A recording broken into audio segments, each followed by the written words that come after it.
With the prosecution, the last minute of the second recording was June 16, 2015. Okay. The last minute is Mr. Copeland speaking with Ms. Corrigan. And it's Ms. Corrigan saying, I heard from another person, I don't know who that person is, that somebody else is going to shoot up the Mechanicsville. Mr. Copeland doesn't say anything. I don't believe he adopts it. And she's informing him. And that minute call ends, it was actually cut off by securities. So I don't know why that would come in. Okay. I don't understand. All right. Is that something that the state is intending to play? We won't play any hearsay. We'll just make sure that the timestamp is correct for when Deshaun makes that, when Ms. Quarterman makes that comment, Sharon. All right. And this will be this morning sometime?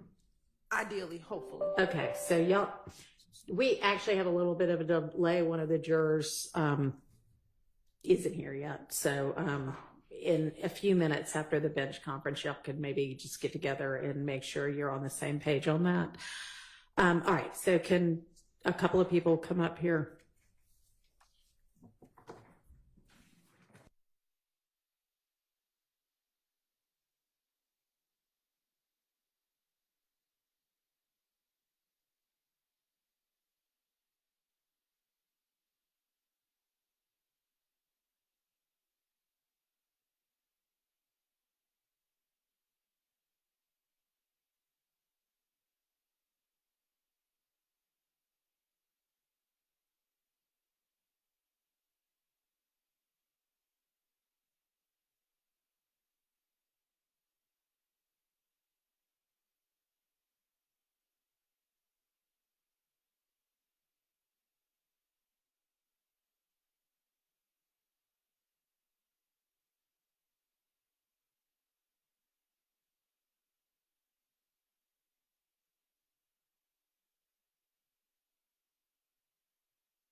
All of the jury here now, so let's get Mr. Copeland in and we'll get the jury out.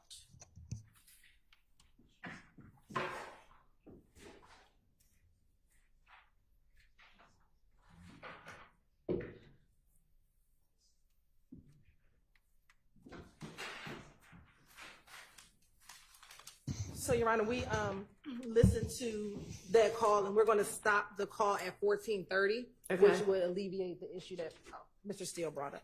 All right, And that's on the 16th of June jail call. all right.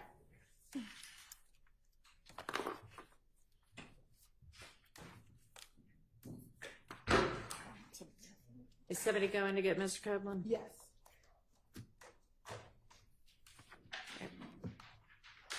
We can go ahead and have them start filing out as well.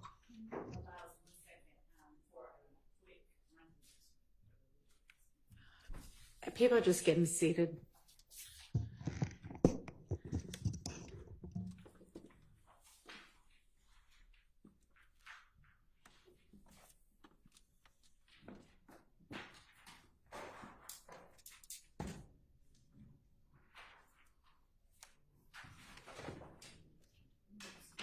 Good morning.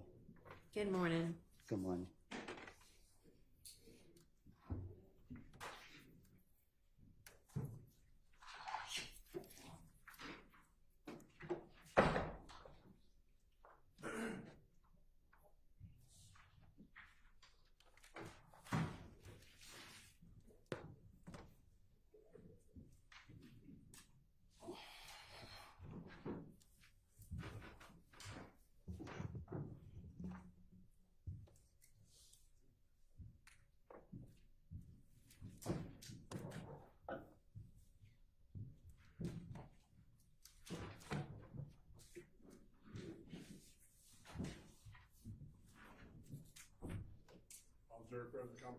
All right, thank you very much.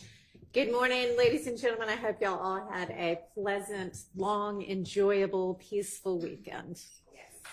All right, we are about to get started, but I think Miss Hilton ran out for just a second, so I'm sure she will be right back.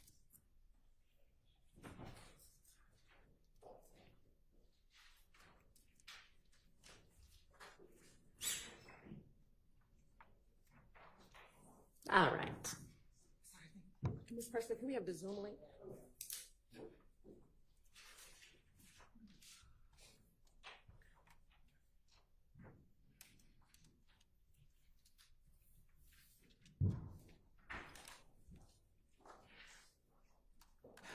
Good morning, Mr. Copeland.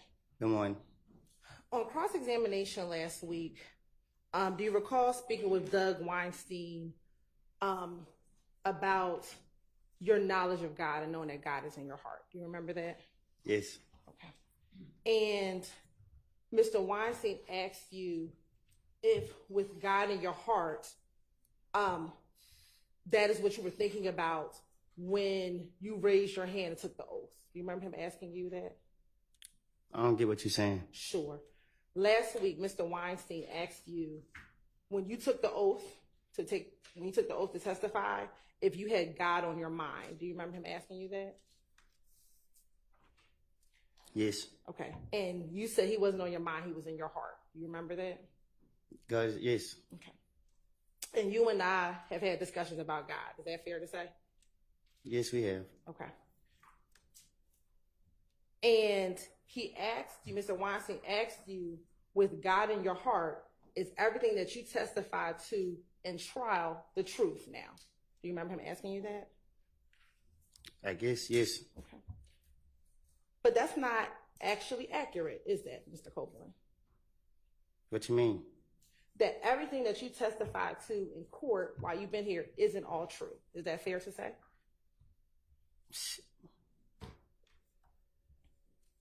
I don't get what you're asking. Sure. You say is everything I testify is true? Yes. To my understanding, it's true. Okay. Well, I want to play for you State's Exhibit 399Y, which is your testimony from a few weeks ago with you and I talking about your ability to read, okay? To read? Yes.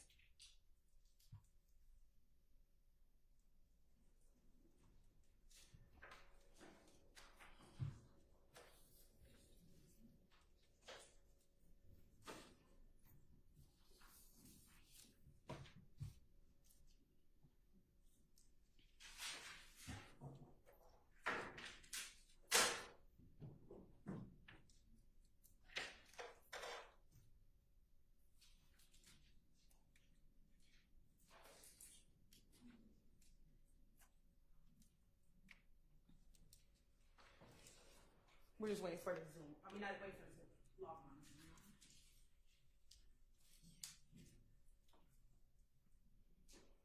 I need to put the headphones on. Yes, please.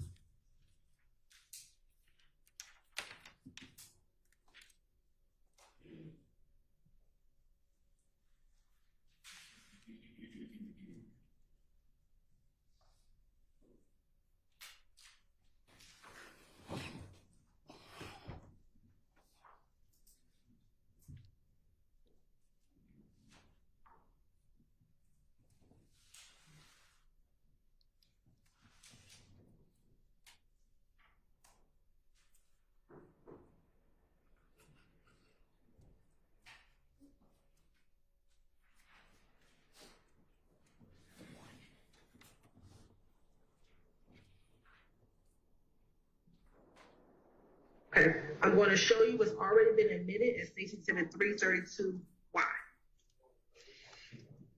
I can hardly hear it. Now, looking at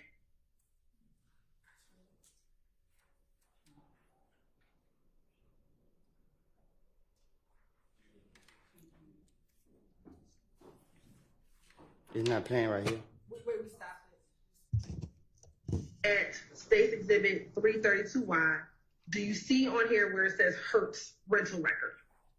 I can't read. Okay, so you can't see anything on that page? I can't read. Okay. Do you see the name Jeffrey Williams?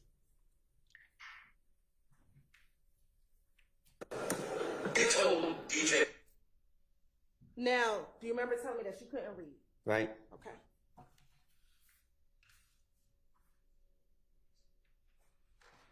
Can I speak on it? No, not yet. All right.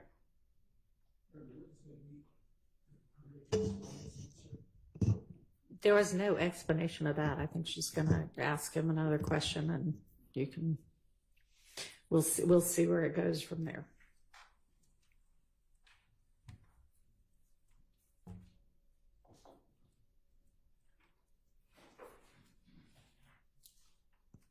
Go ahead, Miss Hilton. I'm showing defense counsel some exhibits.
Thank you.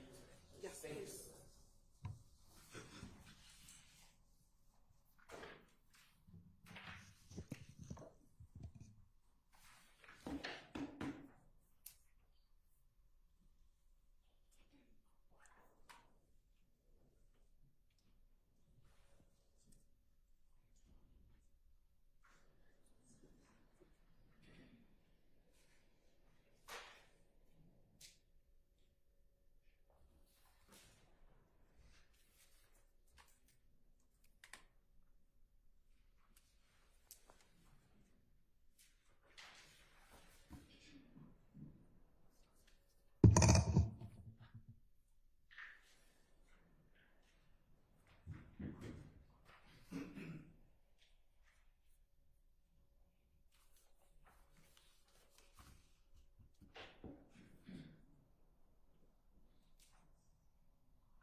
Permission to approach, Your Honor.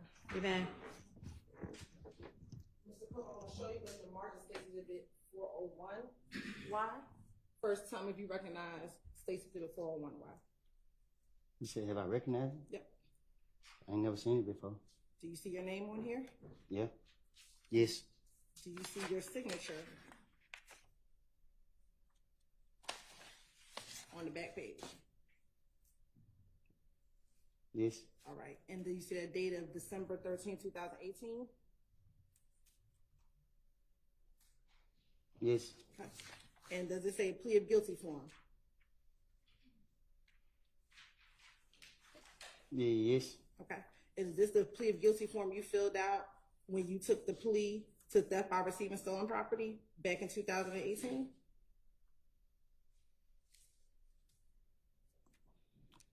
Can you say it again? Sure. Is this the plea of guilty form that you had to fill out when you took the plea to theft by receiving stolen property in 2018?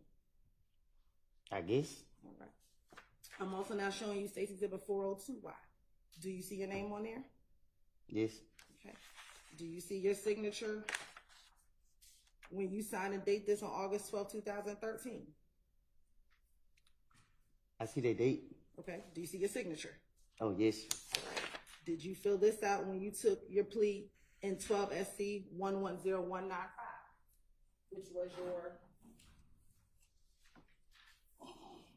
intern automobile plea? I guess. I guess, is that your signature? What? On the second page.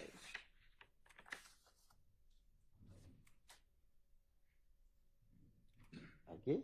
All right. I'm also showing you what's been marked as State's Exhibit 403Y.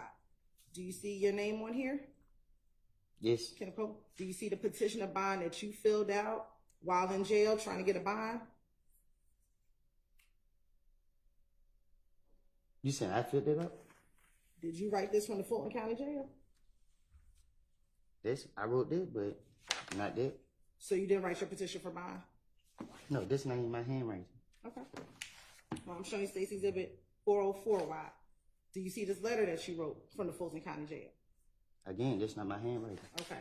Do you see that this was sent by you from the Fulton County Jail? That's my handwriting. This is your handwriting, but you didn't write this in this. Okay. Yes. Looking at State's Exhibit 401 and 402, Your Honor, the state would like to admit 401 and 402Y into evidence. Admitted. Do you see here on page 4, you had to write, are you able to read, write, and understand the English language? You said yes. Yes. All right. Also here on your plea of guilty form, are you able, can you read, write, and understand the English language? You said yes, correct? Right. All right. And that's what you signed and dated, correct? I guess. All right. And last week, do you remember when Mr. Steele put before you the murder warrants in this case? You were able to read the murder warrants in this case? I don't remember reading that. Okay. Do you remember when Mr. Shard asked you to read that dismissal form that when your case was dismissed in early this year, that you were able to read that? He read it for me. Do you remember reading it yourself? I remember listening to him and agreeing to, because he reading it for me in front of everybody, so I assumed that what he reading is on there. Is it the only time that you couldn't read when I had to put something in front of you that dealt with thug? It's a different, like, that's why I just asked, could I explain to you? What would you like? Reading and understanding is different. Like, you putting papers in front of me, like, you can read that stuff. Okay. So is your testimony today that you did not read anything last week when Mr. Steele and Mr. Shard gave you documents to read? He said, did I read anything last week? Yes. I don't, just looked at the papers. He reading it in front of everybody, so I'm assuming whatever he reading, it gotta be on there because he in front of the courts. Okay. Now, that wasn't the only thing that you have not been honest about with this jury now that you've testified. Is that fair to say? What you mean? Okay. On cross, do you remember Mr. Steele and Mr. Shard asking you about the gang meeting with Mo the day before Nut died? I'm listening. Do you remember them asking you about it? You said, do I remember them asking me about it? Yes. I guess. And this is the same gang meeting that you didn't remember me asking you about it or telling me about it. Do you recall that? You asked me about it? Yes, and you didn't remember it when I asked you about it.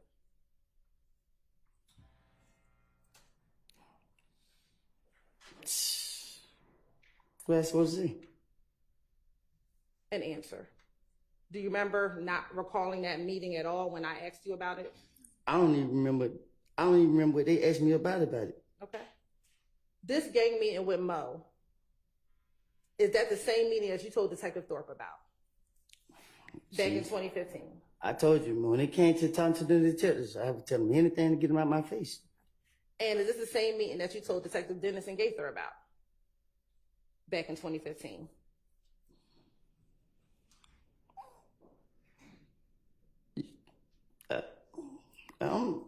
I guess, I don't know. Okay.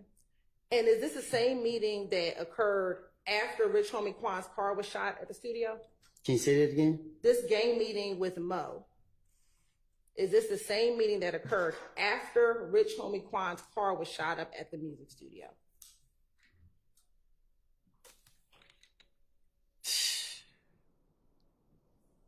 Was it after? I don't know. Okay.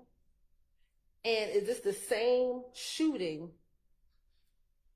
that Nut was at that studio as well when Rich Homie Quan's car got shot up, correct? Yeah, ask them. I don't know. I don't know who was at where. I don't know. Now, last week, do you remember saying that that meeting was about you? This gang meeting was about you. Do you remember saying that? And who I told it to? Mr. Steele and Mr. Shard. It's the way that you ask me the question. You got to ask me the same way they did ask me.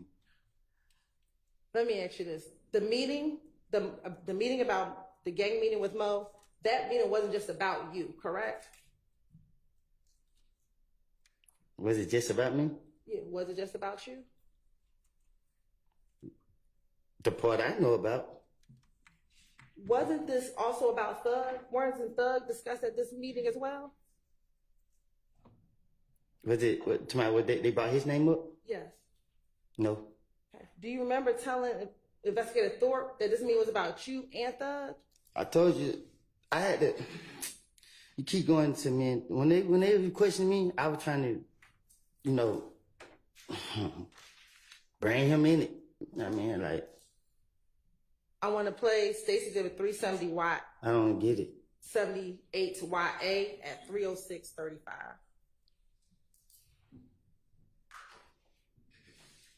I got to listen to it. Yes, please. What it is, they said it yesterday, Friday. It's not playing on this thing right here. The meeting. It's on here, but it's not playing. Oh, the headphone might be broke.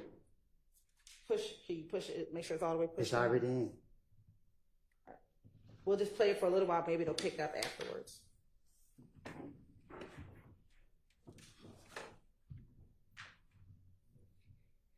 What it is, they said it yesterday, Friday. They had a meeting. The meeting, like it was a blood meeting, and the meeting was about me and Thug. You and Thug, me and Young Thug. But the whole time, I'm telling them like, what Thug got to do with this, bro? Young Thug was his dog. Young Thug, the rapper. I'm like, what he got to do with this? You know what I'm saying? So I'm talking to him. Like, he with you. I'm like, bro, it ain't no beef, bro. Like, I ain't stunning y'all these out there. You know, don't pay me no attention. I'll pay y'all no attention. Nah, listen, man. But it was the guy that was at me. Said, that was the guy down the road, Mo. He's supposed to say, kill me and Young Thug. So I asked, I got 10 minutes on my phone. I text my phone like, hey, bro, y'all gonna kill me and Thug? And I could have let it say, ha, ha, ha. And he like, bro, what you talking about? Like, ain't that like they said? So another guy talking like, ain't that like they said? I'm like, okay, they just lying. He like, yeah. So next thing you know, I'm going to stop it at 307:39. Mr. Copeland, you're the person who brought up Thug, correct? I guess so. Detective Thorpe never brought up Thug, correct? Right, correct. Matter of fact, he had to clarify who you were talking about, correct? Yes. All right. So Remember how I was telling you that I take a little bit of piece of the truth? So again, when it has to deal with Thug, that part is a lie. But you being on the plate isn't a lie. But Thug being on the plate is a lie. Is that what you're trying to say? What I'm trying to say is, when I was talking to the detective Thornton, I wasn't raised to tell the truth to the police. So, whatever. If you listen to what I said in the interview, I said, what Thug have to do with this? So if it was about me and Thug, why would I be saying what Thug had to do with it? Shit, I would already know. Okay. But this is because this was a gang meeting that they were putting you on the plate, correct? I ain't never been on no plate. Okay. They wanted to kill you and Thug. That's what you told the detective. Yes, that's what I told the detective.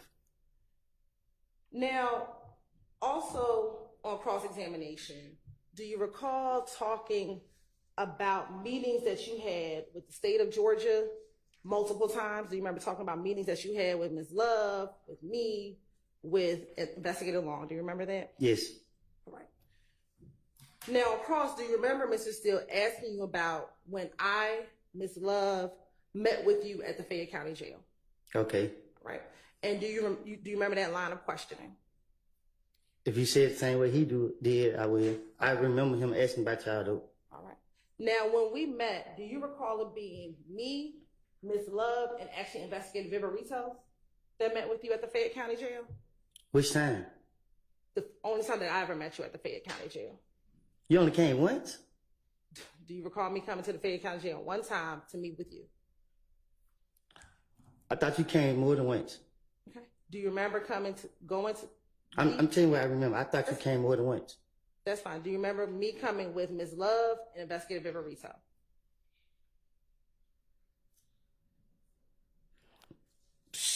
I thought you came with Ms. Love and Ms. Rolette and Long. Okay, we'll talk about that meeting because that did happen, but I wasn't there. But we'll talk about that too. Sustained. In November, do you remember us meeting in November of 2022? Sure. Do you remember us meeting in November of 2022? I remember you down there. We were laughing. Yeah. Okay. And that was the first time we ever met. Would you agree? Yeah, that was the first time I ever seen you. Okay. And do you remember I was standing on the back wall because I didn't know who you were. Yes. You were standing on a wall over to the side. I remember you was quiet most of the time. Okay. And Ms. Love and Investigator Viverito were standing on the other side of you. Do you remember that? They were sitting by each other, I think. Yes. And do you remember telling me you don't know me, so you were being very observant of what I would say to you? Do you recall that? I'm more watching me Verito. Okay. And why were you watching Investigator Viverito? Because she had her phone in her hand, trying to be slick. And what did you think was happening with the phone in her hand? Y'all were trying to trick me again. Okay. And we say trick you again. What do you mean? Well, not y'all, but the state was trying to trick me again. Okay. And when we met, did you tell us that you did not want to testify? I think so. Yep. And did you told us that you had left all this stuff in the past? They sound like somebody say. Okay. And did you tell us that you were upset because when you needed our help, we didn't help you? I guess. Do you remember talking to us about Gaither not helping you out back in 2015? I guess. Do you remember telling us that we should have got your testimony back then when you were really willing to help us out? I guess. Do you remember talking to Ms. Love about a case that she worked on with one of your friends? I most definitely do. Okay. And she denied it. All right. And do you remember us talking about the fact that you wanted to write a book? No, I told you I wrote a book. And that you wanted to get it published, correct? I said I was thinking about it, but I didn't want to put it out because it had too much violence in it. Okay. And is that what you told us, it had too many bodies? Violence. Oh, okay. And did you tell us that you didn't have a court date and you were trying to get you a court date? That's what I said. Yeah, I said y'all was stopping me from going to court. And did we tell you we were going to try to figure out why you didn't have a court date? Yes. Isn't it true when we met, we never talked about any details about 2015, Miss Love tried to. but we never discussed it, correct? What you mean? We never went into details about anything that Little D told you. We never went into details about any of the Club Crucial. We never went into details about the facts of 2015. Isn't that fair? I'm going to object. This is all testimony. She will not be a witness of what I say. I'm objecting to this entire life. You're The question is that we did becoming a witness. Overruled. And speaking to your mic also when you're making objections. Thank you. They're out. Shocker. All right, we'll let IT know. But again, we never discussed the facts of that case when we met with you down at the Fayette County Jail. I don't know. My only concern was telling y'all that y'all were holding me in jail, so I can't really be specific with. I can't recall. You got to tell me what y'all was saying. Okay. The only thing we talked about was the fact that you did not want to be in Fayette County Jail and you wanted a court date so you can get out of jail. Is that fair? No, we was in there for a long time. Right. And we never discussed the facts of the case. Correct? See, you talking. I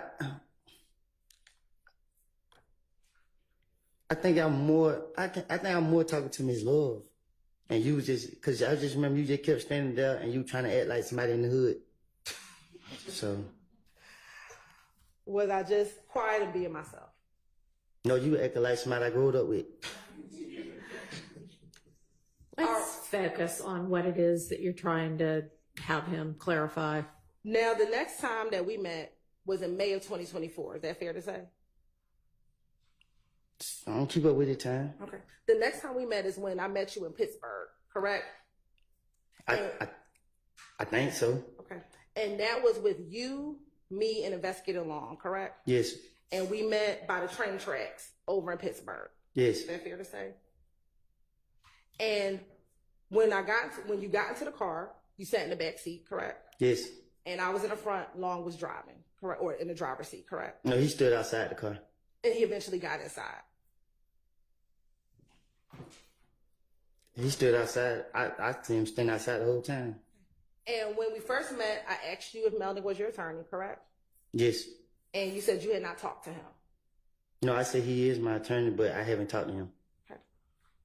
And you told me that he was your attorney because you had not talked to him, correct? Huh? You told me that he wasn't your attorney because you had not talked to him. I don't know if you rule out a continuing objection. You may.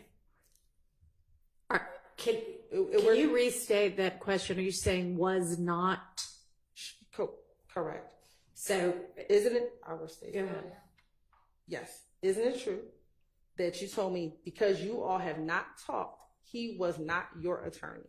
No, I had always told y'all he was my attorney. I don't talk to him that much. Okay. I asked you if you still wanted to talk to me, correct? Yeah, I think so. And we talked, correct? Yes.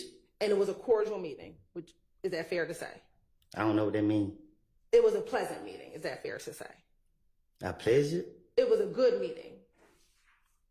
I just kept telling y'all, leave me out of this. Okay. I just want to move forward my life and let my past be in the past.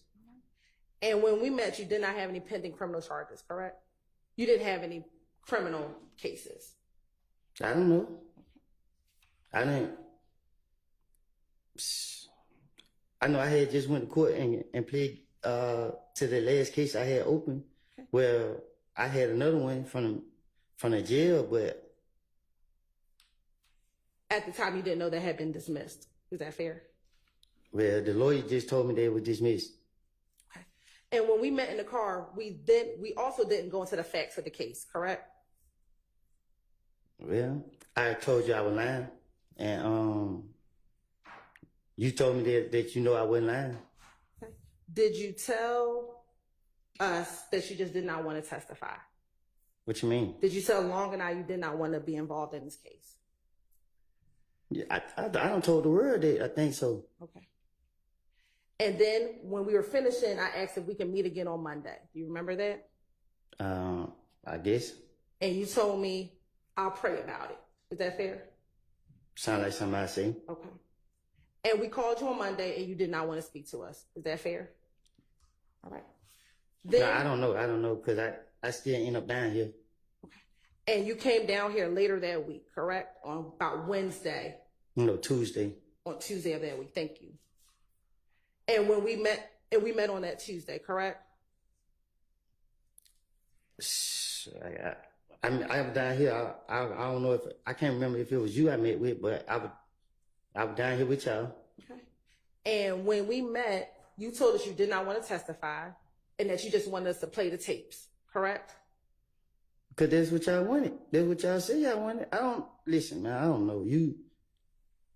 I don't know these trick questions that you asked me or what, but you know what me and you talked about. Okay. And I told you that I done lied on these people and you done got me up here. You talking about I put my hand up to God to tell the truth and I'm lying, but you can't tell me what I'm lying about and telling the truth about. When you asked me to just play the tapes, I told you I couldn't just play the tapes, that you had to testify. Oh, I can't. I'm going to give you a continuing objection. It's really unfair unless Ms. Silva's going to become a witness. I cannot answer any question. I have no report on it. So he can say, yeah, that's right. He can say, no, that's not right. He can say, I don't remember. He can say, here's what really happened. I mean, it's not testimony, it's questions. And I have and will again instruct the jury that what the attorneys ask is not testimony, it's not evidence. So I understand, and you continue to have your continuing objection, and it continues to be overruled. And when I met with you, Investigator Long was present, correct? When? Back in June when you came down to the courthouse. Oh, yes, I think so. And when we met, did I go over with you in front of Investigator Long my understanding of the events leading up to Donovan Thomas's murder? Object to the relevance of prosecutors' understanding of events that she wasn't present. Can you rephrase the question? Sure. Did we talk about the events leading up to Donovan Thomas's murder? I honestly can't remember. Okay. Do you recall telling me that I had most of it correct, but there were some things I had wrong? I don't remember saying. Yeah, I think I told you y'all don't got y'all facts together, but I don't know. Okay. And do you recall telling me that some of the facts that we didn't have together was the fact that you had stolen Donovan Thomas's stuff? What you mean? Did you tell me? You talking too aggressive right now, and it's frustrating me. Did you tell me that the one thing that I did not have correct is that you were the person that stole Donovan Thomas's belongings?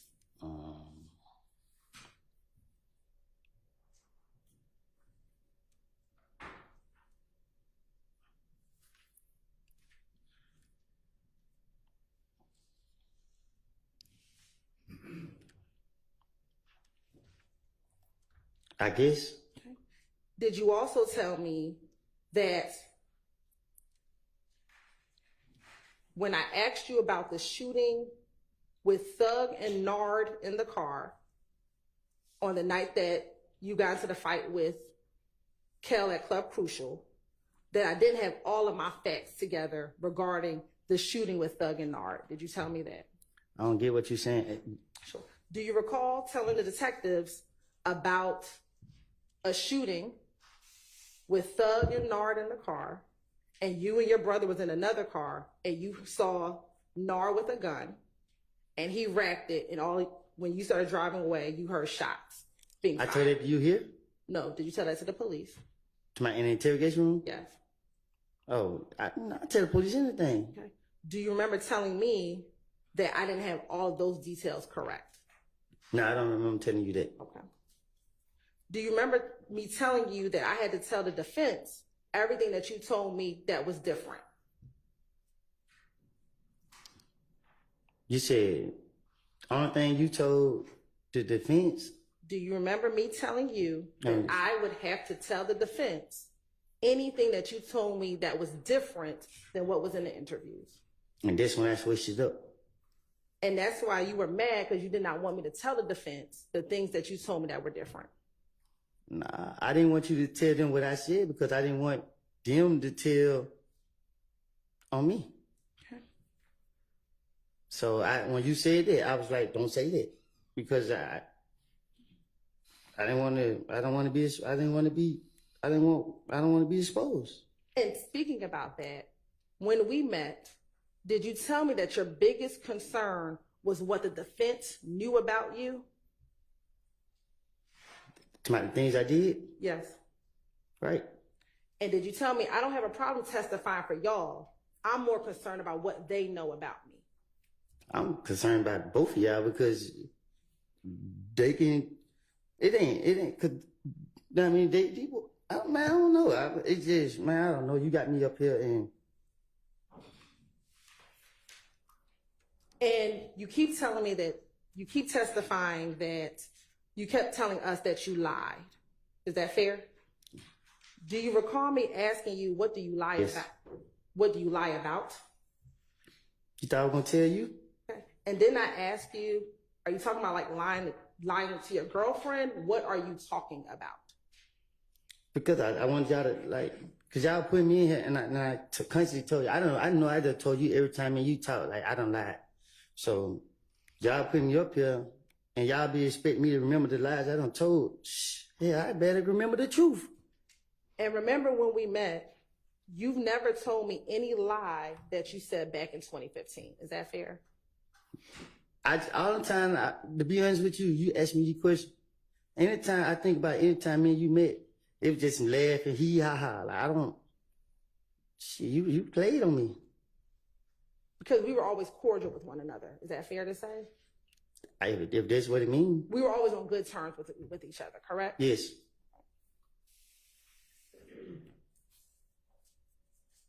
Now, do you recall also telling me that the defense may have a video with you and others bragging about killing Nut?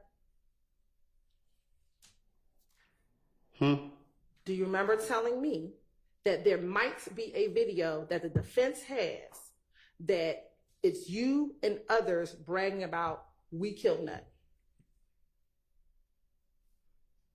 What about it? Do you remember telling me that?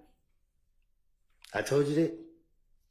Do you remember me asking you, if the video exists, can I have a copy of it? Huh? Do you remember me asking you, if this video exists, would you give me a copy of it? I don't even. Shit, when I heard it, them people say it over there, I ain't know y'all. I don't know that.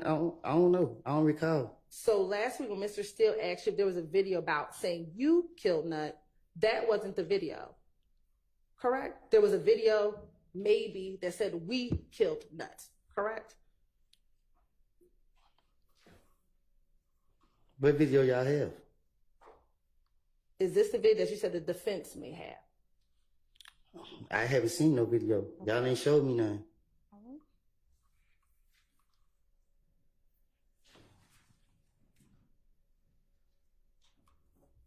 During these meetings that we had with each other, at any point, did you ever tell me that what little D told you about the night of Donovan Thompson's murder was a lie? I don't even. Only time me and you talk about it was just I told you that I made it up, and you were like, which part did I make up? And I was like, let D get into my car saying that this happened, and then you was like,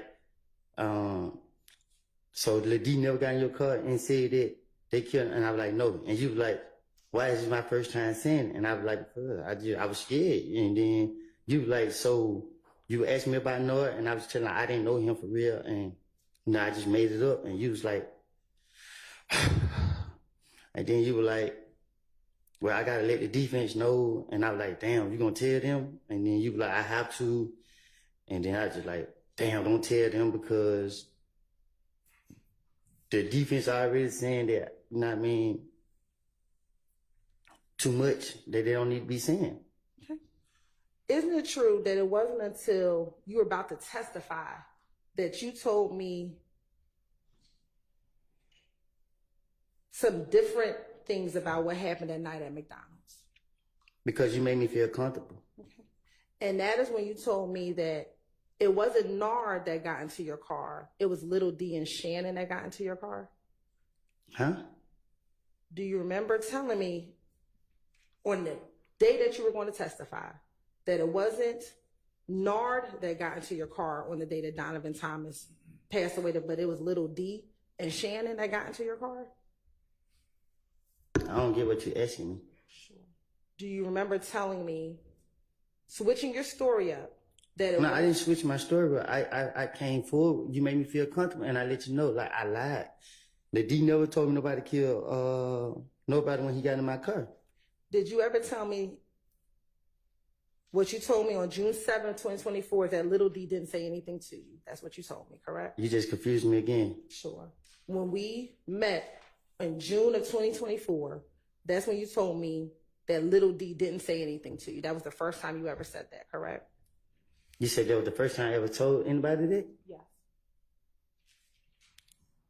So I guess I don't get, like, I hear what you're saying, but I don't get it. I don't understand it. It was only in June of this year, that was the first time you ever said that Little D did not tell you anything in the car, correct? Because you the first person I ever spoke with that made me feel like you went after me. So it was like, you made me feel comfortable to let it be known that, shit, I lied. So I felt like you was somebody I knew. Okay. And I wanted to tell the truth to you that I made it up. All right. Also, during these meetings, did you tell me multiple times that you did not kill Nut when we met? Say that again? When we met previously, did you tell me multiple times that you did not kill Nut? Yes, I think I told you that. Okay. And did I tell you that there was other evidence that supported what you told me? What? Sustained. Did I tell you that, excuse me, strike that.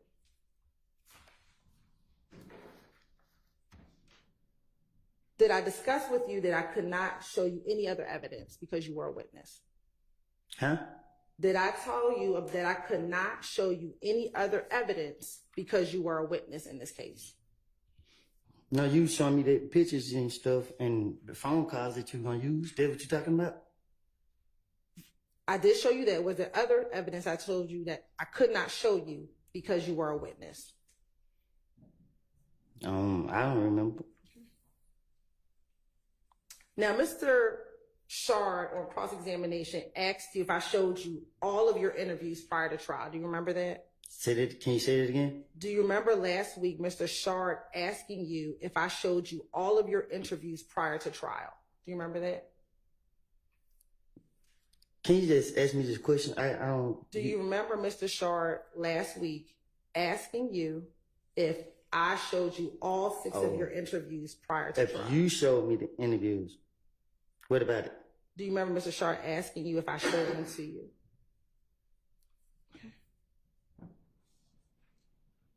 you? Mr. Copeland, would you have sat down and watched 21 hours of interviews with me if I asked you to? I don't even want to sit down right here and listen to y'all now. Now, Mr. Copeland, after we met in June, you were supposed to testify on June 7th, 2024. Do you remember that? All I know is I jump when y'all tell me to jump. On that day, when you were supposed to testify, do you remember pleading the 5th? Oh, when y'all locked me up? When you got locked up because you pled the 5th. Do you remember that? Mm-hmm. Is that a yes? I never forget it. All right. And you went to the Fulton County Jail, correct? That's where y'all took me to. And then you went to the DeKalb County Jail, correct? That's where they took me to. And then on Monday, June 10th, there was a meeting in the judge's chambers. Do you remember that? Yes. And that meeting was with you? Slow down. Sure. On that Monday, June 10th, there was a meeting in judge's chambers, correct? Yes. And that meeting was with you? You were there? Yes. Your attorney, Ms. Bumpus, was there? And you was there? I was there. Investigator Long was there? Yes. Okay. Another investigator, Hamilton, was there? Trying to little short bald head dude? Yes. Yes. And there were some sheriff's deputies, correct? A lot of them. All right. And the purpose of that meeting was to explain to you what would get you out of jail, correct? I don't know. I don't know the purpose of it. Okay. Did we discuss you getting out of jail? We been there for a long time. And did we discuss you getting out of jail? Yeah. All right. It was some of it. And do you remember Mr. Shaw and Mr. Steele asking you about those meetings last week? I remember, I don't know which one asked me, but I remember being asked about it. And isn't it true that there were some details missing from what they asked you last week? You tell me. During this meeting, were you able to talk to your attorney, Ms. Bumpus, on multiple occasions? She sat right there with me the whole time. And were there times when we left and you were able to talk to her by yourself? I whispered in her ear. Okay. But were there times when I left the room, the judge left the room, and you and Ms. Bumpus were in there and the two of you talked by yourself? I think y'all probably left out before. I can't really remember. And did I tell you in that interview that the only reason why you were in jail is because you pled the fifth? That sounds like something you said. And did I also tell you that so long as you testify that you would not be in jail? Huh? Did I also tell you that so long as you testified, you would not be in jail? Well, me and you going back and forth. Okay. And did I tell you that so long as you testified, you would not be in jail? Yeah, but I was explaining to you why I didn't want to testify. And did I tell you multiple times in that interview that the state of Georgia did not want you to be in jail? That sounds like something you said. Okay. And I didn't just say it one time, I said it. Do you need some water? Nah, I've been coughing all weekend. Okay. Did I say it to you multiple times in that interview that we did not want you in jail? I think you said the whole time.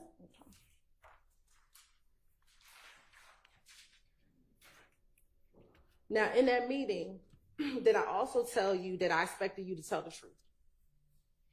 And I told you that.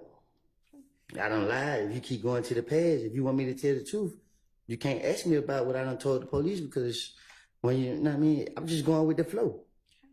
And do you also remember during that meeting, your attorney asking me if he gets on the stand and says things that aren't true, would I be okay with that? If I wasn't talking, I don't know.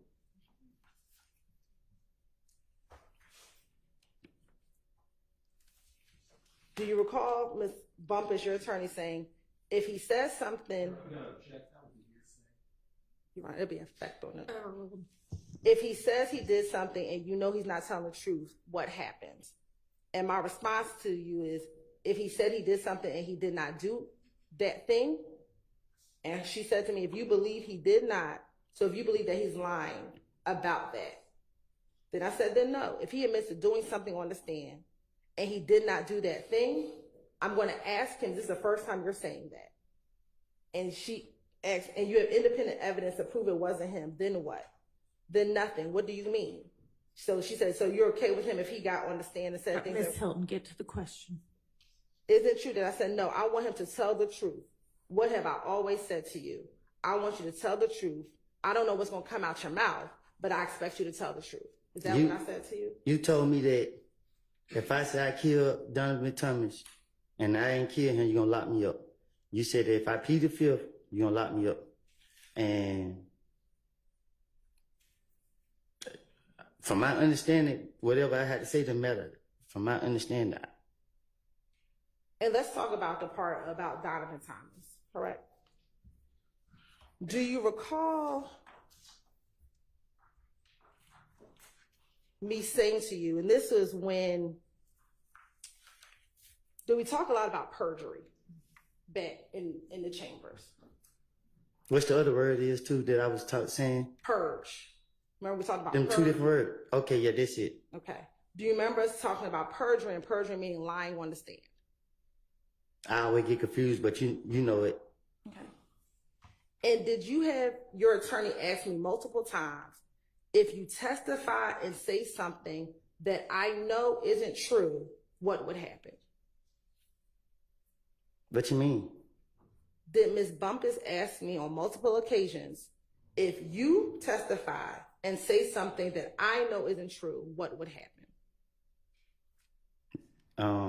You told me I don't know. I was trying to get it down pat what you were saying, but cause you kept going back and forth about it, cause I wasn't understanding it, the purge and perjury, cause it sounded the same to me. And I was telling you that the stuff I said in the past was a lie. You gotta ask me now. I don't know. Let me ask you this. When the judge was not present and it was just you, me, Investigator Long, and the sheriff's deputies and your attorney, did I ask you, did you plan on taking the stand and saying that you killed Nut to help your friends out because you had immunity? Did I ask you that? I think I don't know if you asked me that, but I know I told you that I'm not admitted to no crimes. Okay. And did you tell me you were not going to admit that you killed Nut? Yeah, I'm not going to admit that. Okay. And did I then tell you that if you planned on claiming a murder that you did not do, that is when you will be charged with perjury? That's what you just said. That's what I just said. You said. All right. If I said it right. And you asked me when you questioned me, did I did, and I told you no. So you talking about killing Nut, that at no point did I ever tell you if you just admit to killing Nut, you'll be charged with perjury. Did I ever tell you that? I don't understand you. This entire, I apologize, I know I object. Entire 10 minutes has been Prosecutor Hillary putting her credibility before the jury without being questioned at all. I can't question it. So I object to this entire line of questioning. I understand. Yes, sir, Mr. Short. Is the entire transcript now open for questions? No, it is not. She's not even asking him things about the transcript right now. She's asking him things that happened not on the transcript. Now, last week, I believe Mr. Short asked you if I told you could say I don't recall to every question. Do you remember him asking you that? I don't know. He pissed me off too, so I got frustrated when he was talking to me. Do you remember your attorney asking me, can he say I don't recall to every question? Which lawyer? Ms. Bumpus. In that June meeting. I don't. Do you recall Ms. Bumpus saying, can he say I don't recall to every question? And my response to her was, I will hope that is not the truth, because I think there are some things you do recall and some things you don't. But the things you don't recall, you don't recall. And I will go through my process of what I do. Do you recall me telling your attorney that? See, y'all don't understand. Like, I think don't nobody in this courtroom know how I feel to be sitting right here. It ain't about what I recall, what I remember, what I don't remember. It's the functioning of my brain as I'm sitting up here. It's like, I'm trying to answer y'all, but my brain is in and out. Like, I don't, you feel me? Like, I can't, you ask me, it's how you asking me the question. It better than I'm trying to comprehend what you saying and then answer truthfully, but it sounds like a trick question because I don't know how to answer these questions. When me and you talk without being in the courtroom, you taught me on a level where I can understand you good. But when you get right here, the question that you asked me, you made me feel like I'm in an interrogation room, so I don't know how to answer your questions. In that meeting, back in June, a few months ago, do you remember me telling you that I just want you to be truthful? Yes. Okay. And do And do you remember me saying to you, I don't know what your current truth is, but I know what you told the police back in 2015? Objection. Personal observations of a non-witness.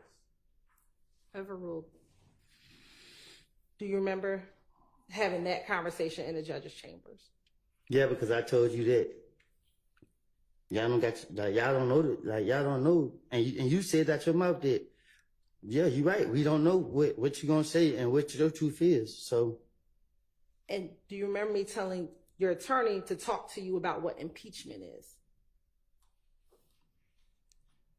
I thought that was the same word as the other perjury, whatever. But Ain't they the same? I can't answer that question for you, but do you remember, did I tell your attorney to talk to you about impeachment? Talk to me about impeachment? Yes. I don't know. Okay.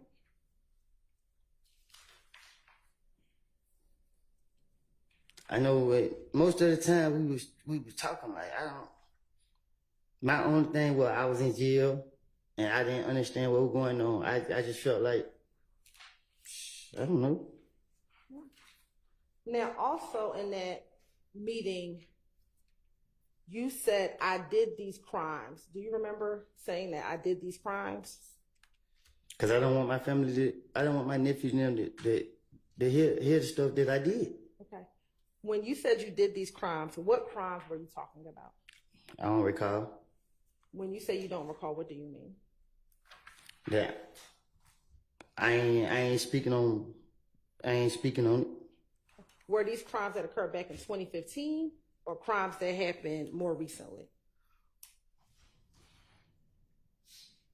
I don't commit crimes.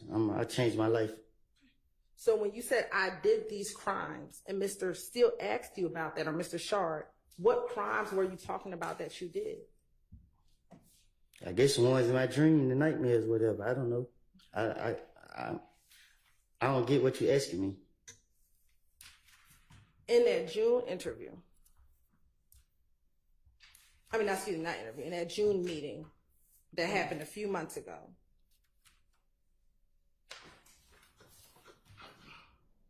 and Mr. Steele or Mr. Shard asked you about this last week,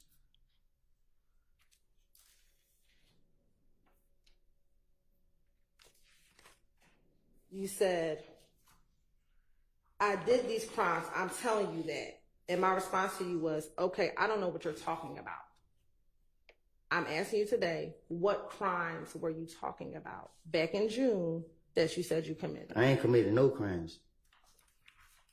Are you saying you haven't committed any crimes recently? The crimes I committed for, y'all locked me up for them. Okay.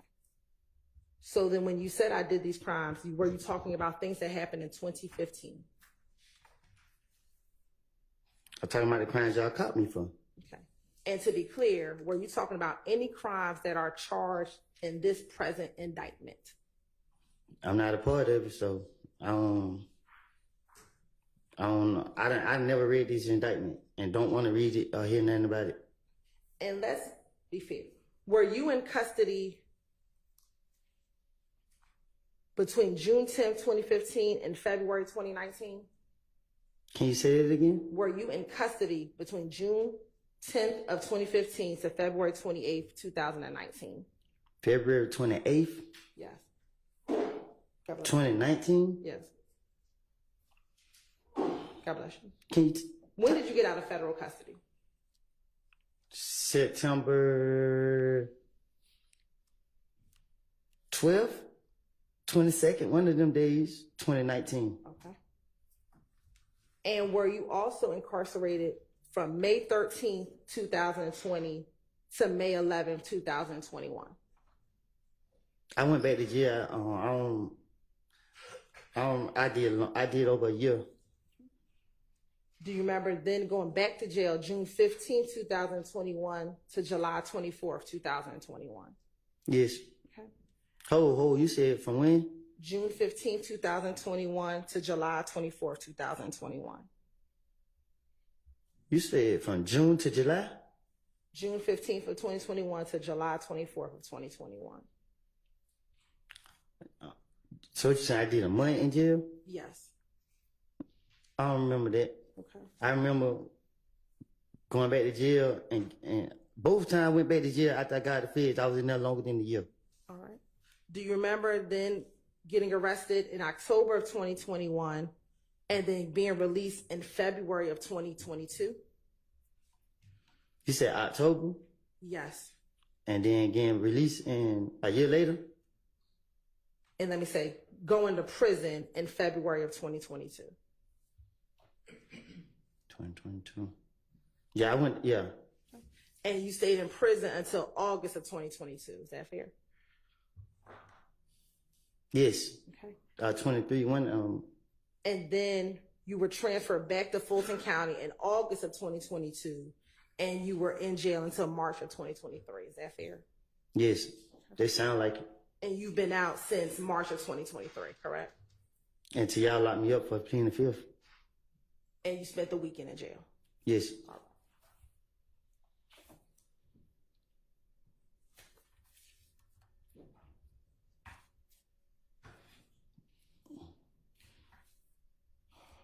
Now let's talk about this October 2021 interview. On cross-examination, do you remember Mr. Steele playing a number of jail calls for you? Yes. Shake your head, yes. Yes. And do you recall those jail calls being from December of 2022 to about February of 2023? From December to February. Okay. Yes. Okay. And do you recall 3 of those jail calls were from February of 2023? Shit, I guess. And do you remember the 3 jail calls that Mr. Steele played for you? That was after the October 2021 interview that you did with Investigator Viverito was released. Do you remember that? I guess. Now, this is the interview that you told Mr. Sharp last week you thought that the state of Georgia released, correct? I believe it. All right. Now, you had a total of 6 interviews with the Atlanta Police Department. Is that fair? 5 from 2015 and then 1 from October of 2021. Is that fair? I don't keep up with it. Okay. Do you remember watching 5 interviews in court? Yeah, I'm gonna definitely. I don't want to watch it no more. Okay. And the only one you did not watch was the October one. Is that fair? Please tell me we're not about to watch another one.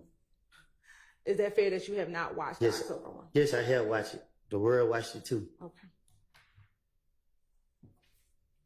The only video that was ever leaked was the one from October, correct? Yes. Did you know, or are you aware that between the Fulton County District Attorney's Office and the Atlanta Police Department that we've had that October 2021 interview since the day it was recorded? Can you say that again? Sure. Are you aware that between the Fulton County District Attorney's Office and the Atlanta Police Department that we've had that October 2021 interview from the day that you sat down and did the interview? Yes. Did you know that we had the interview for 16 months in our possession before it was released? Yes. Did you know that we served that particular interview in discovery in January of 2023? Yeah.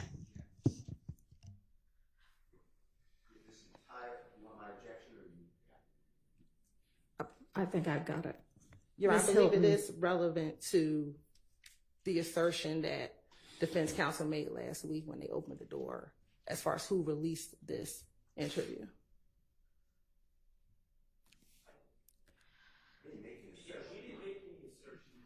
They questioned him. You're right. We Yeah, objected. I mean, I think that is not a fair characterization. There was questioning about it. And we objected to it, and it was overruled, Your Honor. Mhm. And he was allowed to answer it. And so we are following up on the ability that he was able to answer that question.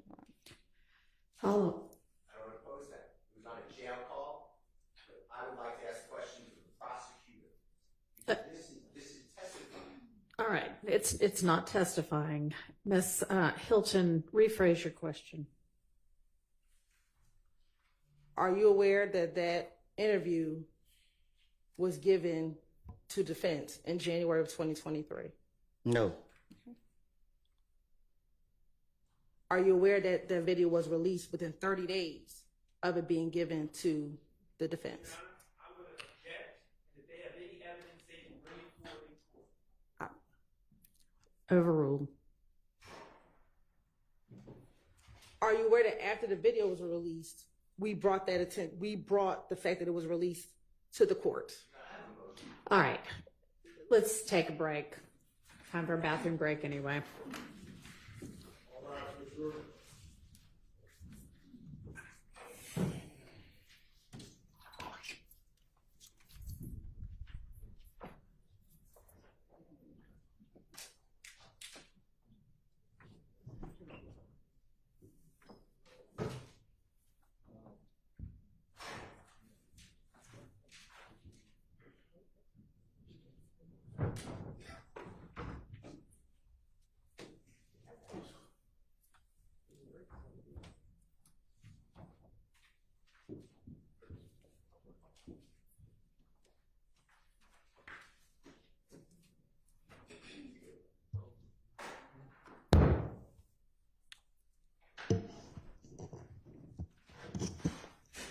Yes, sir. Your Honor, previously, the predecessor court came to the court's attention that there was a release of what I'll call discovery, but it's October 27, 2021. And it's a recording of an interrogation of Mr. Copeland, and it was very harmful to Mr. Woody. The part that was released that I'm aware of, and I believe Mr. Adams, unless he corrects me, just has lies, Rob can say lies, about Mr. Williams ordering people to die. It was very harmful. I asked Judge Glanville, predecessor judge, for relief and a bond because it denied Mr. Williams' right to a fair trial. The predecessor judge said there's going to be an independent investigation of who released that, and that he would get to the bottom of it. I never heard back from that. A jail call, I listened to all these jail calls. We had others listen to all these jail calls. On a jail call, I didn't say anything last week. I played a jail call where Mr. Copeland said that immediately after telling the authorities in December and February, December 22, December 23, that he had lied and that everything he said was a lie about Mr. Williams, and he's telling this to his friend and his sister. He said all of a sudden, this interrogation is released. So he believed it was the prosecution team releasing it. That's how it all came up. For a prosecutor who's an advocate to then vouch for and put her own credibility in issue, that's what I've been objecting to. And to say, we gave it to the defense, and I'm raising my voice because I don't have a amplifier and microphone. So I'm not trying to yell. Court is shaking their head with a smile. My point is, I'm sorry, Your Honor, is that it sounds like I did something wrong. I didn't release anything. I didn't do anything wrong. I was the one objecting to the release of this information. And it was given out, and I'm not very technical, so it was given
And what happened, which you may not know, and this is based on the information belief, I never spoke with Mr. Copeland about this, so maybe it's not true.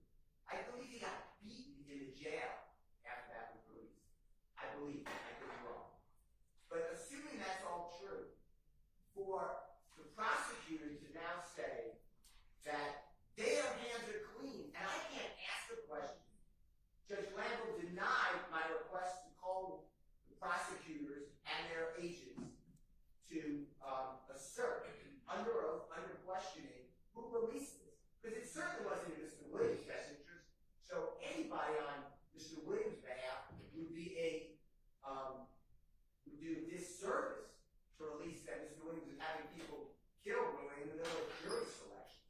So anyway, my bottom line is this entire, Ms. Hilton has taken, and I have all the cases we argued before, but has taken herself, and she has moved from the position of asking questions and an advocate to testifying as a witness.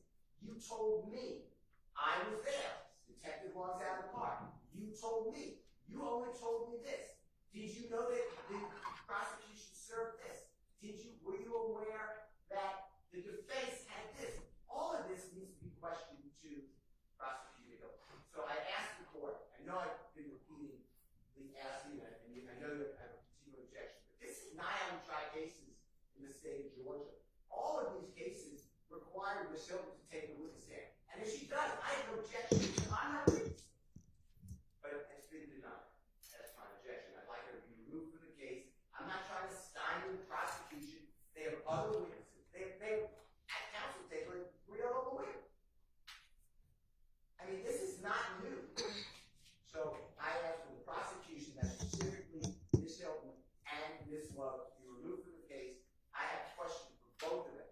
I'd also like to renew my motion I could call predecessor judge. That's my entire objection. The mistrial motion, I don't want a mistrial. I'm telling you what I don't want. This has to stop. And now the last question had to be with the intent of casting aspersions on not only Mr. Williams, but I presume everybody else here by saying that we're releasing information, which I assume maybe it's not true. So I don't want to go too far. But the next question will be, and you got beaten, Mr. Copeland, after the release of that as intimidation. So those are my motions for mistrial that I don't want. I don't want the motion for mistrial, but I feel compelled. All right. That wasn't going to be my next question because I didn't know he got beat up in the jail. Your Honor, last week when Mr. Shard, I believe, asked. Let me interrupt you a second. He may not have. I just want to make clear that may not be accurate. I don't have any personal knowledge, or I was not told that. Last week when Mr. Shard asked he went down a line of questioning about this call being released. And Mr. Shard asked Mr. Copeland who was his belief, what was his belief of who released this recording? And the state objected, saying that it wasn't relevant who he believed released this video. The court overruled the state's objection. He was able to answer that question, which was he believed it was the state. Mm-hmm. And at this point, we believe that it is proper for the same reason that he was able to disparage that the state will release such a video. Okay, you need to be careful about what you're saying because there are questions from the attorneys and then there are answers from the witness stand, and that's what the evidence is. And I do not believe that anybody on the defense side made the suggestion that the state had released it. I mean, the transcript will reflect what was asked and what was answered, but... And maybe not disparage is the right word, but the question was asked, who do you believe released the video? And he says, I believe it was the state of Georgia. I believe that an appropriate line of questioning, Your Honor, is would he feel differently if he thought that the defense leaked it? And to give questioning about what his understanding of, what Mr. Copeland's understanding is of what happened and what transpired when this video was released. Well, we already know what Mr. Copeland's belief and understanding is. But would it change if that's not what you asked, though? But I had to give some foundational questions in order to ask that question, in order to ask what my next question is. Because another question that I'm going to ask him, and it's something he alluded to earlier, was that after this video was released, Miss Love, Investigator Long, Miss Rolek all visited with him after this video was released to check on him, to make sure that he was okay. And he alluded to that earlier when he thought I was present at the meeting. And all of this happened around the time that the video was leaked. And so I was asking some foundational questions to Mr. Copeland to see if his position would be different if he thought that someone else leaked it and not the state of Georgia. Then you should ask that question. And I can get to that series of questions, Your Honor, but I don't. I mean, you are coming very, very close to the line with this line of questioning. I mean, you're basically, the defense is not far off. Let's just put it that way. So I can move to my last two questions regarding this, which is who came to visit him after the video was released, and would he feel differently if he believed that the defense leaked the video?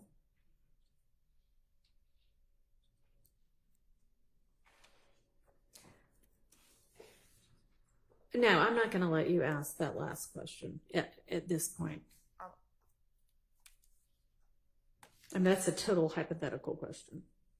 That is an assumes facts, not an evidence question. Not the objection you keep making.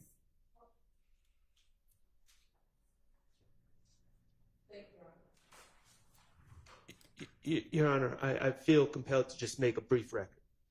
First of all, any insinuation that I asked a question about the release is way off. That topic never even came up during my cross. You know what, and I know you're not finished, but let me just say that I believe that this jury is paying attention and that they have enough wherewithal to remember what actually happened, and for questions that are potentially misleading, I'm not sure why they're being asked, but I think the jury's gonna take note of what got said, and I understand, but you know, I think the jury is doing what they have been told to do, which is to pay attention to the evidence, not the questions. And second, Your Honor, I just want Your Honor to understand kind of the backdrop here. I guess there was a release. I don't even remember the time that it was released, but apparently it was on social media. When that came to the attention of the court, to my recollection, from my vantage point, yelled at the defense, and this was a prior judge, and essentially blamed us. And all of us were saying, well, we didn't do anything. I personally don't even know how to release a video to the press or the internet anyways. But, you know, I just went along with it. Okay, there's going to be an investigation. We're being told we're under investigation. And then all of a sudden, no one mentions the investigation anymore. And it's kind of like, well, if you're accused of something, you would like to know the progress of said investigation. I'm certainly happy to ask the predecessor court's chambers what's gone on with it, if anything, but that's not really relevant to what's before this jury. Well, it's not until the state, knowing that there was an investigation, knowing that they haven't heard of any findings, then lights this thing on fire again and starts suggesting that we did something wrong. And, you know, I can only speak for myself. I don't believe anyone did anything wrong on this side. I know I didn't. And then somehow those insinuations are coming out in front of the jury with absolutely no basis. And I'm going to join my my friend Mr. Steele, and I'm going to state in my place that I believe the state at this point is goading a mistrial and goading us to move for a mistrial. So I just think that was very inappropriate, and it suggested things that there is just no basis. And in fact, there's apparently been an investigation, and it's been settled as far as I know. Well, I don't know what has happened, if anything, with that. But would y'all like to address the assertion that you are goading the defense into a mistrial? Yes, Your Honor. Number one. Or into a motion for mistrial? Yes, Judge. Thank you. Number one, we don't want a mistrial. We vehemently object to a mistrial. And we do believe that the line of questioning, whether it was posed by Mr. Shart or Mr. Steele regarding Mr. Copeland's belief about who leaked that video was, one, not relevant, but understanding that the court ruled as it did, we believe that an inquiry whether his belief that the state leaked the video had some impact on how he decided to testify would be a valid question. Okay, since that's, again, not what y'all asked. Understood, Judge, understood. But I vehemently object to a mistrial. I do not believe that anyone here at this table has done anything, anyone at this table or on the state's behalf has done anything to in any way merit, warrant, call for, justify a mistrial. So we definitely object to a mistrial. And Your Honor, as it relates to the assertion that counsel for the state have somehow made themselves a witness, repeatedly the witness has affirmed that there were people in the room whom either counsel for the defense could call without having to disqualify either prosecutor in this case. So that being obvious, we definitely object to a mistrial, and additionally, we object to the speaking objections that are being made while the jury is in the box. All right, well, I'm going to overrule that objection. I don't think that that is going on. Sometimes it's just not particularly clear what the objection is, and if I need further elucidation, then I have permitted that. But I'm going to overrule the motion for mistrial and or deny the motion for mistrial and deny the motion to remove either Ms. Hilton or Ms. Love from the case. I do think that it appears from the questions that there was somebody else present at every meeting. But, you know, Ms. Hilton, that's another option as well. Yes, ma'am. I can't hear you.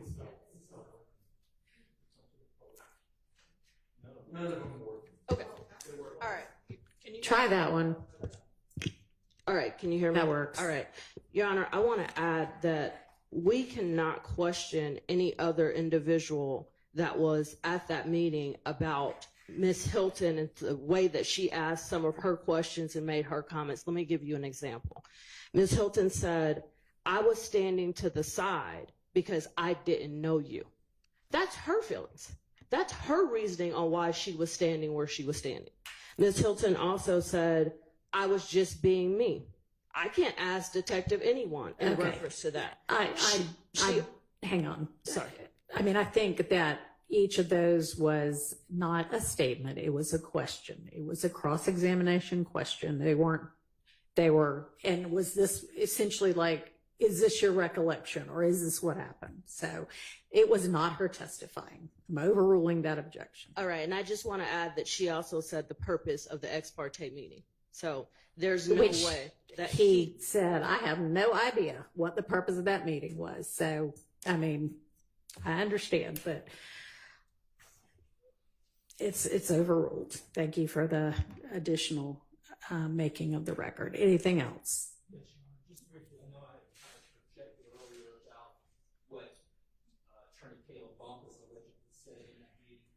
Court overruled our objection on hearsay grounds. When the state indicated that it was a federal listener, those are objections that we're making because we certainly cannot cross-examine Caleb Bumps today on this issue. We may have to put her on the witness list if we think that it's warranted. But today, she has not testified in this trial, so at this point, it would be hearsay. So I just want to remove my objection. All right. Thank you. Okay. Let's go ahead and take our restroom break as well. And let's try to be back as quickly as possible because the jury's already been out for 15 minutes.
about the jurisprudence of California. Thank you.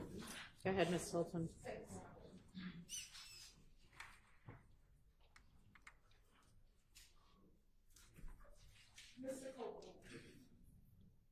Mr. Copeland, after the video was released, did anyone from the state come and visit you after that October 2021 interview was released?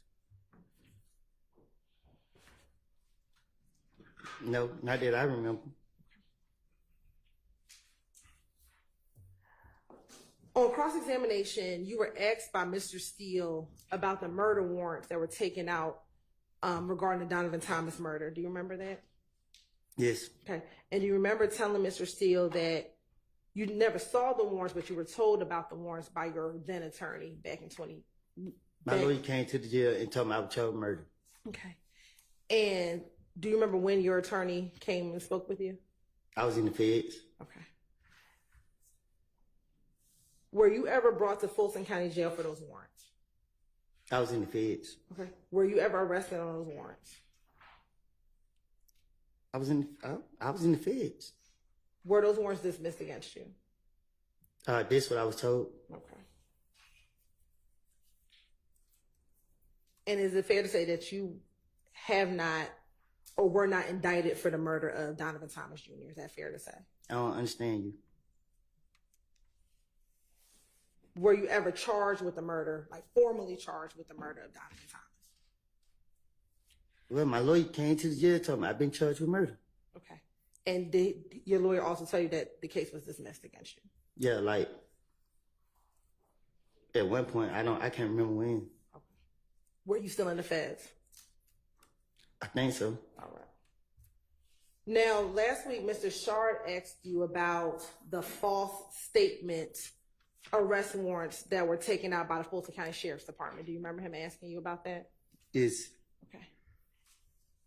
And it wasn't until last week that you found out that those charges were dismissed against you, correct? When he told me, that's when I knew. That's when I first time hearing about it. Okay. Now, do you remember him showing you a document?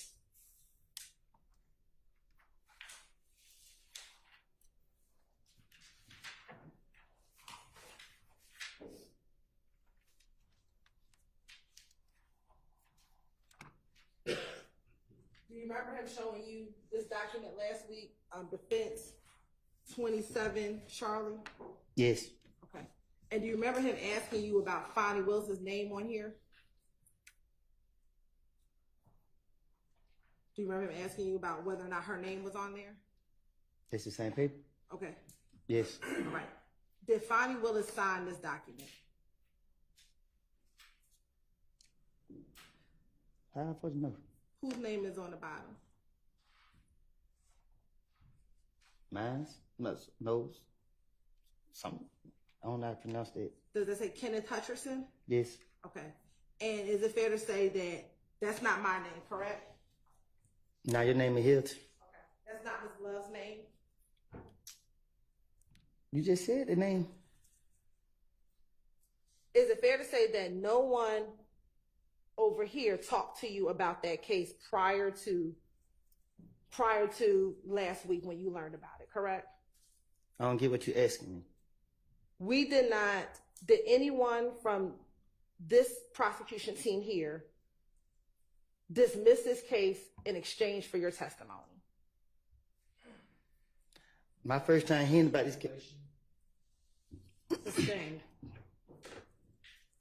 Did any of us ever tell you that your charges would be dismissed if you testified? That those charges would be dismissed against you if you testified? I have the same objection. There's no alternate witness now. Oh, the same objection as before. She's just overruled. Did anyone talk to you about those dismissal of those charges in exchange for your testimony? I didn't know nothing about the charge till he told me about it.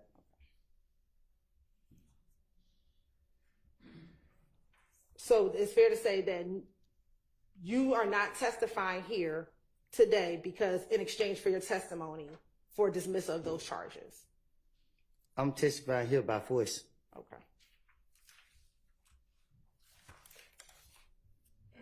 Now, on cross last week, you were asked by Mr. Steele excuse me, let me ask you this. Do you remember Mr. Steele showing you a number of video clips last week from your from your interviews from June of 2015? Yes. And then he also showed you clips from your interview in January of 2015 as well. He showed my interrogations. Okay. And do you recall being asked by Mr. Steele on cross whether the district attorney or the police or anybody ever came back to tell you or confirm with you things that you said? Do you remember him asking you a lot? I don't get what you're saying. Sure. Do you remember Mr. Steele asking you whether or not the state of Georgia, the police, or if anyone ever came back and showed you a 911 call? Do you remember him asking you about that? Yes. Do you remember him asking you if anyone ever came back and told you that they talked to Valerie? He asked me no questions. Okay. That's what you asked me? Yes. Yeah. And do you remember him asking you multiple questions like that? Well, he asked me a lot of questions. Okay, God bless you. Now, let me ask you this. You served about 51 months in federal custody. Is that fair? Yes, a little bit over, but After your release, did you want to speak with the Atlanta Police Department? what you mean? Once you were released from custody, did you want to meet with the Atlanta Police Department? They never tried to reach me. Okay.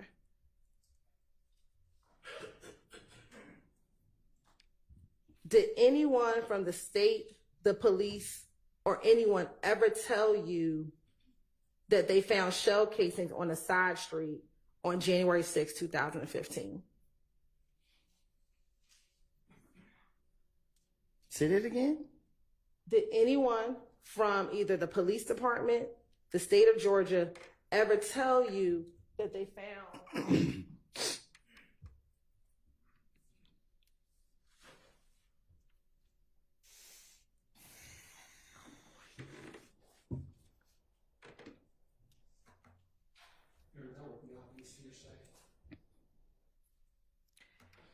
I'm gonna strike that question, Your Honor. Okay. Did anyone ever come from the state of Georgia, from the police? Did anyone ever tell you about the Hertz rental car records that you were shown a few weeks ago?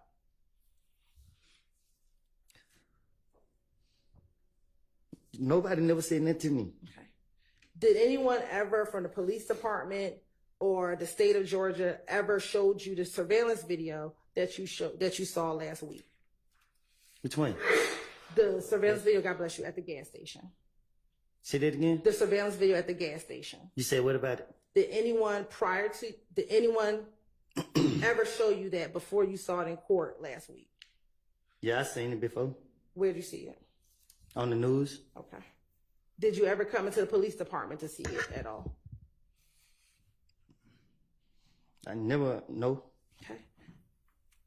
Did anyone from the police department, the state of Georgia, ever show you telephone records that they received?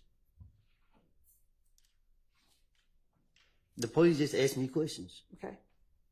Did anyone ever show you your telephone records from 2015? No. Did anyone from the state of Georgia ever show you cell phone records from NARD that they may have received? Which night? Demise McMullen. You say that again? Did anyone ever show you any phone records from Demise McMullen, also known as NARD, that they may have received? What you mean? With me and him talking? Did anyone ever show you any telephone records, period, that came from NARD? Y'all can't, because no, them got my number. I don't know nothing about what you talking about. I'm just asking, did anyone ever show you any telephone records? No. Did anyone ever show you any telephone records from Doo-Wop's phone? Nobody never showed me no telephone, nothing. Did anyone ever play any calls from jail with Duke and Javorce Bradford or Tuda How I supposed to know? Did anyone ever play that for you? Oh, no. Did anyone ever show you telephone records from OG Bentley? No. Did anyone ever show you any phone records from Thug? Who? Thug. No. Did anyone ever play any phone calls from Shannon Stillwell for you? You showed me. I showed you I played for you a telephone call with Shannon. The visitation. Not the visitation, a phone call. Did anyone ever play for you a jail call with a phone call with Shannon? No. Okay. Just because you didn't see these things, does that mean that these things do not exist? Huh? Just because you never saw these things doesn't mean that it does not exist. I supposed to know. Okay.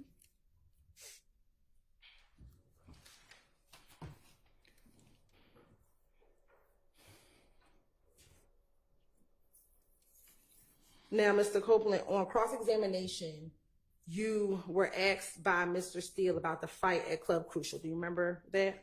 Yeah. Okay. Do you remember also testifying on cross-examination that you spun out in the Infinity with Quindarius Zachary? I don't know nothing about that. I don't recall. I don't know what you're saying. Okay. Do you remember testifying last week that you were in the Infinity a few days before Nutt's murder and it spun out on the highway?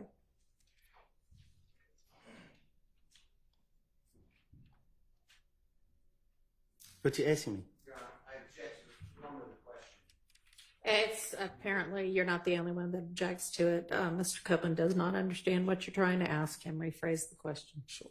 Last week, do you remember being asked by either Mr. Steele or Mr. Shard about the Infinity spinning out on the highway a few days before Nutt's murder? Object to a few days before, Your Honor. Why don't you just try to ask it maybe in pieces? Do you remember last week being asked about the Infinity spinning out on the highway? Mm-hmm. Yes. Okay.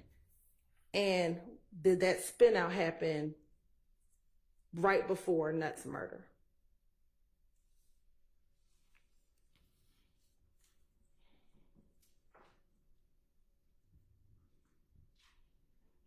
What you mean? What you saying right before it happened? Do you remember telling last week during cross-examination? I remember saying that. I read the card and I gave you the threat. All right. And then you also remember you gave Threat the car at the studio the night before Nutt's murder, correct?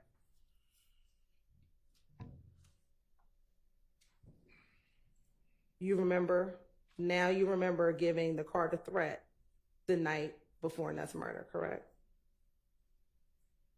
I'm listening. Is that a yes? You remember that? I remember getting threat the car and leaving. Okay. And you also remember stealing Nutt's chain, correct? I ain't steal nothing. Or do you remember taking Nutt's chain out of the car? What about it? Do you remember testifying that you remember that last week? I remember. And that you testified from memory that you gave him back the chain, correct? Yes, I did. All right. But the only thing you don't remember now is what Little D told you in the car at the McDonald's. Is that fair to say? It's not remember. It's like I told you, I made it up. Lil D didn't get in the car and tell me that. And is it only now in 2024 that it's convenient that you don't remember what D told you, or that D did not tell you anything inside of that car? Because I didn't think I didn't think it was gonna be a big deal. I just, if I knew that it would have did all of this, I wouldn't even, you know what I mean? Like, damn, man, I keep telling y'all. Do you remember on cross-examination, Mr. Steele asking you about the shooting at the gambling house? I done been involved in so many shootings, man. Like, you got to be more specific. The shooting at the gambling house that happened the week before Nutt passed away. Do you remember talking to Mr. Steele about that? He was more specific, and I'm asking, can you be more specific? Sure. Do you remember Mr. Steele asking you if you heard a 911 call from the shooting at the gambling house where Okay. Thug's car got shot at? I remember he asked. Okay. To your knowledge, did Thug ever get his car window fixed? To my knowledge, did he ever get his car fixed? Get the car window fixed? I never seen a bullet hole in his car. So you're saying that you never saw the window get shot out Nah. at the gambling center?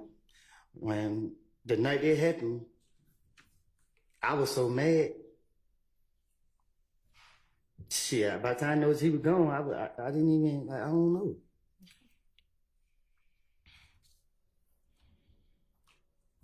Now, do you remember last week on Cross that Mr. Steele showed you the surveillance video from the Texaco gas station?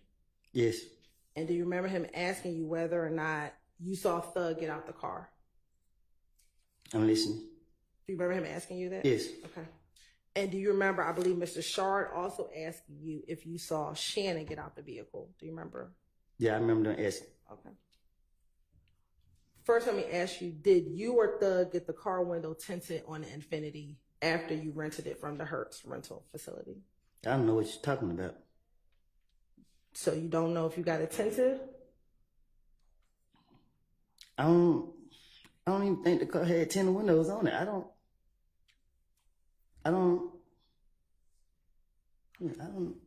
can't remember if it had 10 windows on there or not. I'm asking, did you or Thug go get the windows tinted? I don't know if the car was tinted. Like, I don't know. I can't remember if the car was tinted or not. Now, on the night of Donovan Thomas's murder, it's fair you were not at the gas station that night, correct?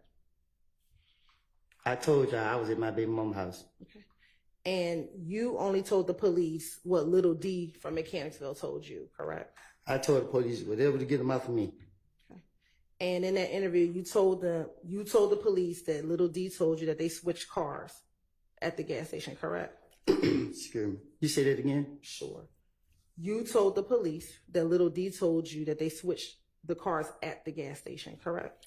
I told the police whatever to get them out for me. Do you know if they switched the cars behind the gas station? How would I know? Okay. I just know when I looked at that video where they showed me last week, I didn't see nobody switch cars, so I felt that that'll prove that, you know what I mean, that I lied in the past. I can't speak on now, like. But you only know what Demekion told you, correct? He didn't tell me that. Now, If he would have told me that, I would have knew. So for example, let's say if they did switch cars at the gas station, the camera would show that. So I that's why I keep telling you, stop going in the past. I ain't trying to go to jail, but if you're gonna keep going in the past, I'm telling you, don't do that because I lied. Okay. Do you know if there were cameras behind the gas station? To my understanding, there's cameras all over them.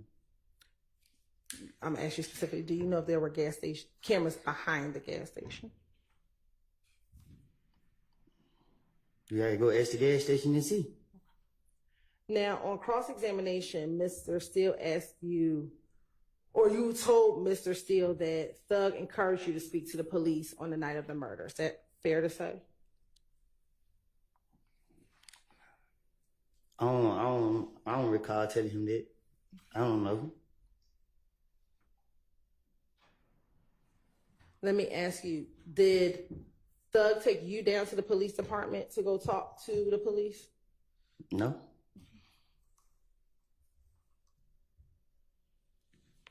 On the same night of Donovan Thomas's murder, your family's house was targeted, correct? My baby mother's house was. Okay. And to your knowledge, Mr. Williams or Thug's stepfather's house was targeted, correct? To my knowledge, I don't know. I don't have a clue. Still to this day, I don't know.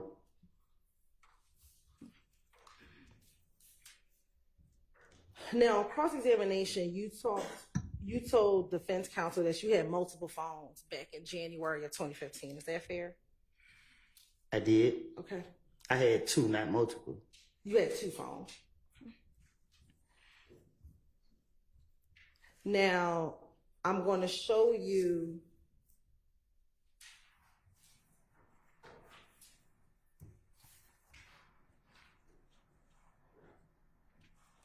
a screenshot of Stacey Exhibit 378 Yankee Alpha.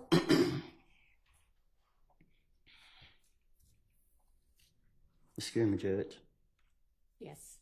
Can you cut the air down just a little bit? What? The air. As in hotter or colder? It's freezing. Thank you so much.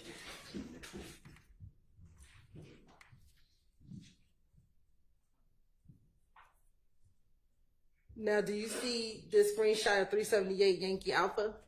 Yes. And is that a phone in your hand? Yes.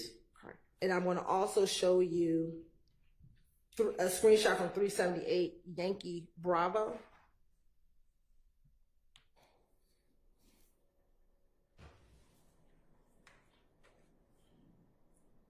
And do you have a cell phone in that picture as well? So I guess so.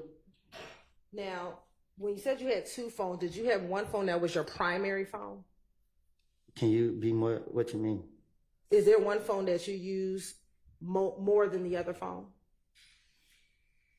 I got both of them for the same purpose. What was the same purpose? To use them. Okay. Is there one phone that you called Deshaun on primarily? I call home both phones if I had to. Okay. What about calling your brother Trez? I treated both phones the same. Do you remember the phone number for both phones? I actually got locked up with the other phone. When did you get locked up with the other phone? For my probation violation. The phone that you showed Detective Thorpe on January 11th, that is the phone that you had with you the night of Donovan Thompson's murder, correct? Can you say it again?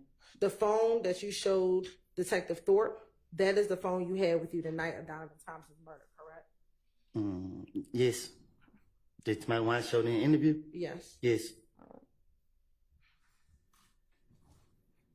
And that is the phone number that you gave him for the night of Donovan Thompson's murder, correct?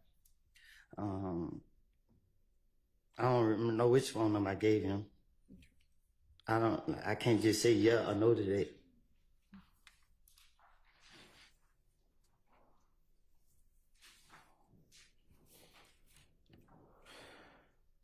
Now, do you remember we talked about this earlier, Mr. Steele playing for you a jail call from December of 2022. Do you remember that? December 22? Yes, when you were in the Fayette County Jail? Yes. Okay. And do you remember in that call talking to your, I believe it was your sister, about Yak overhearing a conversation that you had? Yes. Okay. And that Yak was in the bedroom, I believe, with your cousin, and you were talking to someone else, and he overheard that conversation. Do you remember that? Yes. Okay. And you were concerned that he was going to tell people about the conversation he overheard. Do you remember that? I wasn't concerned. I try to be more secretive about whatever I got going on. What was the conversation that you were having that you were concerned he was going to go back and tell? I don't think you heard me. I like to be secretive about my conversation. Okay. Well, let's play Defense Exhibit 250E.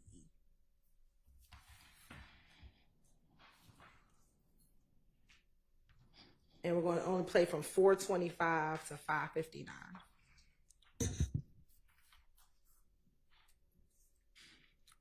I need to put the headphones on? Yes, please. It's working now? It should be.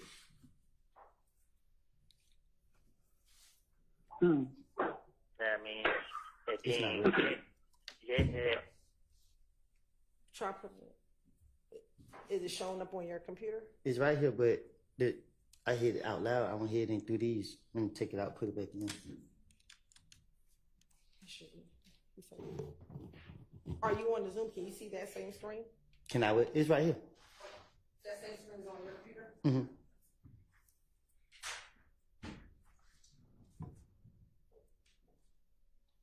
Overheard me and somebody else having a conversation. No. Know what I mean? So,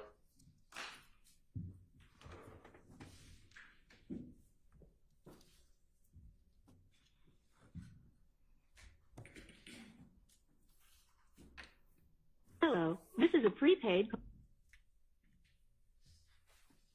Last week, it seemed to just take it a minute before it would play on there. And also, where are the good headphones that were around a few weeks ago? Anybody know? We were still looking for them, Your Honor. I think it got carted away with the other. I think so too, but Yeah. that might help also. We are trying to find those because. All right. as well.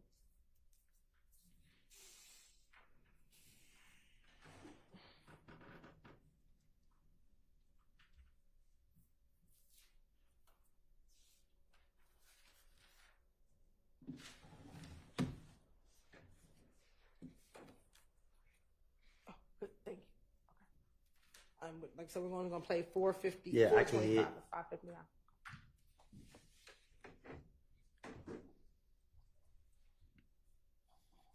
know what I mean? And then Jet had overheard me and somebody else having a conversation. Know what I mean? So he was in sister house. Yeah. Yeah, this nigga was late. No, sister house, cousin. Oh. This nigga was laid up in her bed, and I was in the living room. I was in the living room telling nigga. I was telling my partner like, man, look, man, these fuck niggas got this man third. I'm telling him what's going on. Like these fuck niggas playing on me. You feel me? Mm-hmm. So while I'm telling him that these niggas playing on me, this nigga hit the whole conversation come out the room. Mm-hmm. So when I see him, my mouth dropped. I'm like, what? You feel me? Like, so when he heard the whole conversation, I'm just like, shit, fuck it. Now I mean, I already know he could go back and let them niggas know what's him. Like, he tried to tell me that what I was talking about, I was wrong. I ain't know what I was talking about. I'm like, yeah, I do know what I'm talking about. Yeah. I ain't stupid. That's too crazy. As a girl, I said, that's too crazy as hell. Y'all need to put them up for my people. Then after that, then what's his name went trying to post me on his Instagram page and try to tell me to come back around. Man, I ain't come back around y'all niggas. I knew y'all got playing. Come on, man. Y'all crazy here thinking I'm stupid. Now, Mr. Copeland, what conversations were you having such that you were concerned that he was going to go back, he being Yak was going to go back and tell people about the conversation you were having? What you mean? What were you talking about to your friend that he overheard that you were concerned they were going to go back and tell? I was planning on doing something to somebody. That's what I said.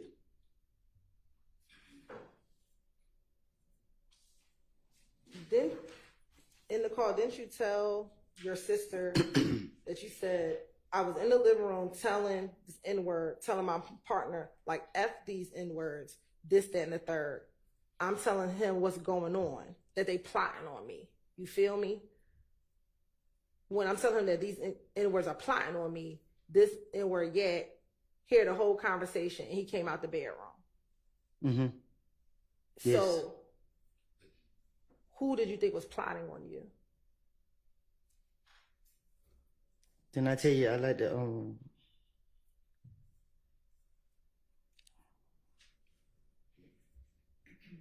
I think they was planning on me. Who's the they? Mr. Williams. Okay. That's what I said. And you were concerned that Yak was going to go back and tell Mr. Williams and them what you were telling your friend? I wasn't concerned about him going back and telling him. I really was debating, should I let him leave? Okay.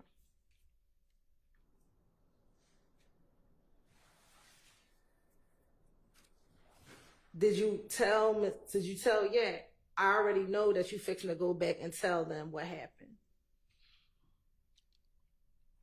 And he tried to tell you, I'm not going to do that. Me and my friend was looking at each other, trying to debate. On what we had going on right then and there. And it's safe to say that you didn't do anything. Yak left the room, correct? Yes.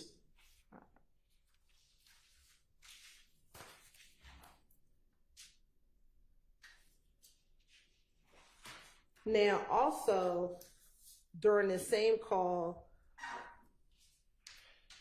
and even in the course of your testimony, you said that you lied on Thug. Do you remember testifying to that multiple times? I told you that. What are the lies that you've told on Thug? I put a lot of blame on him that I know that I should never did. If I, like I said, if I knew that it would have caused all these problems right here, I would never did it. But I told you I was going through a dark phase in my life. And at the time, I didn't care about none of the choices I made in life. And through the midst of, I was going through that phase, I had my little girl, and she gave me a purpose. So, I'm done. No, are you done?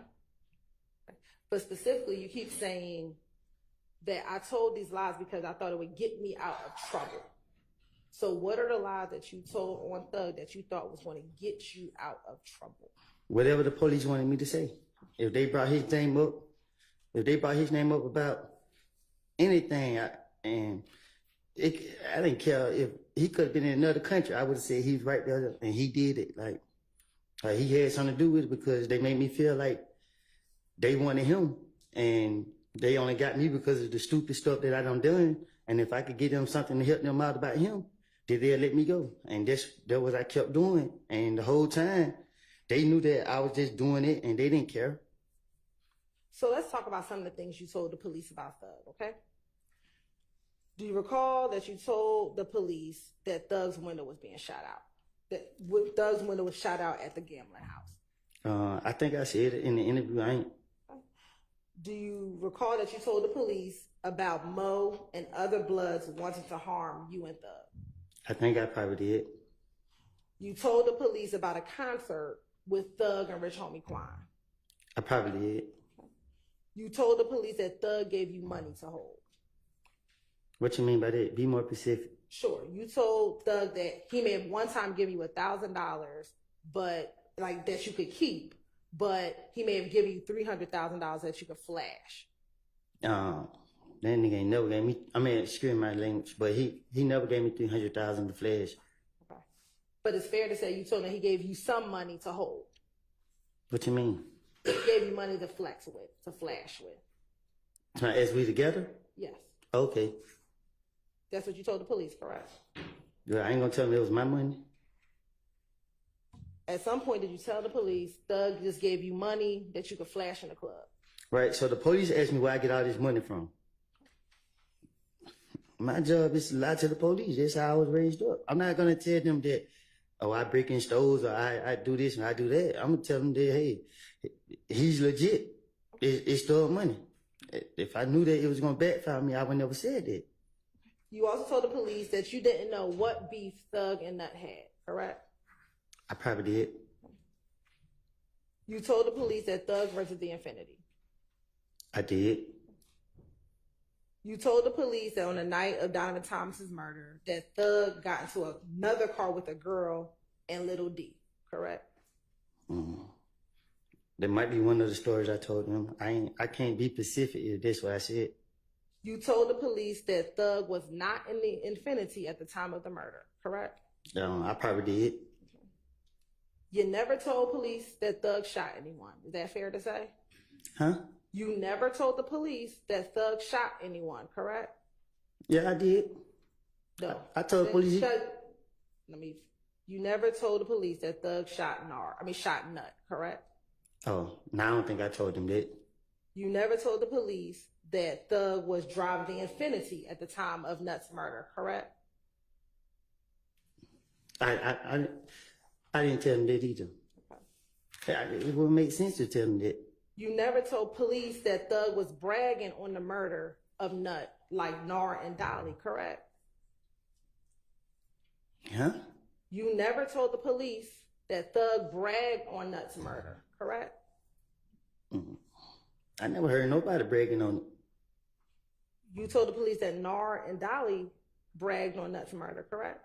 No. So everything that you told the police that we just went over, which one was the finesse? The one that make more sense, where you take a little bit where you know that they can prove, and then But if you're trying to finesse put the them, twist on it. okay, if you're trying to finesse them to get out of jail, why not say Thug was bragging about the murder? When I say he brag about the murder, what you mean? Why wouldn't that be believable? Who brags about the murder? Okay. Why wouldn't you say that Thug was driving the Infinity at the time of the murder? He rented it. Because I'm talking to Gaither and Dennis. Like I've been dealing with them for a long time. I know they're a long way from stupid. Right, but that's believable. He rented the car, so why not tell them that? Objection, Your Honor. That's testimony on behalf of her founder. Rephrase your question. Sure. If you're trying to finesse the police, why not tell them that Thug was driving the car? Because think about this. This man, the multi-millionaire superstar. If I go in the police station and be like, yeah, Thug was a getaway driver in the killing of a nut, they gonna look at me like I'm stupid. But he rented the car, didn't he? And why would you rent a car to commit a murder in? But you told the police that he rented the car, correct? But there's something I know that they can prove. All right. They can prove that he rented the car. But I don't know if it was this car that was used in the murder. Why not, if you were just trying to finesse the police and you didn't care if they were going to verify what you said, why not make up the beef that Thug and Nut had? Because you got to get this. You got to, like I said, you got to get the facts together. You got to get stuff where you know they can go back and see. Like, for instance, okay, they jumped on me in the club. Everybody know they jumped on me in the club. So I can say, hey, they punched me in my face. That happened. Then I can say, oh, okay, something that didn't happen. They can't prove that this ain't happened or they did happen. Right. And you wanted to tell them things that they could verify, correct? Can you say that again? And you wanted to make sure you told the police things that they could verify, correct? I'm trying to make the police believe that I can help them. And if they let me go, that's what I'm willing to do. So every time, let's say the time they didn't let me go, you see, I never came back and helped them. When I told them I'd get them their gun back, what they had to do, they had to bring a SWAT team to get me. So anytime they let me go, they knew I wasn't coming back. Okay. On cross-examination, you talked about a meeting that you had with your lawyer and the U.S. attorneys back in 2015. Do you remember telling Mr.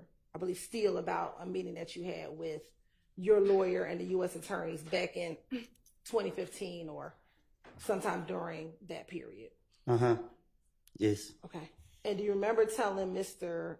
Steele that there were some APD officers present when you were going to have that meeting with your lawyer and the U.S. attorneys? Yes. What APD officers were there? Gaither and Dennis. And it was another lady, but I don't know her name. And it was the ATF agent. It was everybody who was in the interrogation room. You mean the interrogation room in that June interview? When they locked me up. Okay. Do you remember how long you were in the feds before you were going to have that meeting? It was like probably the first couple months because I found my lawyer right out the rip. And why did you fire your lawyer? Because he worked with the state. He was trying to work with the police.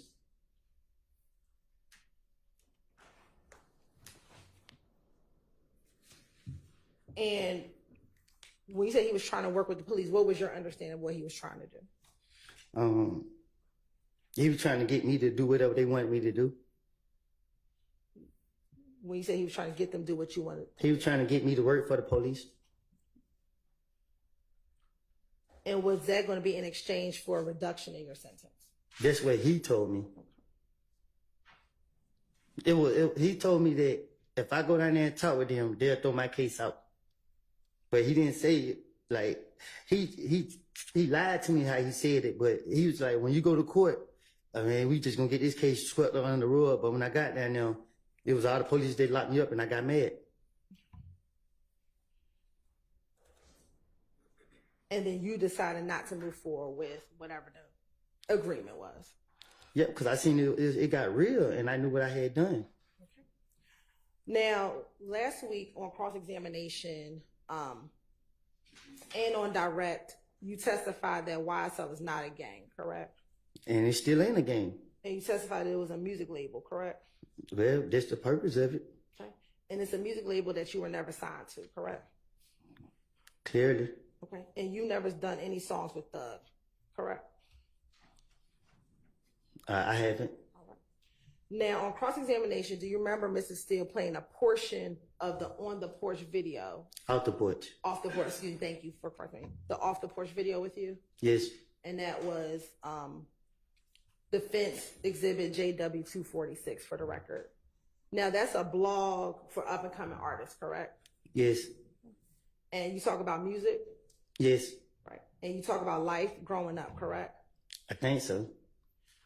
Now, the portion that Mr. Steele played, was that was the portion when you called yourself a gangster and said that you would slap people in the face if they tried you or something like that. Do you recall him playing that portion of the clip for you? Yes. But that was not the entirety of that interview. Is that fair? No. Okay. I want to play for you a few portions, okay? Put the headphones on? Yes, please.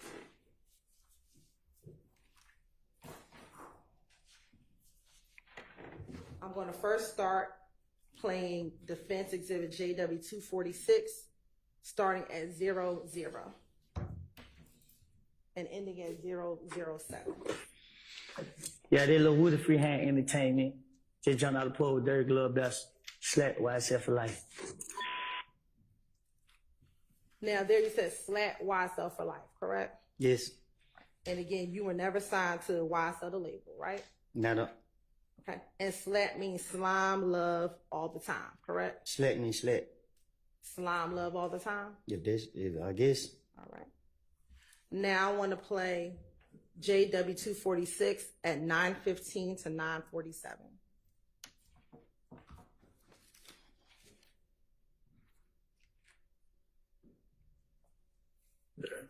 And you dropped a music video for that song too. Was that your first music video you shot? Yeah, first one ever. Yeah.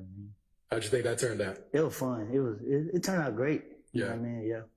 I like it. Still watch it today. Yeah. Yeah. Mm-hmm. And you rep YS.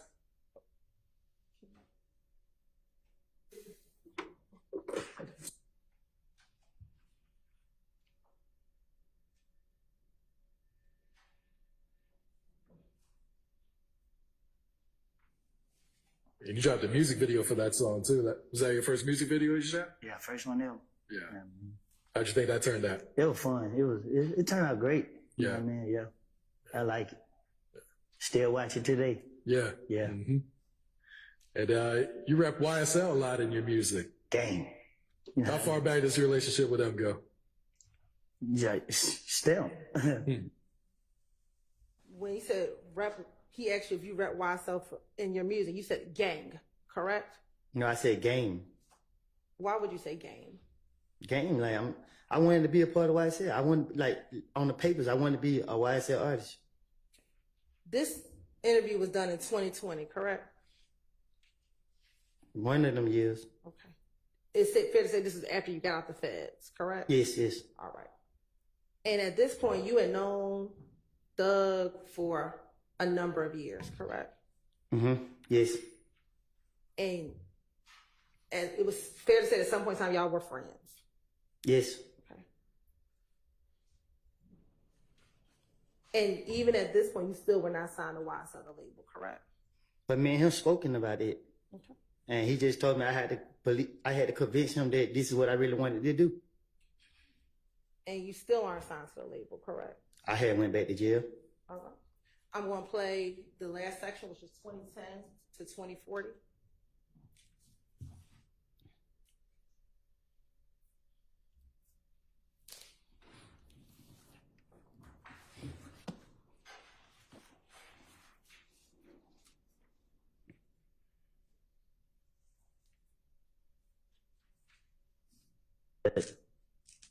Other than that, you know, everything. Yeah. Yeah. That's what's up. All right, any last words or shout outs before we get you out of here? Shit, you know, shout out to the game. YSL for life. You know what I mean? Shout out my nigga Munt, Ralph, you know, Threat. You know what I mean? For the ops. You know what I mean? You said shout out to the gang, YSL, some other people, Threat, and then fuck the ops. Mm-hmm. Who are the ops? The ops. The ops of another record label? No, my ops. Fuck them. All right. But this is after you talked about shout out to the gang, YSL, correct? I said shout out to the gang. Then I said YSL. I said fuck the ops. When you said shout out to the gang, YSL, you're not talking about the music label, correct? Which, can you say that again? You're not talking about the music label, correct? I don't get what you're asking. When you said shout out to the gang, YSL, you're not talking about the music label, correct? I'm pretty sure I know you're not you're not in the streets, but you keep sticking on this gang stuff, and I don't know how much it's gonna take to convince you that when you're a gang, you can't be 2-3 different gangs or sets of members. Like, again, you can't be YSL, the gang in your voice, and be a blood. Because let's say if YSL is a gang and YSL get into with blood gang members, you gotta pick. So what you gonna do? You're blood or you YSL? It don't make sense. And if you're a blood's not gonna let you be YSL. If it's a gang. Just like with Crips or just like anything else. But you gave up being a blood, correct? Yeah, I did. All right. So when it said YSL for life, gang, that's who you rep now. No, correct? I said, no, I always been 30 deep when I was a gang member. But 30 deep is not a gang, you know what I mean? It's just my neighborhood. A gang in Atlanta is Bloods, Crips, GDs, or whatever. And let me correct that.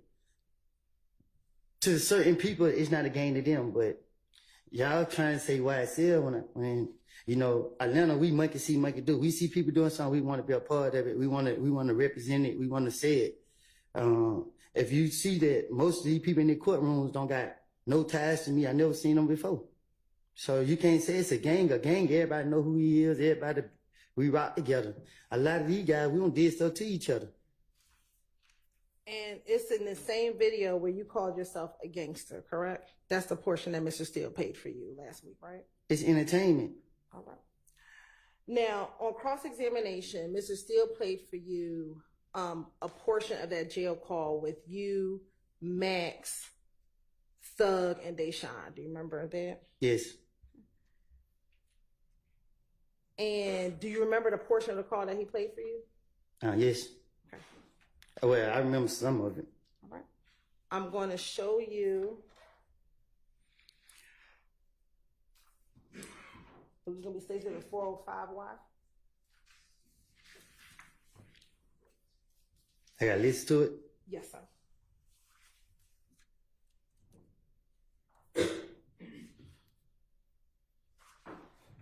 All right, I'd like to go through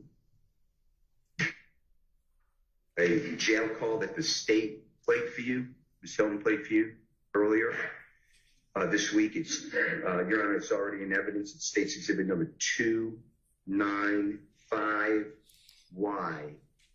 And specifically, Your Honor, starts at 128.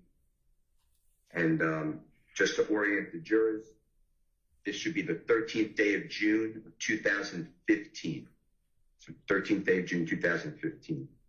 And I believe you said that you're on the phone, and there's other people on the phone too, but Jeffrey's sister, you identified her, or she'd been identified as Max, and then Jeffrey in the background, maybe his voice on the phone. It's on the call. I'd like to just play that short snippet, okay?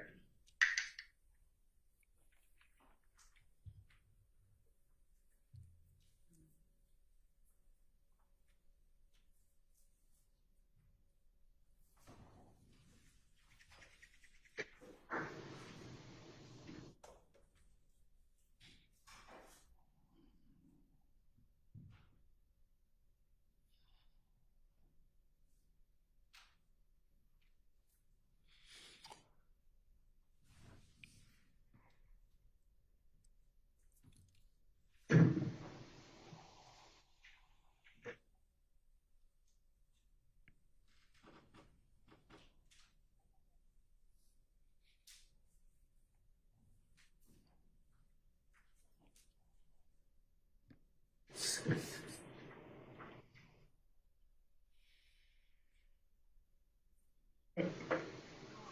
can't hear nothing. I don't think it's playing. Hello.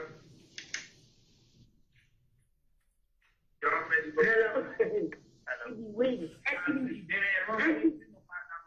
you got Woody. Yeah. What's up, Woody? Yeah. Lil Juror, yeah, he got fun. John. Yeah. How much the money is? 15,000. But I go to a bar and come home by 15.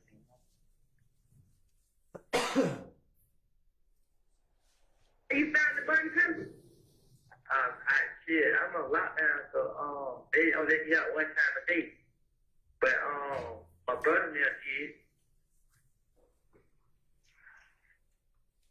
You just when he hang up, click on call his brother and he told his brother so he get his money. Is your brother no, I'm saying call his brother on sign it. Yeah, Deshaun, where you at? I'm at home. You ain't got no ride? I can get your brother friend. Meet me on University. On University where? That gas station you already. You know what that gas station at Juror. Meet me at Juror. Hey, man. Okay. Yeah. You ain't right, man. What did D do? I'm gonna take some money. D told what I did. Well, You come out rock. Yeah. You told him Roscoe too. You say don't fucking play, bro. You told him Roscoe. You told him Roscoe just like he Roscoe ain't no fucking blood. You don't give a fuck. I don't agree. Hey, D-Shot come up and come meet you so you get your money. Gonna pay with bond so you get out, bro. And when you get out with it, I can have him talk to you. I really feel some type of way. I'm gonna talk to you about it so you get out. Man, listen, man, I'm tired of this shit. I ain't playing with you. I ain't fucking playing with you either. God's first birthday on the way.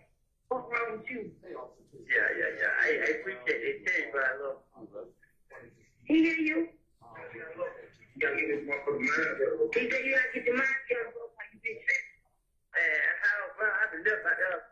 I ain't had nobody, bro. I just feel like nigga left me out there. I ain't did shit. You ain't never out there alone. You just want to be out there prison. Bro, we ain't fucked up no more. You ain't got to be out there pretending to deal. Shit, I had no choice. That way gonna get you time. Pretending to deal. Out there.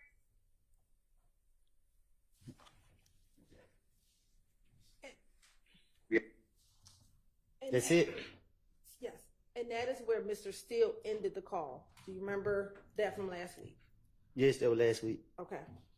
Now, a few things. Do you recall last week Mr. Steele asking you when you all were talking about Little D? Do you remember him asking you if Thug said anything when you all were talking about Little D? Do you remember him asking you that? Shoot. I don't know when brought the D name up. Do you remember Mr. Steele asking you, though, specifically, if you heard Thug say anything when you mentioned Little D on that phone call? I don't get what you're asking me. Sure. Last week, after Mr. Steele played that call for you, Yes. do you remember him asking you some questions after he played that call for you? Yes. And do you remember him asking you whether or not Thug said anything after you talked about Little D in Right. the jail call? Yes. Okay.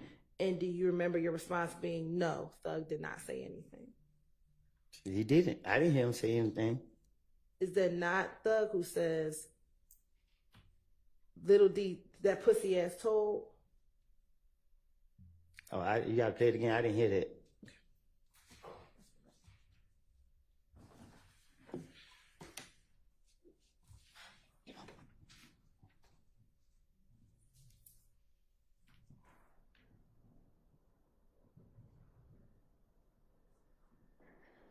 All right, I'd like to go through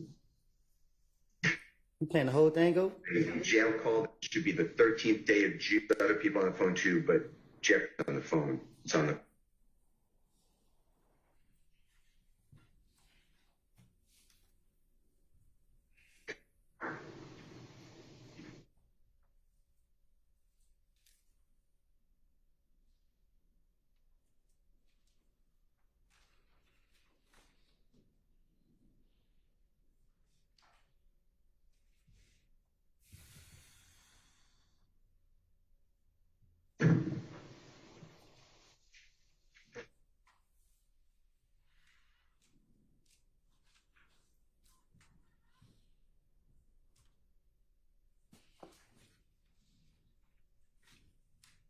Can I speak?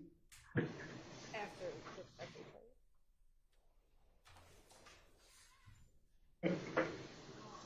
I can't hear me. I don't think it's playing. Hello.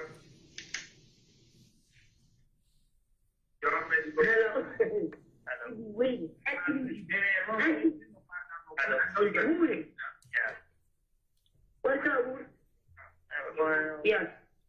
Lil Juror, yeah, he got a bus. Be done. Yeah. How much the money? 15,000. But I go to a bar and come home about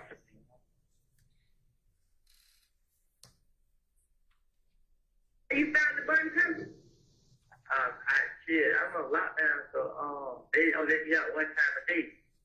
But my brother there did. You just when he hang up, please go call his brother and I'm so his brother so he give you money. If your brother don't, no, I'm saying call his brother don't sign it. Yeah, Deshaun, where you at? I'm at home. You ain't got no ride. I could get your brother friend. Meet me on University. On University where? That gas station you already. You know where that gas station at Juror. Meet me at Juror. Hey, man. Okay. Yeah. You ain't right, man.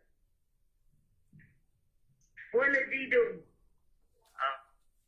I'm gonna say too much, man. Be told what that is. You come out rock. Yeah. You told him rock. Did you hear we said D told pussy ass? Probably, yeah, I heard it. Okay. Is that not Thug who said that? I can't say 100% if that was him or somebody else. I can't say, but I heard it. Okay. Now. But me going to jail was for a gun that he bought for me. So throughout the interviews, you'll see that they just be me breaking my mojo. I mean, Lil D name was never brought up for me to say he ain't right. That's proof of me lying, and I'm pointing it out to you. Were you saying that Little D wasn't right because you wanted him to claim the gun from the Dunbar Center? No, I was saying Lil D wasn't right because I'm trying to manipulate everybody. Okay. All right. Now, Mr. Steele, when he played the call for you, he ended the call, but that was before Max actually got off the phone. Is that correct? What you mean? When he stopped the call, that wasn't the entirety of when Max was on the phone with you, correct? He played the call. I listened to it. Okay. I want to play for you 378 Yankee Echo, and we're going to start at 3:48.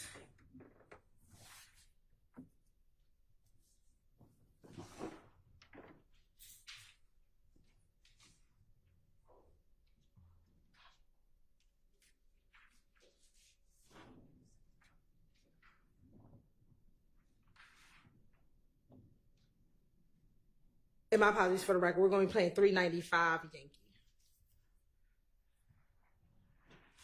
Starting at about 350.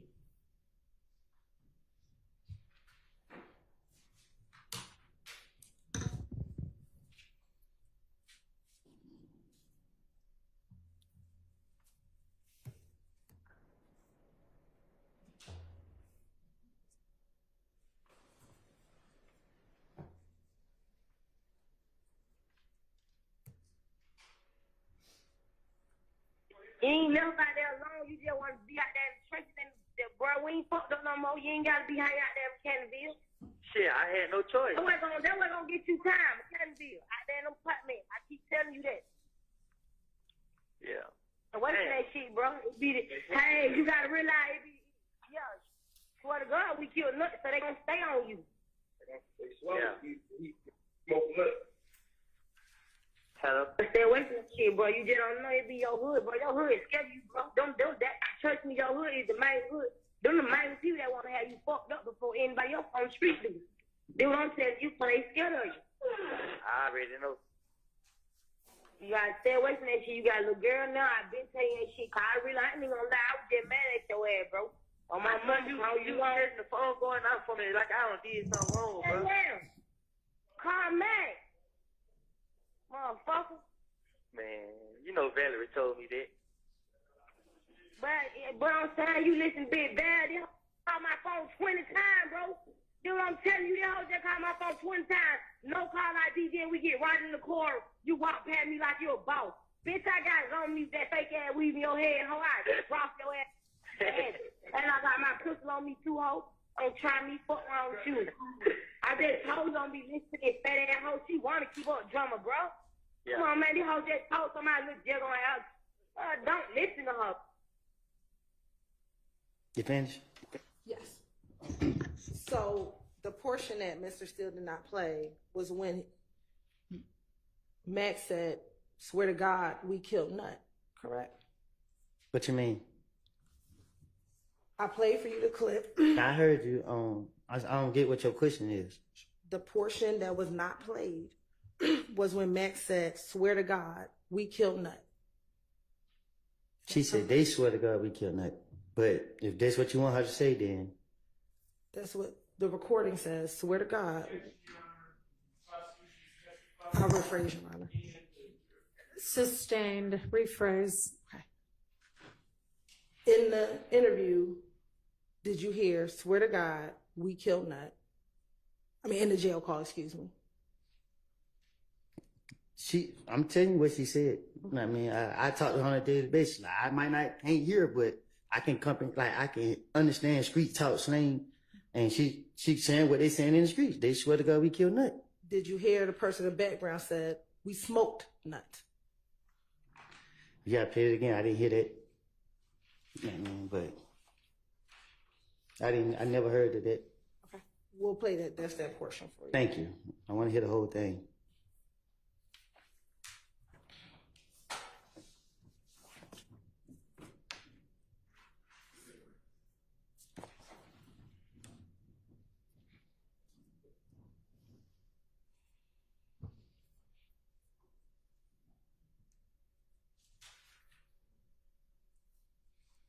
You ain't got them Canterville. Shit, I had no choice. That wasn't gonna get you time, Canterville. I damn them apartment. I keep telling you that. Yeah. And what's that shit, bro? It be, hey, you gotta realize it be, yeah. Swear to God, we killed Nut, so they gonna stay on you. Yeah. He smoked nut. Hello? Stay away from Can you play it again? It was so fast. Not the whole thing. I can't. Yeah, we're just gonna play that portion for you.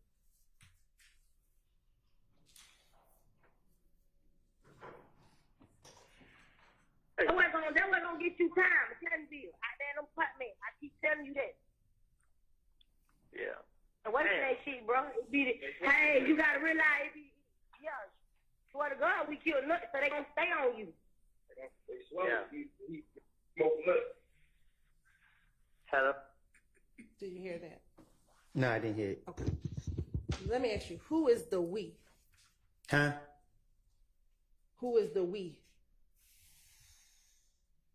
See, you hear what she said? They gonna stay on me. Like, I don't know. He says, "Swear to God, we killed Nut." Who is the we?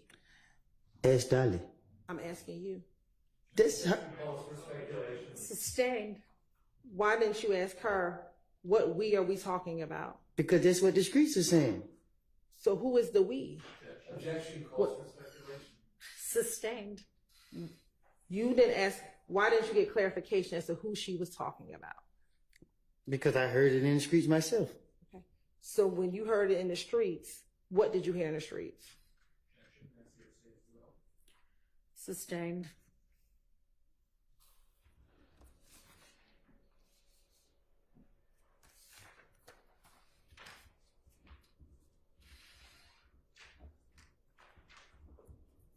When Dolly is talking to you, is this when you were being shot at because people thought that you killed Nut? I don't get what you mean. Can you be more specific? when you told Dolly that it was people were coming after you, was this because people thought that you had something to do with Nuts' murder? Sustained. Why did you think people were coming after you? It's more the police that I was really speaking on coming after me. It's like every time I did something, they was popping up.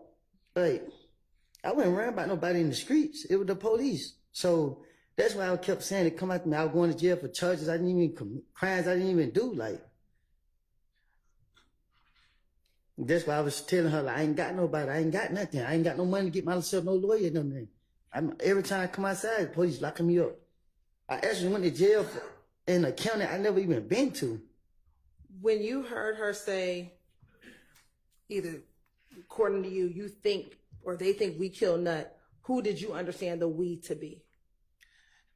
Shit, they kept telling me. They kept saying me and these people on the west side, me and Thug, me and Moonton, me, Doc and Head. They were telling me and everybody to it. So I knew she was talking about me and whatever the street saying. So. And all those people you just named, those are all people who are associated with YSL, correct? No. All right.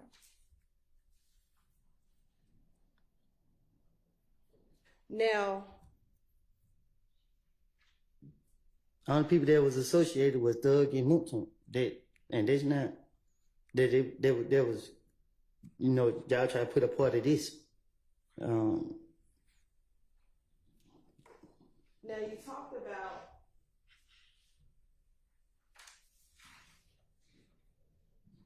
at any point did they ever say that it was you and Dolly that killed Nut? What you mean? You said that they were saying it was me and Thug, me and Monto, me and this person. I'm pretty sure you heard the rumors when it happened. You know what I mean? They put my name in there with everybody. I'm asking you, did they ever put your name in there with Dolly? I don't remember them saying it, so I can't say yeah or no to that. Now, you've continuously talked about wanting to finesse people. Do you recall last week Mr. Steele showing you a clip from your interview when you were talking to Detective Dennis about Bloody J and having Bloody J and Thug become friends again? Do you remember him playing that exhibit for you? Yes.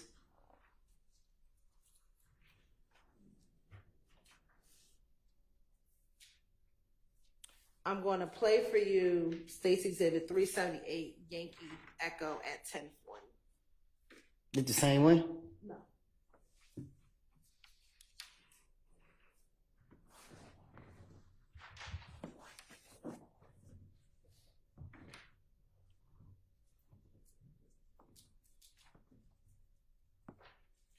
Jurors, when they're getting all these set up, because it seems to take a minute, if y'all want to stand up and stretch or anything, that'd be a good time to do that.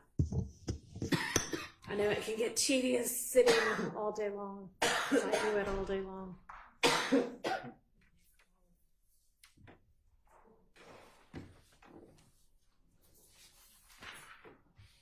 Lawyers too.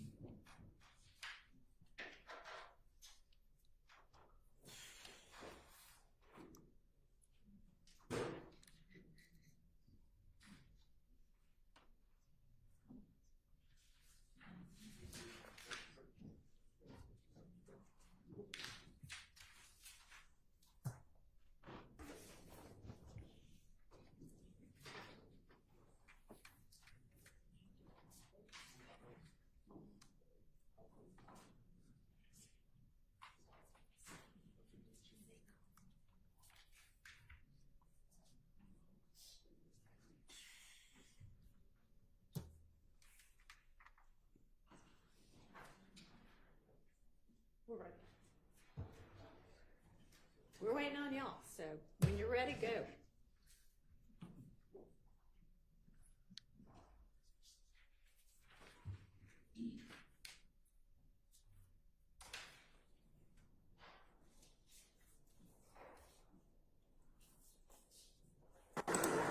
Ten, 2015, that you tried to get Mr. Williams or Jeffrey, and do you know who Bloody J is?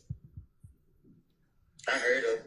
Do you know the given name Justin Ussery, excuse me? Who are they? That's fine. I'm going to use Bloody J, okay? Do you remember telling the police, and this is, Your Honor, JW240D, was in David State's Exhibit number 378YE. It's June 10, 2015, meeting, interrogation, whatever, or conference, with law enforcement and Mr. Copeland. It's 10:40:37 a.m. to 10:41:08 a.m. And Mr. Copeland, tell us if you hear this, okay? And if it's not, you correct us. Detective Dennis tells you, so the night at Crucial, when you were saying they jumped on you, you said, when all the, I'm just not saying it, but SHI blank popped off. So what happened, Mr. Detective Dennis, what happened when you came outside with Bloody J? Because you were saying last time that there's overlapping conversation, meaning I can't understand if multiple people are speaking. And you said, when the Detective Dennis said, when you were trying to bring everybody back together. And the Detective Dennis said, you were like, is he ready? And Thug or Jeffrey kept saying, nah, he ain't ready. You remember that? That was Detective Dennis saying, you remember you told us that when you said, and you said, you mixing things up. You're talking about the time we was in when I called Bloody J and tried to get him and Jeffrey or Thug. You said, back, cool. That's what I'm targeting, okay? So please listen to it. If I said it wrong, just say it right. Your Honor, can Mr. Copeland listen to this, please? And the jury. So the night at Crucial, that when you were saying they jumped on you, right? When all shit popped off. So what happened when you came outside with Bloody J? Because you were saying the last time when you were trying to bring everybody back together, you was like, be ready. And I stood and said, I ain't ready. You remember that? You remember told us that? When you said you're sneaking it up. You talking about the time they made shit on that house that day and tried to get him through that cool. Remember saying that you were. Now, in watching that video, do you see that you corrected Investigator Dennis when he had some facts wrong? What you mean? You said, did I correct him? Correct. Did you correct, in the interview, did you correct Investigator Dennis when he had some facts wrong? Right, I'm listening. So if you were trying to finesse the jury, why even correct him when he had something wrong? I wasn't trying to finesse the jury. I was trying to finesse the police. Correct. When you're trying to finesse the police, why correct him if he had something wrong? Because they after me. And like I said, just when we going, one thing I know about Dennis, I know I got to come correct when I'm talking to him, so I got to. But Dennis, I know Dennis play games. Right. So you said, when it comes in, you have to come correct. That's what you just said, right? No, I'm saying, like, when I say come correct, I'm saying, like, it's hard at convincing Dennis and Gaping. Like, you gotta really make them believe, like. Because they can see, like you said before, Gaither can see through your BS, correct? Mm-mm. What I said before is that, like when I make up the names, I know that I can't come to Gaither with the names I done made up. She gonna already know I made them up. So it's different, like when I'm dealing with like different polices. When it come to Gaither, I gotta be more convincing than I will with Thorpe. Okay. Also, let me ask you, in 2015, is it fair to say that you were closer to Shannon than you were with Duop? With who? With Duop. If I was closer with Shannon than I was with Doo-Wop? Yes. I guess. And matter of fact, Doo-Wop is Yak's friend, correct? I'm cool with Doo-Wop. But that's more Yak's friend than it is your friend. Is that fair to say? I guess. So if you're trying to finesse the police or mixing some truth with a little lie, then you would agree with me that the full truth doesn't matter, correct? Like if you're trying to mix in a little truth with a little lie, then the full truth doesn't matter, correct? So my whole purpose was in the interview was my little girl birthday was coming up, and every time they got me, they would ask me questions and they would laugh and act like they was believing the stuff I was saying. So when they got me on June 10th, I didn't want to go to jail. I'm not scared of jail. You feel me? I know how to adapt to my environment. It's just the timing of when they got me. And my whole purpose was if I could convince these people that I work with them and I help them out and do whatever I do to let me go. And that's what my intentions. Y'all keep dragging me in here like I got facts. You know what I mean? And I don't. I'm going to show you what's already been admitted at 60378 Yankee Echo at 534:49. Do I listen to it or it's a picture or something? I'm going to show you and you're going to listen to it. Okay. Or I'm going to ask you if you can listen to it, please. Yak driving, Shannon with the AK, Nara with the pistol, and Doo-Wop with the pistol. Now, I don't think Doo-Wop had a pistol. Okay. All right. But you just know what seats, how everybody was sitting in the car. All you know is that Yak was driving. Yeah, I didn't know Yak. They said Yak was driving. And that's based on what Mikion told you. Yeah. Lil D. Okay. Did they say that to anybody else or just y'all little circle? Right. And we're going to stop it at 535:18. In that clip, you clarified for the police who had guns, correct? Again, if I wasn't there and Lil D wasn't there, how could we say what happened? All right. Because you were telling them what Little D told you, correct? But if Lil D wasn't there, how could he tell me what happened? Okay. You told the detectives and you clarified that it was Shannon and Nar shooting the gun, Yak was driving, and Doo-Wop didn't have a gun. That's what you just told the police, correct? Right. All right. If you were just trying to tell them anything, why not tell the police that Doo-Wop had the gun? Again, I can't, right now, everybody in this courtroom see what's going on in this courtroom. The people who's not in this courtroom, they can't say what's going on in this courtroom. So if Lil D said that this what happened in that car, he had to be in that car to know that. If I say that's what happened in the car, I had to be in that car to know that. Neither one of us in that car to know that. So it shows, again, that I'm just saying whatever. Okay. I'm asking you, why would you tell the police or put the gun in your friend's hand when you could have put the gun in Doo-Wop's hand? So, again, January they got me, February they got me, whatever month come out today they got me. They got me every month. I wasn't convincing neither of them times because they were locking me up or whatever. I wasn't convincing them, so I had to be more convincing.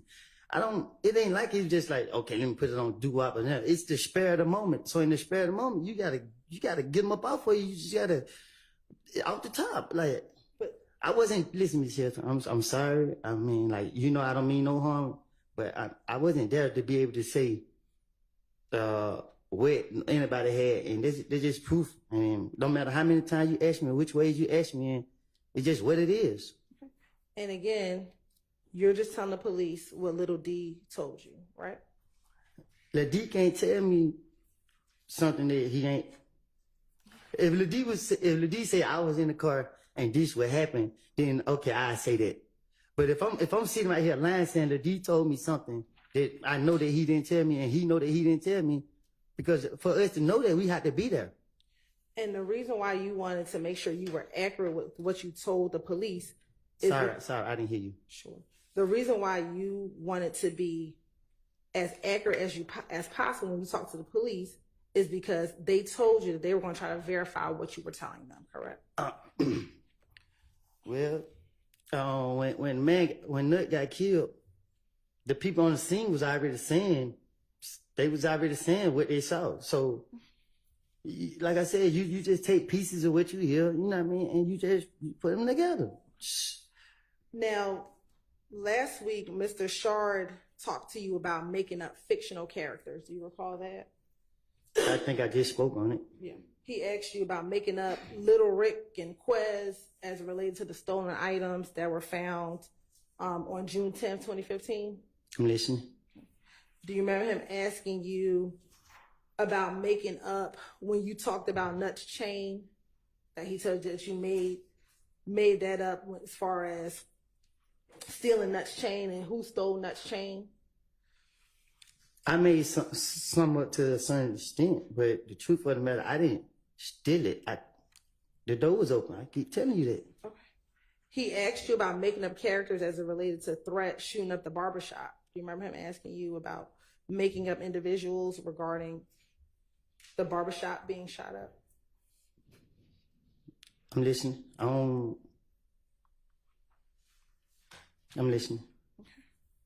So if you know how to make up people in those instances, why won't you just make up people for the night of Nut's murder in order to finesse your way out of getting in trouble?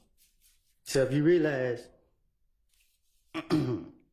Gaither and them wasn't in front of me, so when Gaither and them did get in front of me, I know what I'm dealing with. And when it was in the investigator that I knew didn't know me, I could tell them anything. But when it's Gaither and them in front of me, I gotta convince them. Like I gotta convince them that to make them believe me. So just like for instance with Shannon, it was stupid that I put Mitch's name, cause I know Gaither gonna be like, Woody, really? When have you and Shannon never not been together? But it's just a roll of a dice. Okay. Do you recall that it was Gaither who you told about Little Rick and Quez? Oh, you confused. Say that again. Do you recall that it was Gaither who you talked to about Little Rick and Quez? So.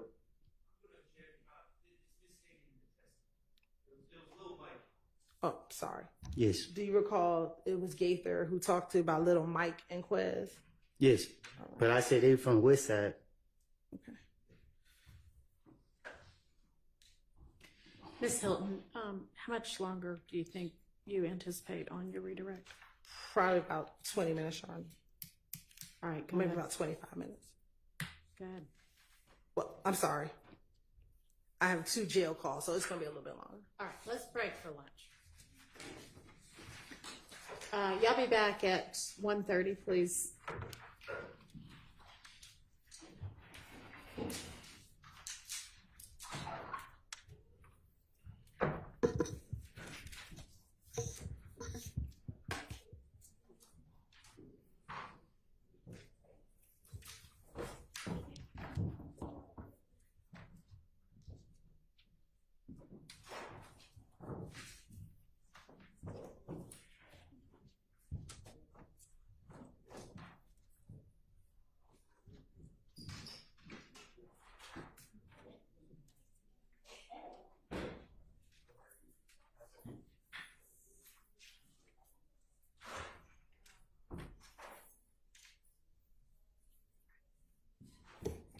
All right, we were going to take up a matter at lunch that y'all got notice of, but I don't think that everybody got notice. So we're going to just try to reset that for maybe Friday. All right, anything before we break for our lunch? Yes. Nothing related to case. I asked the court briefly with anybody who Okay.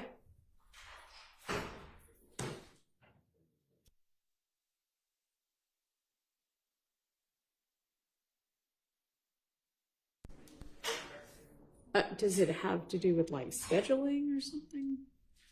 Okay, well, I'm not going to release everybody to go until they want to stay and hear it.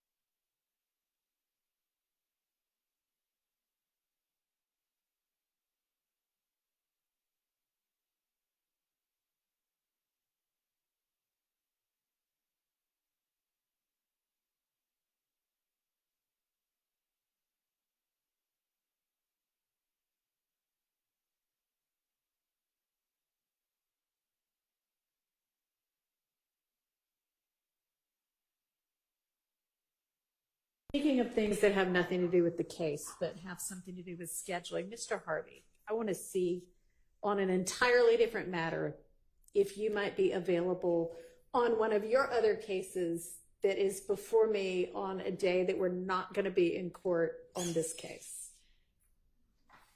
Come up here.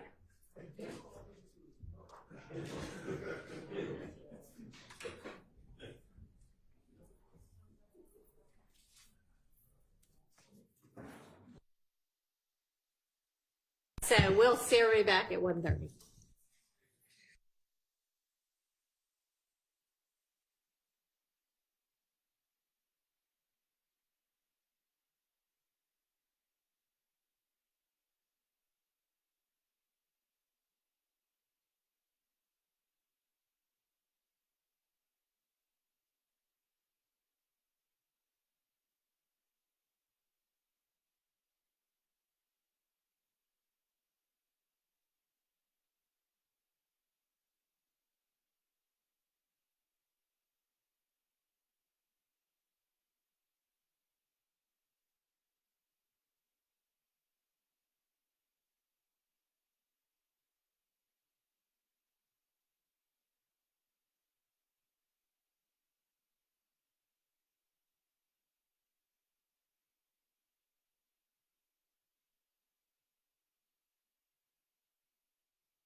and Ms. D. Williams. Oh, there she go.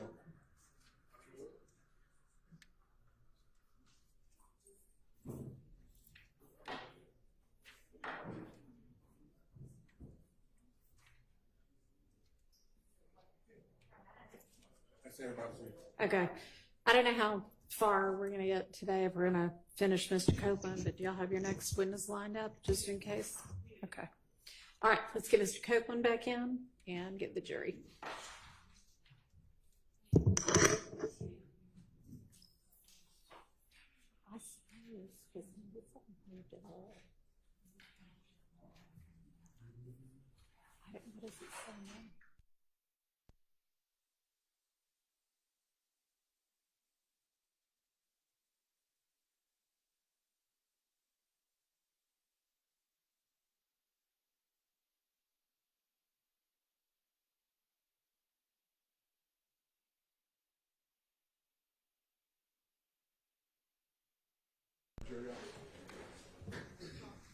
Where's this? Yeah, we can.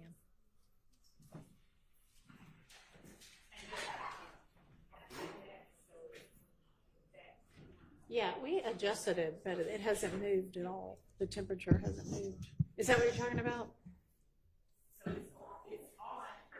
Okay. Thank you.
Thank you.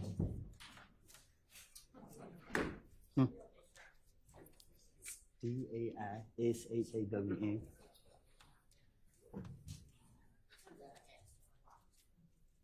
I didn't hear you. You're welcome. Can you bring me now? All right. Thank you. Go ahead, Ms. Fulton.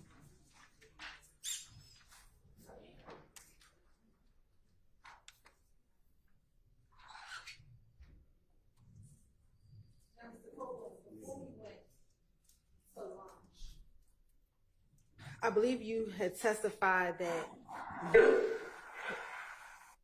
that you did not recall ever telling the police that you that Nard and Dolly had bragged about killing Nut. Do you remember saying that before? I didn't say nothing about it. I don't ever recall. I never heard anybody bragging about killing him.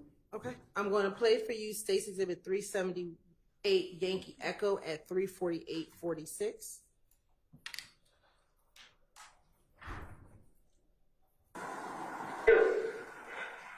The dude telling me the story, he's like, but they talking about it, you know what I mean? But I ain't never heard Shan talk about it. I heard nobody talking loud about it. I mean, what is it? Like, man, fuck that bitch. You know what I mean? So I laughed. Then I heard doing the first time, she talking about a lot. You know what I mean? What she say? She just, that black girl, yeah. She just talking about it like, yeah, fuck that nigga. Something about I take my brother. I mean, wait. Did you hear when you told the police you heard Thug's sister talk about it and say, F that nigga. He something. He shouldn't play with my brother? No, I didn't hear. I didn't understand not one word out of that whole thing. You need to play it again? You can play it 10 times. I just can't understand. I can't make out the words. Why did you bring up that the sister talk about killing Nut? Miss Hilton, it's about trying to convince them. So I'm pretty sure you watched the interview and you laughed at the stuff I said and you knew that I'm lying, but. And you told this to police on June 10th. Correct. That was the day that you got arrested, correct? I don't know what I said in that interview. All right. And it was on June 13th that we heard the phone call of the Dolly saying we killed Nut, correct? Again, she said they saying. Okay. But that was on June 13th that jail call happened. I can't say what date it happened, but I heard it on the jail call. And it says that jail call was after your interview with Gaither and Dennis. You tell me. All right.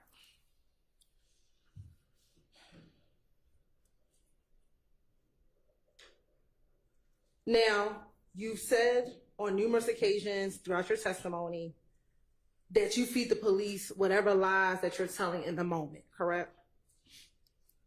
What you mean? That whatever lies you're making up, you make it up in the moment, correct? Not necessarily. Sometimes they might ask me a question where I'm not prepared for. Like, my own thing is, my being interrogated, my only thing is get them off of me. So, by any means necessary, get them off of me. With Detective Gaither and Dennis, I know that, you know what I mean, I got to be more convincing with it. I keep telling you that. And all the lies you make up while you're in the interview, correct? No. So you make it up beforehand? Yeah, I actually tell myself lies on a daily basis back then. Like, I'll put stuff in my head and make myself believe it so that. But they just when it comes to certain, you know what I mean? Like, I don't know, man. I'm just, at this point, I'm over it. You know what I mean? Like. So when you're sprinkling your truths with your lies, is it fair to say that you don't make up the lies with anyone else? Nah, what I'm saying is, I'm trying to tell you that was back then. Like, you feel me? You trying to make me go back into, you know what I mean? Like, I play games like that was back then. So now it's like, it's hard for me to answer your question because you keep going back then. Well, we're talking about the interviews that you did back then. Right. So I'm in the interrogation room. I'm scared. I'm nervous.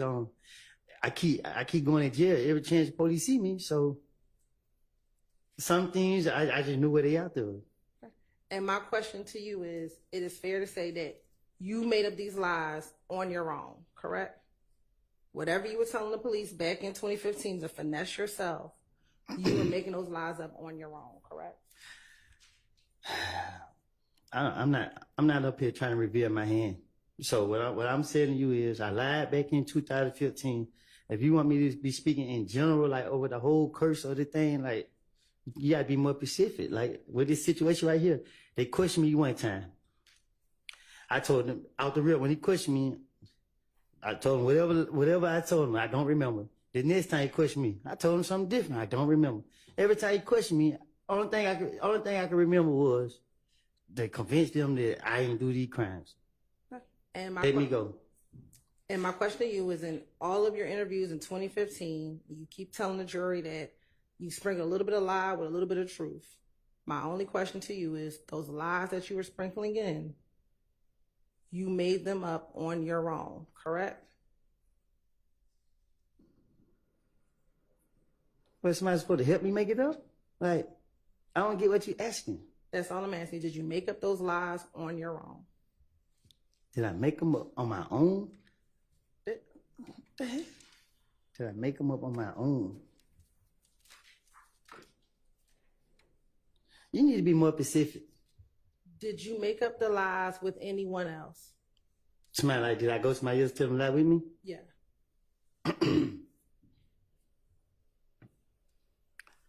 I went to people and told them what was going on, Okay. what the police was questioning me about, and I said certain things to certain people.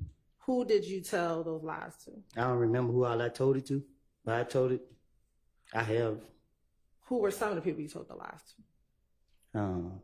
Montunk, Lil D, Which Lil D? from my neighborhood. Okay. From Mechanicsville. Yep. Okay. My brother.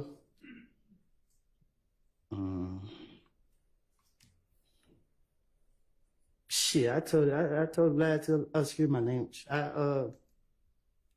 Yeah.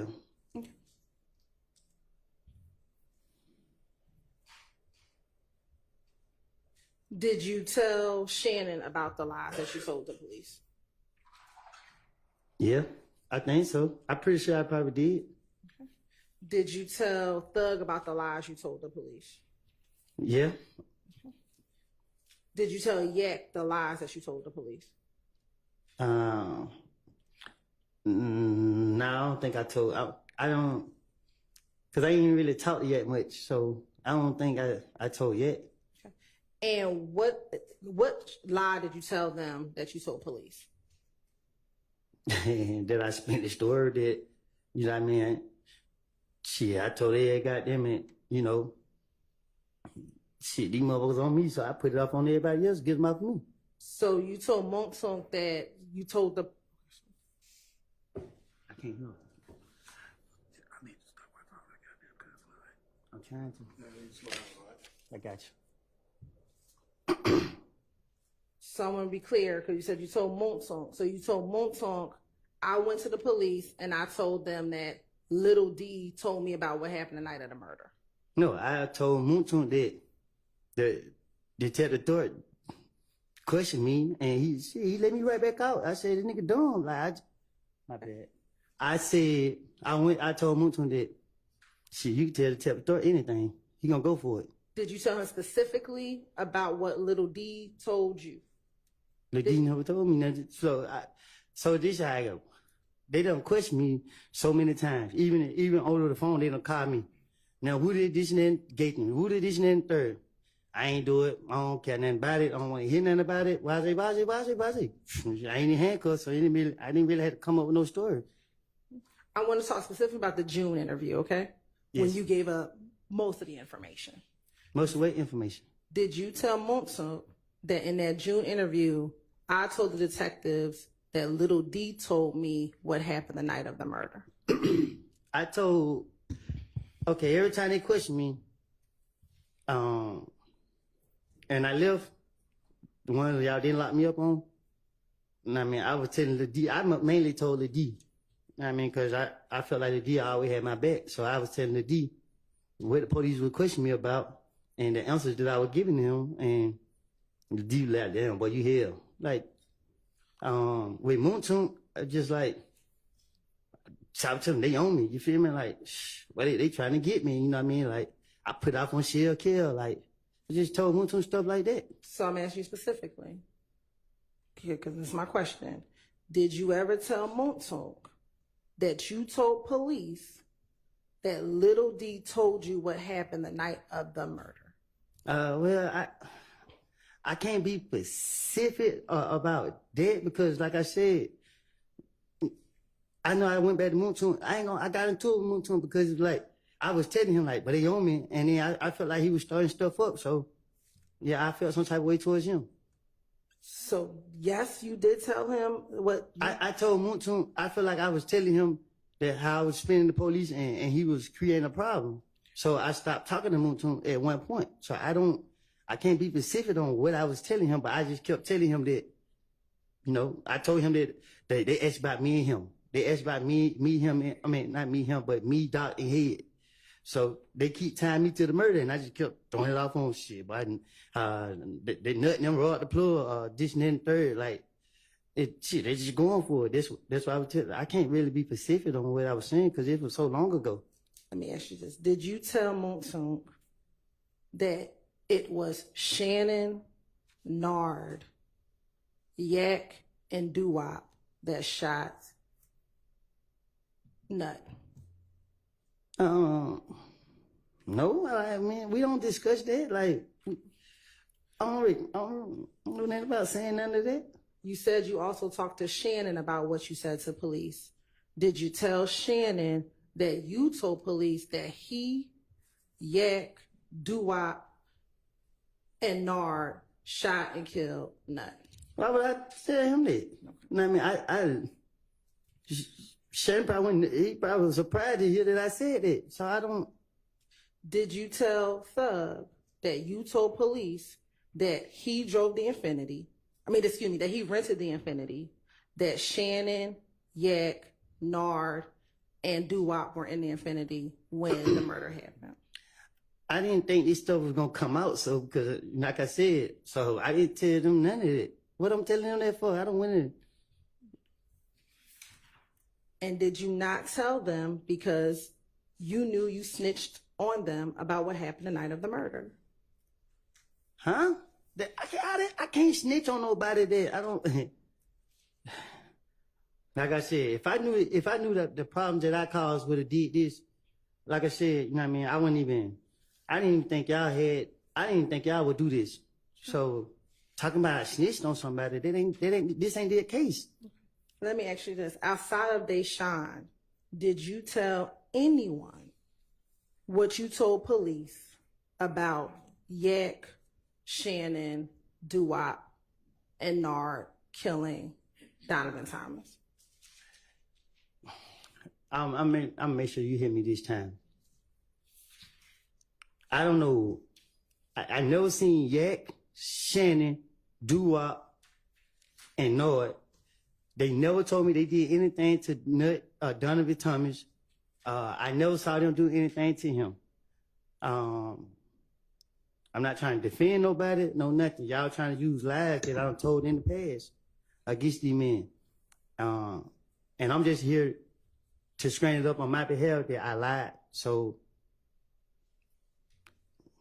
you can't sit here and say I snitched on them for a crime that I don't know if they committed. I ask a better question then. Did you ever tell anyone outside of Deshaun that you told police what Little D told you about the night of the murder? You saying outside of Deshaun? I never told Deshaun that they did this. I told Deshaun that people were saying I killed Nut and I didn't do it. That's what I told Deshaun. And I told her that she needed to let the police know that I didn't do it. And so I ask you again, did you tell anyone that you told police that Shannon and Yak killed Nut? You said, did I tell the police? Did you tell anyone that you told the police that Shannon and Yak killed Nut? Did I tell anyone that I told the police that Shannon and Nut killed? That Shannon and Yak killed Nut.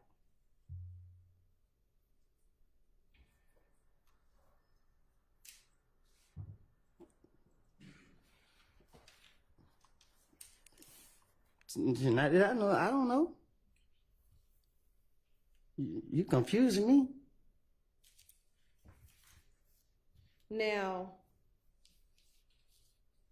so is it fair to say you never told anyone that you told the police that Yak and Shannon? You trying to trap me up? Sustained. Did you ever tell anyone at all? Yes, no, or you don't remember? I don't know that he's answered it, so I'm going to overrule that.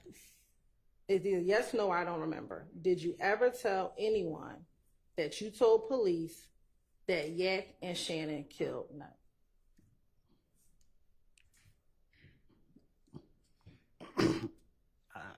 I don't know how to answer that because I don't want to say yeah I did. I don't want to say no I didn't because I can't remember. And can you not remember because you don't want to tell me an answer? I've been telling you the answer since I've been in here. So what's the purpose of me getting up here saying it now?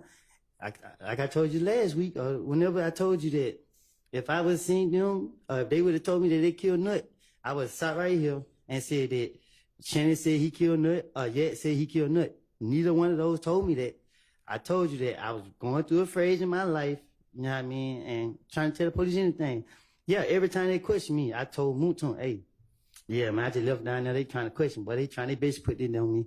They trying to do that. Why? They, I called him a squirrel brain back then. I said, man, that nigga detective story so stupid. You know what I mean? Like, so, and I told it to Lil D. Lil D laughed at me like, boy, you crazy. Like, I put it off on anybody to get them off of me because they keep coming at me. They keep trying to get me. They keep trying. Earlier, did you say that I don't recall means I don't want to speak on it? No, I said I don't recall because you'll confuse me and I don't want to. You trying to make me lie. So you asking the question in a way like you talk to me back there in a way I can comprehend you well.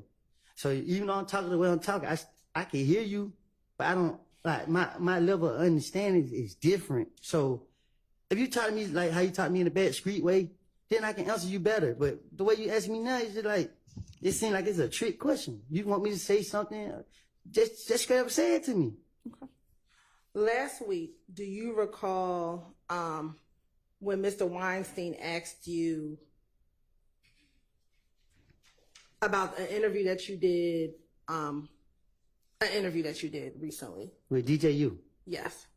And that, I guess in the interview, you were thanking God that you were not on this indictment. Do you remember Mr. Weinstein asking you that? Yes. Okay. Why did you thank God that your name wasn't on this indictment? You said why I'm thanking God that I'm not on there? Yes. Because how y'all keep locking me up. Like, y'all done locked me up. They locked me up for looking at the police the wrong way. Like, so to see y'all lock up everybody and I'm so traumatized by keep going to jail. I'm expecting to be, I'm already in jail at the time, so I'm already expecting y'all to come down there and get me again. So. The crimes that you talked about last week that you said you committed, you said that you shot up. I'm sorry. Go ahead. That you shot up Rich Homie Quan's dad's barbershop with threat. Do you remember? I said it out of frustration. Okay. Was that a crime that was done on behalf of YSL? Huh? Was that a shooting that was done on behalf of YSL? Miss Hilton, you know me. You know what I mean? If I do anything, I do anything on my own. Like, ain't no a crime on behalf of YSL. Like, I keep telling you, y'all trying to make YSL be a gang and all that. A gang, you got shot callers, you got structure, you got leaders and all of that. Like, YSL a label. So if, like how y'all got all these peoples in here or whatever, you can't say that, oh, for instance, I got charged, y'all charged me with a possession of a firearm and a possession of some pills, and the gang charge saying that I had these because I'm a gang member. No, I'm not a gang member. I don't have drugs, had drugs because I'm a gang member. Like, but y'all making this stuff be what y'all want it to be because y'all can do that, but it's not right. Back in 2015, did you have a beef with Rich Homie Quan? No, I never had beef with Rich Homie. And isn't it true that you told police that Thug had an issue with Rich Homie Quan because he brought some IF gang members to his condo? No, Threat had issues with Rich Homie Quan. I didn't ask about Threat. I asked about what you told police regarding Thug having an issue with Rich Homie Quan bringing individuals from IF gang to his apartment. Thug was protecting Rich Homie Quan. That's what I'm trying to tell you. So, like I keep telling you, y'all don't have y'all facts together. So I'm asking you a specific question. Did you tell police that Thug had an issue with Rich Homie Quan bringing members of IF gang to his condo? Again, when I'm talking to the investigators, I'm going to tell them anything to get them out of me. But as I sit right here, I'm telling you the God and the truth that Thug, I had an issue with Rich Homie through Threat. And about my partner, whatever he with, I'm with, they don't have nothing to do with YSL. Y'all trying to make it seem like this has some, just because they don't have nothing to do what I do and what Threat do, they don't have nothing to do with YSL. I still think I heard an answer. Did you tell police that Thug had an issue with Rich Homie Quan? I don't think you did.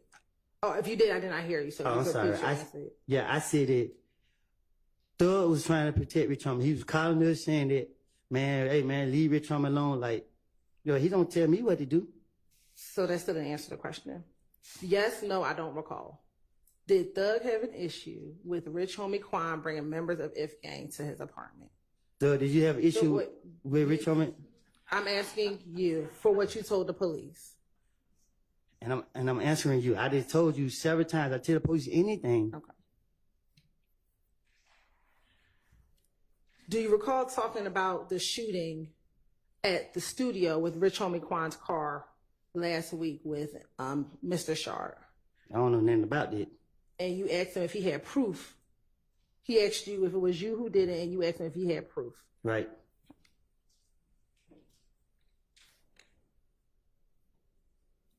Why was that your response to his question?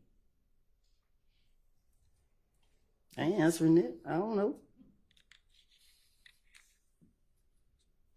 Was that shooting done on behalf of YSL? What shooting? At the studio. The one you asked him if he had proof of.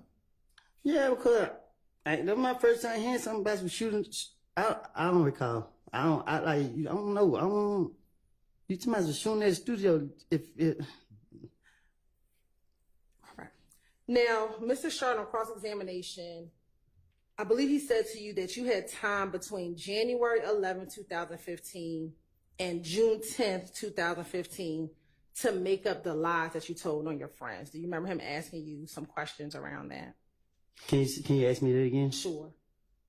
Last week, Mr. Shard asked you whether or not you had between January of 2015. Okay, can you sustain, but with regard to being able to hear you, do you have I think the mics might be working now, so pick it up and. I'm going to. Yes, it works. Yes. I'm going to eject. Sustain. That's a mischaracterization of the testimony. Do you recall testifying, Garson, maybe I had the question wrong, about what happened between January of 2015 and June of 2015? Can you ask it again? Sure. Let me just ask you this. Yeah, that'd be nice if you would just get to what you want to ask instead of whether he recalls what he said last week or not. I mean, just skip that part. Thank you, Just Your get to Honor. the question you want to ask. Thank you. On January 11th, you did not tell the detectives what you knew because you were trying to protect your friends, correct? No, I told you I was raised to lie to the police. So if you look at my history, like police asked my name in the past, I told them somebody else's name. I just do that for no reason. I'm walking down the street, police, what's your name? I say, I give my little cousin's name.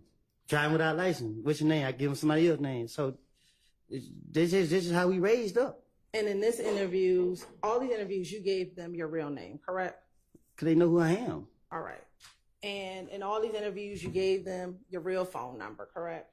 Because you got to understand, like, when you lying, you ain't lying to get caught. But you just said you were raised to lie to the police. So, but you didn't do that in these interviews. I did it to the ones who didn't know the information. Like for instance, with Gapin. Gapin knew my name and stuff. She knew my number. Why would I lie in? But you didn't do that with Thorpe, correct?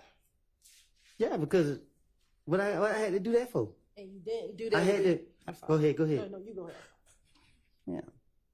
Yeah, because it didn't take a rocket science. So they talking about a murder. This is serious. So you gotta come correct. You didn't lie to Detective Curry about your name and who you I don't were. know who that is. The one who interviewed you after they shot at you, Deshaun and the baby, correct? I'm a victim. All right. And in that June interview, when multiple detectives came and talked to you, you didn't lie to them about who you were, correct? About who I was? Who you was. They knew who I was. Okay. It get to the point the police don't even ask me my name no more. They just walk up on me. Yeah, they already know everything about me. In January of 2015, you hoped or you thought that your friends were going to protect you out in the street, correct? I've been protecting myself since I've been protecting myself. By the time June came, Shannon wasn't talking to you anymore, correct? That's a lie. Okay. If Gang wasn't shooting at you, correct? If Gang was shooting at you, correct? You know who was shooting at me? People from If Gang were shooting at you, correct? I can't say for a fact. In June, you thought that Thug was trying to kill you, correct? In June of 2015.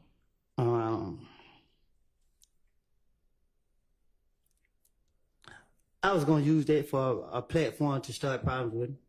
So I use people to, you know what I mean? I don't, to be honest with you, yeah, I let people get in my head.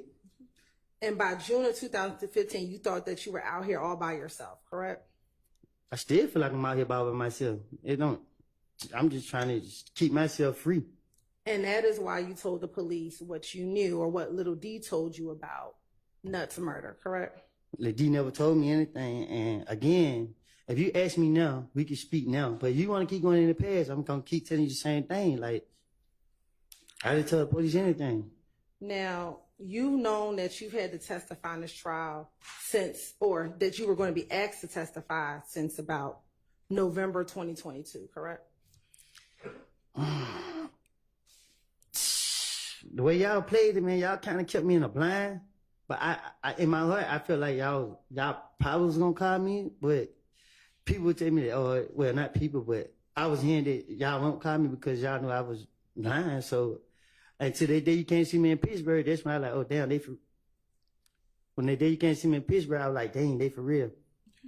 And ever since you either heard about it in 2022 or I actually came to see you, you have not wanted to testify in this case, correct? Say that, yeah, because I lied. I knew I lied. You can't put me up here to lie. Why you think I'm so scared because I don't know, I can't remember my lies. So it's just like, you don't know which one to lie and which one to truth. So you can just easily be like, well, you lying, we'll lock you up. I ain't trying to go back to jail. And for the last 2 years, you've been trying to figure out how you want to get around having to face your YSL counterparts about what you told the police back in 2015, correct? If anybody know me, they better be serious with me. And you made up in your mind that you were going to tell this jury whatever it is that you were going to finesse, that you were finessing the police back in 2015, correct? I had no intentions in sitting in front of this jury. Y'all forced me to sit up here. Y'all gave me immunity. I told y'all I lied and I'm going to plead the fifth. And because we forced you, you had to figure out how to finesse your way through testifying in front of this jury, correct? I'm not finessing my way. I'm telling my truth. Like, and this is that. Now, in 2015, you consistently said you told the police whatever you could to get yourself out of jail, correct? Yes, ma'am. And your finessing was about you getting out of jail, correct? And me only. It was never about protecting Thug back in 2015, correct? And it still ain't about, right now, it's like, and you might try to say I'm protecting him now.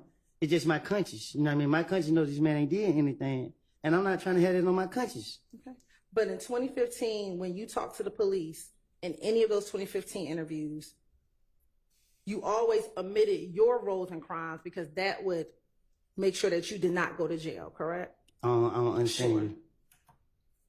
In 2015, when you talked to the police about crimes that you were involved in, you left yourself out of it, correct? I don't know what you're talking about. Okay. Because that would make sure that you didn't go to jail, correct? What you mean? When you talked to the police, you didn't tell them about your role in Rich Homie Quan's dad's barbershop shooting, correct? Did they ask me about that? You told them that Rich Homie Quan wanted to pay money for Threat to shoot up the barbershop, or wanted to pay people to harm Threat because he shot up the... Yeah, because I'm trying to make the police believe that I can help them. So a lot of stuff I told them back then is just like, okay, I'm the key. I'm the one with all the information. You know what I mean? So that was my motive back then. Okay. So I was speaking on a lot of stuff that, you know what I mean? Like anything to make the police feel like, oh, I know all the business. I can tell them everything they want to know. So again, you didn't tell them about your part in shooting up Rich Homie Quan's barbershop, right? Did I tell them about my part? Correct. You did not tell the police that you and Threat shot up the barbershop, did you?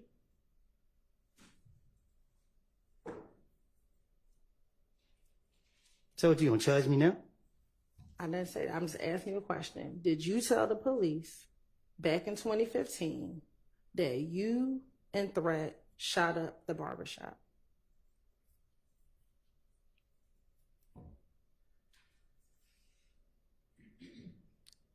No. Right. Because telling them would not let you get out of jail, right? If you told them that, you would get in trouble for that, correct? Well, he might get hurt, so I ain't think no. My whole thing is lie to the police. So I'm not going to tell them the truth about nothing that took place for real. Okay. Especially what got something to do with me. All right. Also, you didn't tell them about your parts and the stolen items that were found in your house in June of 2015, correct? They told me about the stolen stuff that they found. But you didn't tell them about your part and those stolen items being found in the home, correct? And Dunbar? Yes. What you mean? You told them it was Little Mike and Quez, correct? I don't get what you asked me though. I told the police that I gave them their names. Yeah. That's what you asked? So you did not tell the police about any crimes that you were involved in, correct? I wasn't committing crimes on the behalf of nobody but myself. Anything I do is beneficial to myself. If that's what you're asking, I don't get what you're asking me. Right. Anything is beneficial to yourself. So I don't take shots for nobody. Can't nobody tell me what to do. Nobody knows able to tell me what to do. I'm going to do what I want to do regardless. So when you were meeting with police, you did things that were beneficial for you, correct? What they mean? You just said I did things that was beneficial for me. That's what you just said, right? I'm saying, like my anything. I'm a selfish person. If that's what you asking. So when you were in those interviews, it was all about self-preservation for you, correct? You want to do anything so that you did not go to jail, right? That's what I said. Okay. So even if that meant telling on your friends, that's what you were going to do so that you did not go to jail, correct? No. Telling on my friend would be like, okay, Bobby robbed this store, and Bobby did rob the store, and it's proof that Bobby robbed the store, and I was with Bobby when he robbed the store. But making up things saying, okay, Bobby shot Tony. Bobby was over there somewhere else where he could prove that he ain't had nothing to do with it. It wouldn't make sense. They're just getting the police off me. That's what I was doing. So the finesse was, I'm going to tell the police what I know about the murder because that's going to keep me out of jail. But I'm not going to tell them what I've done because that's also going to keep me out of jail, correct? No, my whole thing was, I don't got nothing to do with nothing, and nothing don't got nothing to do with me. So when I'm talking to the police, they're so convinced that I did this crime, and they're not going for the stuff I done told them in the past. So I'm just keep trying to talk my way out of it, and I'm making stuff. I'm stupid at the time. And the finessing that you did to police back in 2015 is always and only was going to be about you and what you needed, correct? I don't get what you're asking me. You told Mr. Weinstein last week that you were a BSer. Do you remember telling him that last week? You told me that yourself one day we was in the back talking. Do you remember telling Mr. Weinstein that last week? Yes. Okay. And right now, you're still trying to finesse this jury because it's still always about you, correct? I'm not trying to finish this jury. I'm trying to be God under you, trying to get up out of here so I can move on with my life. And that's it. You're still YSL, correct? What you mean? Am I still YSL? And you're still YSL for life, correct? I don't get what you're saying. Like, you're still YSL for life. That's what you said in the off the porch video, correct? But you trying to make it seem like it's a game though. That my only purpose is it's not a game. So you saying what you saying? If you drop the game, like you confusing like a more. All I'm asking you is, are you still YSL for life? Am I still YSL for life? Yes. I don't know how to answer that. Like I don't know. And what you're doing and what you've been doing for the last couple of months that you've been on the stand is you're still trying to stay loyal to YSL, correct? If that was the case, I wouldn't even be up here lying on them. If I'm trying to be loyal to them, I wouldn't be trying to lie and put the blame off on them. And you feel guilty now because you told the police what Shannon, Yak, Thugs, involvement was in the murder of Donovan Thomas back in 2015, correct? No, ma'am. I feel guilty because I have put my hand in some stuff that I should never even done. It's a difference, like I keep telling you. If I knew that these boys did this and that I saw them do that, and I can say for facts they did this. And matter of fact, in the October interview, October 2021 interview, you talked to Investigator Viverito about what you told police back in 2015, correct? Probably so. Okay. And you talked to her about the fact that you feel guilty. Do you recall doing that? I talked to her about, I do. I have a conscience. Like, you know what I mean? Y'all caught me in a vulnerable, in 2015, y'all caught me in a vulnerable state. And then, you know what I mean? I was going through a lot. I have done so much stuff. And it was just like, and police got me, and I'm trying to throw the blame off on other people that I should never did. And in 2021, 7 years later, you told Investigator Viverito, what I told you back then was the truth, correct? Because you gotta understand. So I know you don't know. Viverito gave those people touch us. You feel me? Like they literally sit there and follow us around and pull the car over, lock us up because they know we don't have a license. Like they constantly do that like on a daily basis. So when I'm in front of them, I already know they about to lock me up. And I'm just Viverito, she's better than Gaten because she know how to play on you good. And I knew she was playing on me and I was trying to play back on her. I was trying to convince them that I would be truthful with them. And did you tell her that I told them everything in 2015, but no one ever helped me out? I never needed nobody else because my only thing was, shit, I knew they was playing on me, but like I said, they sitting here. I didn't want to go to jail. If I could prolong it out or they go for what I'm saying, then hopefully I could get out of here. So what you're saying, what you told Investigator Viverito was not the truth? What I'm telling you is, I mean, June, whatever date you said, when they questioned me, I have made it up. I told you that before you put me on this stand in front of the jury. The jury didn't even have to hear or see me. But y'all still forced me up here. I told you I was going to plead the fifth, and y'all like, why would I plead the fifth? And I told y'all why, because I lied. So don't put me up here and expect for me to say something that is a lie. If you ask me the truth, and I can tell you the truth. And the truth is, I didn't see these boys commit no crime. I'm not trying to protect nobody. I don't even know some of them over there. Your Honor, the state would like to attend the States Exhibit 3078, Yankee, Frank, and play portions of the October 2021 interview. All right. Well, first. You may. Tell me that number again also, please. Yes, Your Honor. 378, Yankee, Frank. Okay.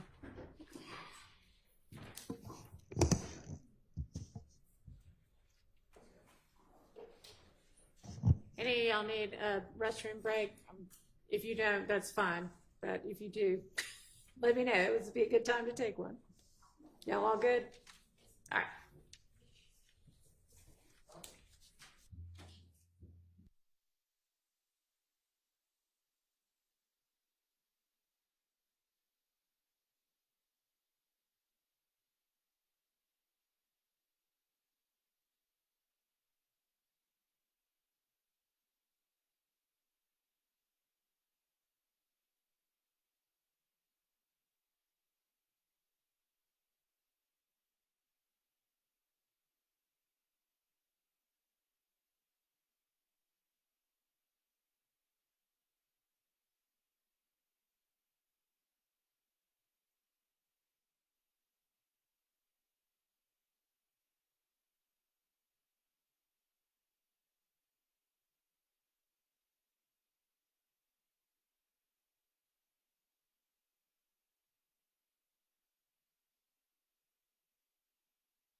Have some details we need to sort out.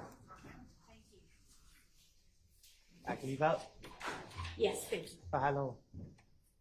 Just stay close. 5 minutes at least. Probably more.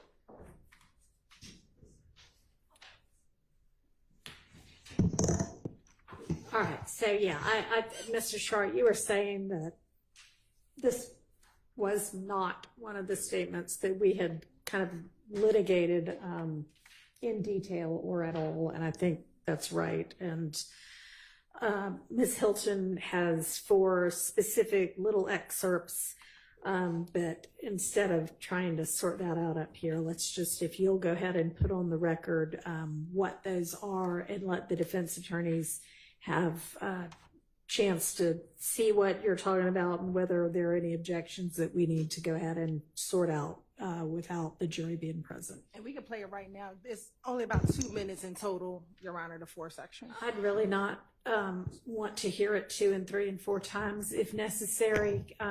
If we've got a transcript of it, do we have a transcript of it? I put the yellow one. Do the defense attorneys have a transcript of it? Yes. All right, just reference the page numbers. And Your Honor, I have a copy for the court. Okay, thank you.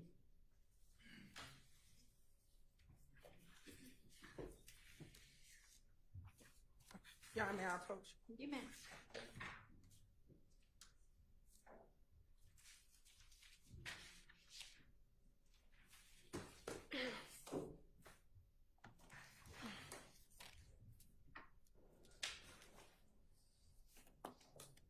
All right. Your Honor, the first portion is on page 12.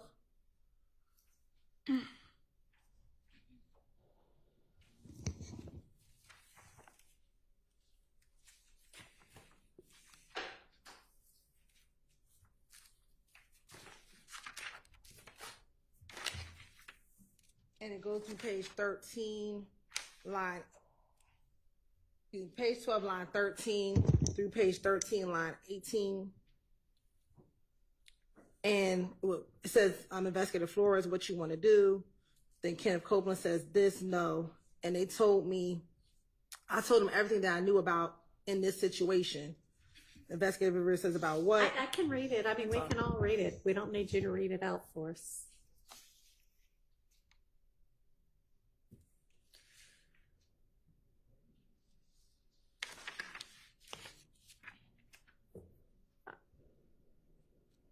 Any issue as to that? And it may be that there are some unintelligibles that aren't unintelligible that might be problematic. So I guess that part you could fill me in on. I would need to go back, but I believe essentially he's saying I told them everything that I knew back then. That's what he's talking about. Okay.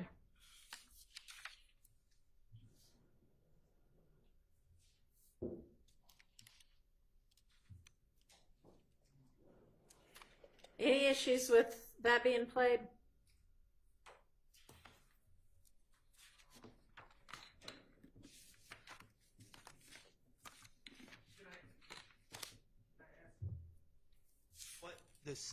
Why is it being played? Why is the out-of-court statement being played? Your Honor, it's impeachment by contradiction. Mr. Copeland has, again, testified that everything he said in 2015 is a lie. In 2021, they can see his demeanor about how when he's talking to Investigator Viverito, Investigator Flores, he is referencing everything he said back in 2015 is not a lie, that he gave them information. He gave them what he knew about what happened in 2015. And so this would be a contradiction to what he's now testifying to in court. Okay, all right. By the time this is going on in 2021, right? This yes. interview with Viverito? Yes. So he's given all of the 2015 statements, right? The January and February ones, but also the June one. Correct. And he's now telling them, what I told you all back in 2015 was true. Like, I told you these things. I told you what I knew. And he says them multiple times in this interview to, again, negate this idea that everything he said in 2015 is a lie. In 2021, he's telling the police when he's in custody, I told you things in the past that were true, and I ended up getting tortured. This is, and you're right, we did actually talk about this statement last week, because this is on the heels of us discussing, it's in this interview that he discusses the plot to kill Shell Kell. And we talked about the fact that the state could not get into the fact that he plotted on Shell Kell or that he knew about a plot to kill Shell Kell, but there were specific areas that we said we were going to get into. We weren't going to talk about the Shell Kell plot. But in this interview, he talks about the fact that what he knew in 2015 was true or was accurate, was verifiable.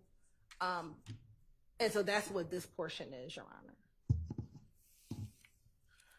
I guess I don't agree with the state's characterization of this testimony here today. He's saying that he has lied on these gentlemen in the past, and he is in court telling the truth, and that it was a lie before. I don't recall him specifically limiting when he lied or how he lied.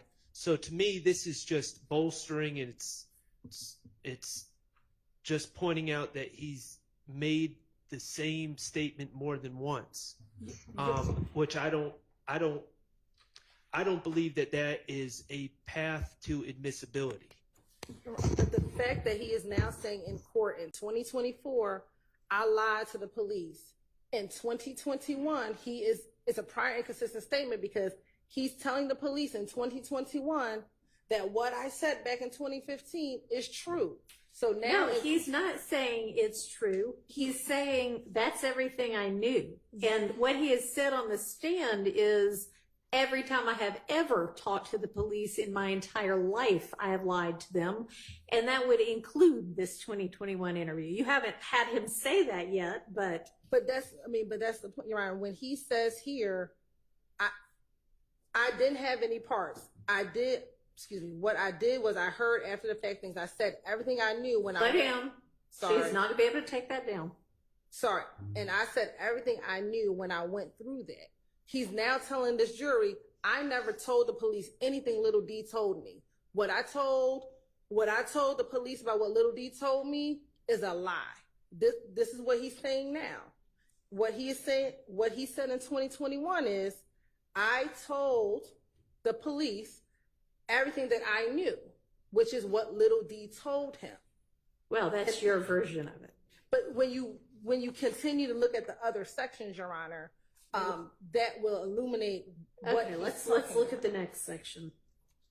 The next section is page 28, line 15 through 16.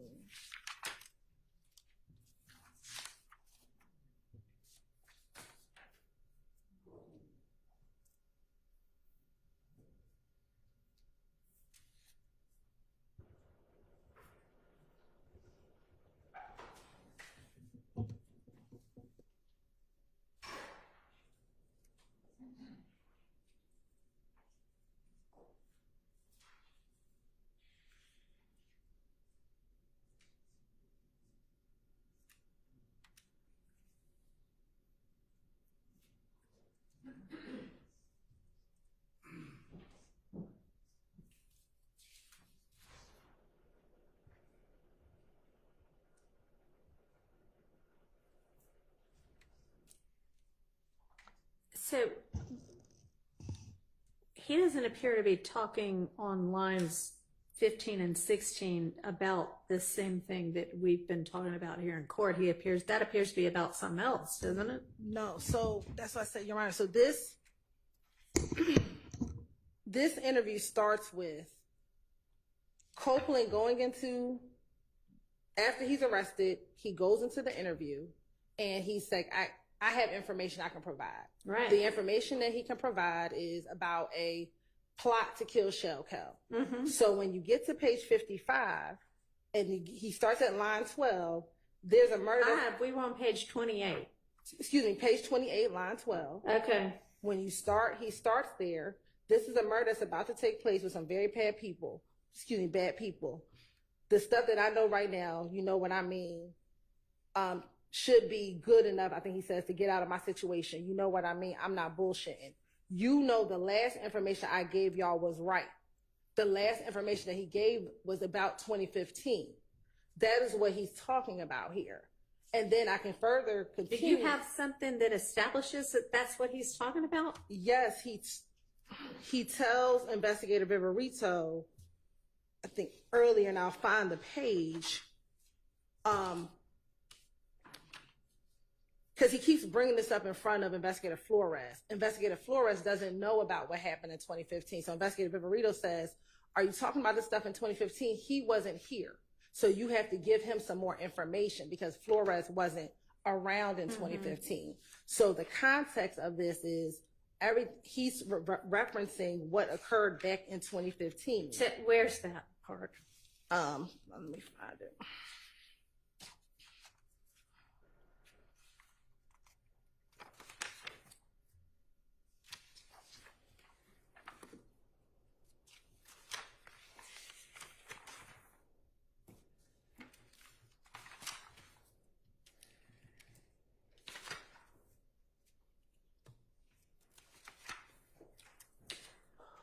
Even before then, like before we ever get to page 12, what are they asking him about?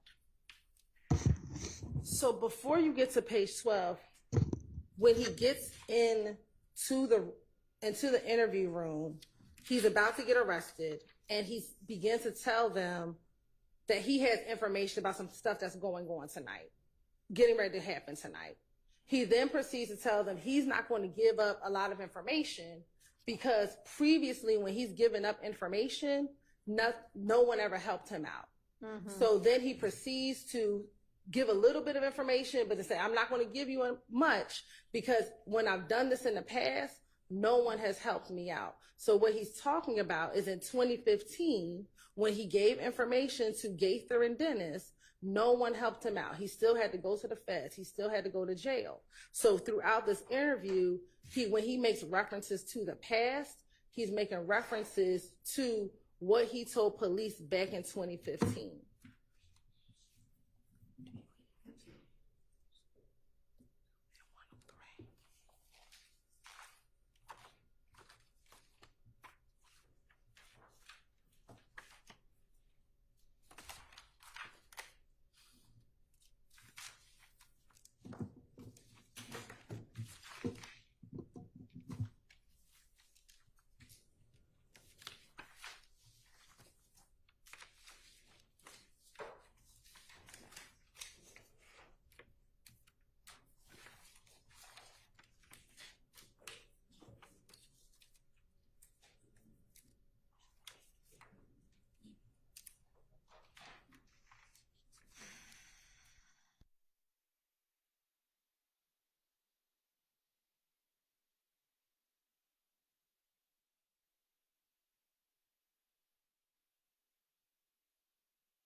About when was she explaining to Investigator Flores?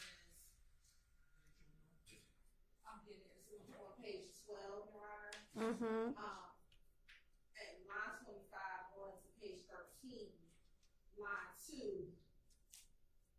And Flores says, because you know I wasn't there. This is my first time meeting you. So he's talking about, he being Cole was talking about 2015. And Flores doesn't know what he's referencing. Because he wasn't around in 2015 when all this stuff occurred.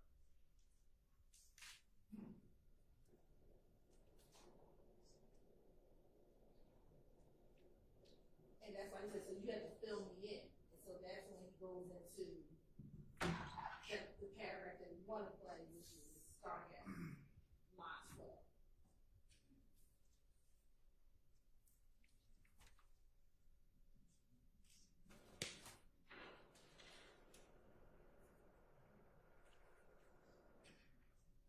Yeah, I'm just looking for anything that lets me know or lets me have any comfort that when he says, I told them everything I knew about this situation last time, that's everything I knew, that he is talking about whatever he told police in 2015 about the Donovan Thomas murder, because I don't see any reference to that before he starts saying this.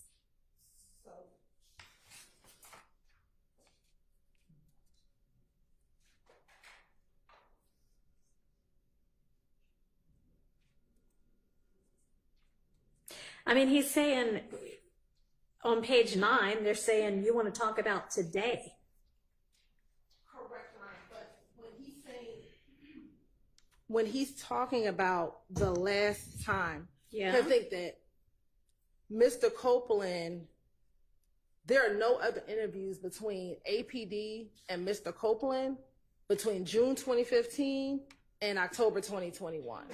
So he does not ever meet with the Atlanta Police Department ever again until this occurred. So when he's getting locked up, he's referencing, and he even talks about Gaither, and I'll find where he talks about Gaither in here, that he didn't trust Gaither, or Gaither didn't help him out, essentially. And so his whole reference is about 2015. And if we continue to page 144,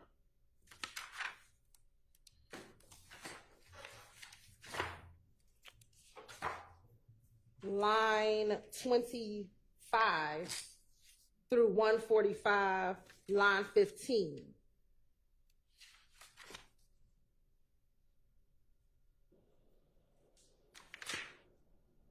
So what does he say on 9 through 10? Everything I knew about what happened with that unintelligible situation. Are you on page 144? 145.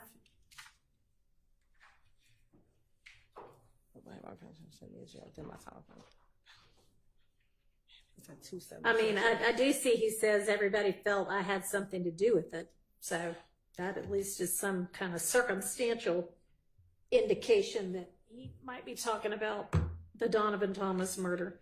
And if you give me course indulgence, please go to 23. To answer your question, according to my notes, the unintelligible on line 10 is same. Is what? Same. Same. Yeah, with that same situation. Okay. And then I also talked to that he talks about Gaither.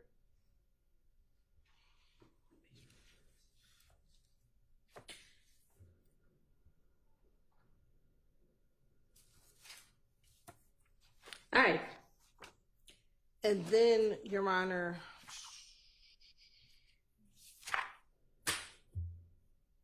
he mentions Gaither on page. So what's the other section? Part, the other section. The last section, Your Honor, is page 168, line 18 through page 169, line 2.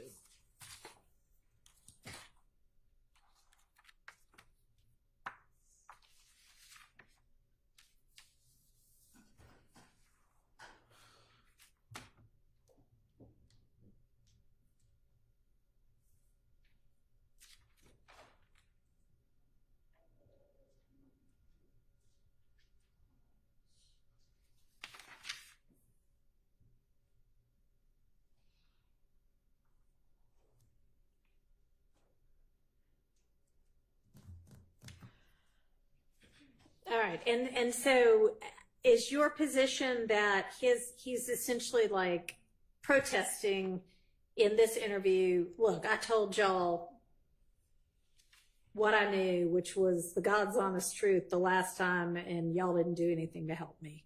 and that establishes that he, at least in 2021, and your position is saying what I told you in 2015 was true. And that's inconsistent with what he's saying on the stand today and the past few weeks, which is everything was a lie. Yes. I mean, whether that actually accomplishes that or not, I guess will be up to the jury, but Well, yes, sir. before it gets to the jury, I just don't know of any rule of evidence that allows someone to reiterate in between the time of the original statement and testifying. Okay, we'll say those two things are inconsistent. I don't know why a statement made in between those two times would be admissible as either a prior inconsistent or prior consistent statement. It just seems like we're at this point using another out-of-court statement to bolster the June 10th, 2015 statement. So I think the state's position is that Mr. Copeland is now saying, he's now disavowing everything he said in 2015 and saying all of that was a lie. And it's only here today that I'm telling the truth. Everything before was a lie. And here is something prior to today that is him saying the exact opposite of what he is saying today. So it is inconsistent in that way. So his disavowing prior statements certainly has happened, and he's disavowed it. To me, as I've listened to the testimony, he hasn't specified, oh, I disavowed the June 10th, 2000. He said every time I talk to the police, it's a lie. Mm-hmm. And I don't know what playing another statement, which he's already saying is a lie, what that is accomplishing. I just don't see this. To me, the state needs to outline a path, an exception to admit a out-of-court statement. And I'm not seeing the exception to the general rule that out-of-court statements would not be admitted into trial. Do you want to speak to that, Ms. Hilton? I believe the court said in its analysis that you just gave, what he's saying in court now in June of 2024 is inconsistent with what he has said in any of his interviews to police. And in 2021, 6 years after he gave his initial statement, he is still telling the police in 2021, what I told you in 2015 was true. You all didn't help me in 2021. What I told you all then is what I knew. I gave you the information. That is inconsistent with what he is saying now in court, that he's just finessing the police, that he's just telling them whatever, and the jury can determine if they believe what he's saying now in court or if they believe what he told the police back in 2015 and in 2021. They can make that decision. But this is an inconsistent statement with what his court testimony is. But isn't someone in 2021 saying what I told you in 2015 is the truth, was the truth? Isn't that exactly what we don't allow in the trials, is someone self-bolstering their own statements? Like, I mean, if I make a statement and then I just go around town and tell everyone, hey, that statement I made is the truth, that statement I made is the truth, are we going to have a trial where we call in 100 people to say I said it was the truth? Yeah. So, I mean, Ms. Hilton, is your position that even though he is saying on the stand, everything I said before was a lie and what I'm saying today is the truth, that it's in fact the opposite of that? Yes. What we believe that what he told the police back in 2015 and in 2021 was true. Like that's the state's position now. And that he is now you believe, lying on the stand. Correct. The state believes he is lying on the stand, saying that what he said back then isn't true. But even and that his motive for doing so is, we believe his motive for doing so is that he's now present and has to deal with what he said back in 2015, now sitting in front of the individuals he testified or he talked to police about. He now has to confront his own statements in front of these defendants who he talked about back in these interviews in 2015. and so he's trying to wiggle out of it today. He's trying to wiggle out of what he told the police back then, back in 2015. And furthermore, in 2021, he's asserting again what he said back then was true, but now he's trying to tell this jury that everything he's always said is a lie. But in 2015, with no prompting from anyone else, he brings up what he told police in 2015. Investigator Burrito didn't ask him about what he said in 2015. With his own prompting, he told the detectives his first line, which is on page 12. All right, so I think that this would come in under 24-6-613 C, that essentially right now he has, and I'm not saying he does, but the state's position is that he currently today has a motive to lie, and that this 2021 position he took with the police is before that motive to lie arose, and it's prior to that. Although honestly, it's not a consistent statement, then it's an inconsistent statement. So, I mean, in all honesty, I mean, you've already rehashed a lot of this, and I think we're just kind of plowing the same ground. And furthermore, the defense counsel brought up this interview, one, by playing the jail calls that they played. This is the interview that was leaked. And I believe Mr. Shar asked a line of questioning about this particular interview. I think he ended up asking the question. He was getting ready to play the video, but he did not play the video. I think he asked questions regarding this interview, and I would have to find the exact clip when he actually was going to play this interview for the jury. But I think he ended up just asking a question because there might have been some technical difficulties with the interview itself. So this interview has been discussed. The portions are about 2 minutes total. And more importantly, Your Honor, the last section is what I just asked him about, which is feeling guilty about having to confront or be around thugs. And what he says in this, it's the same thing. I feel guilty about it. He doesn't say why he feels guilty about it. On page 24, he does. He says, on page 168, he does say why he feels guilty. He says, "You don't understand how it makes me feel when I go around. You want to know?" I think he says, "Know the truth. When I go around, dude, I know what I done. So I don't want to be around him because of guilt.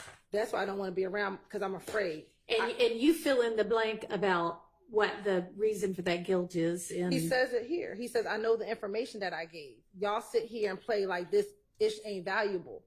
Which could be, I ratted him out, or could be, I totally made up something on him, and he doesn't specify which. The totality of it all, our argument is that he is talking about the fact that he gave up information. Okay, but this doesn't establish that this is inconsistent with what he's saying on the stand. You need to move on to another topic. I'm not going to allow this. I'm going to give you this back. Okay, thank you.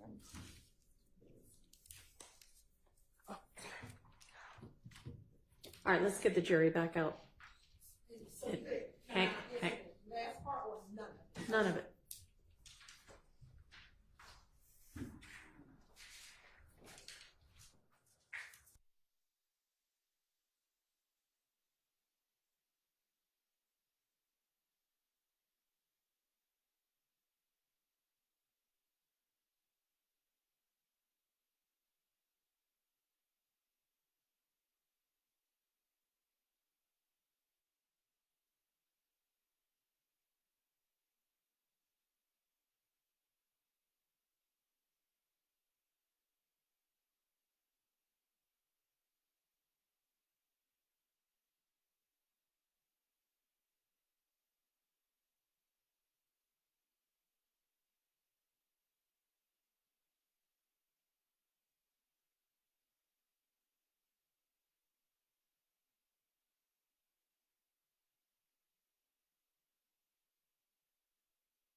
Thank you. Go ahead, Ms. Sultan. Thank you, Your Honor.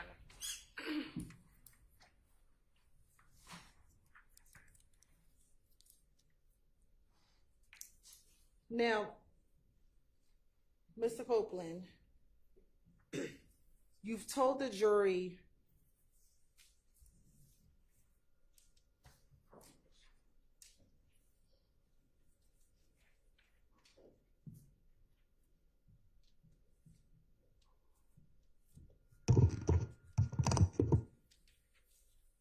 now, Deshaun, you would agree with me, Deshaun is not the police, correct? Can you say that again? Deshaun, she's not the police, right? Right. She's the mother of your child, your daughter, correct? Correct. And in 2015, and through 2019, when you were in custody, she was taking care of your daughter, correct? Can you say that again? In 2015, she was taking care of your daughter, correct? Correct. All right. And you would agree that, at least back then in 2015, you loved her? Can you say that again? Sure. In 2015, you loved Deshaun, correct? I still do today. All right. And you cared about her, correct? I still do today. And back in 2015, Deshaun was the person who was trying to get you a bond. Like, she was trying to help you get a bond, correct? How's she gonna do that? She not the judge. No, she was trying to get you the money for the bond, correct? To help pay Oh, the she was bond? doing what I asked her to do. Yeah. And she's someone that you confided in, correct? What you mean? She's someone that you talked to, that you trusted with what you told her, correct? I don't trust nobody. Okay. But Deshaun was someone who can see right through you, correct? You can't even see right through me. I'm not talking about me, I'm talking about Deshaun. No. Deshaun isn't someone that you could finesse, correct? Say that again. Deshaun is not someone that you could finesse, correct? She not somebody I can confess. Finesse. And what make you figure that? And in 2015, you talked to her repeatedly on these jail calls, correct? Yes. And you talked to her about what you felt. I talked to her about what I felt. Yes. Your feelings. All right. You talked to her about your interviews with the police. I'm listening. You talked to her about what you told the police, correct? I talked to her about what I wanted to tell her. And you told her everything that you were feeling back in 2015, correct? No. All right. Cause I didn't. No.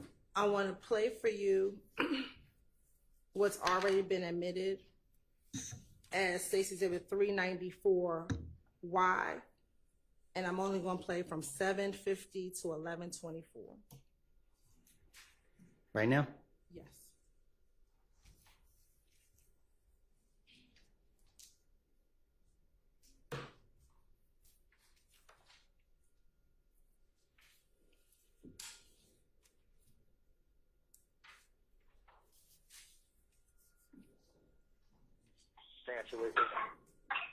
Oi. Yeah. Tô. Yeah, I just know I ain't tell you, cause I ain't want you to be worried and then like that. Mm-hmm. So that's why Shannon act like it toward me. Okay. So I said, well, man, I ain't had nothing to do with what man going on. Before I let you need to take me with my family, man, I just go out like a sucker. Yeah. I mean, but they say they gonna move me so I can't nobody do nothing to me and then like it, and then they gotta see how everything work, and they like shit. They need D tell them what happened because D told me what happened. So I mean, they can't go out with They told you what happened with about what happened to they know what's going with that shit, man. Talking about what? Yeah. Mm. So, I mean, when D tell them when they see that I ain't just making that up and they ain't lying stuff like that, then they gonna help. You feel me? Yeah.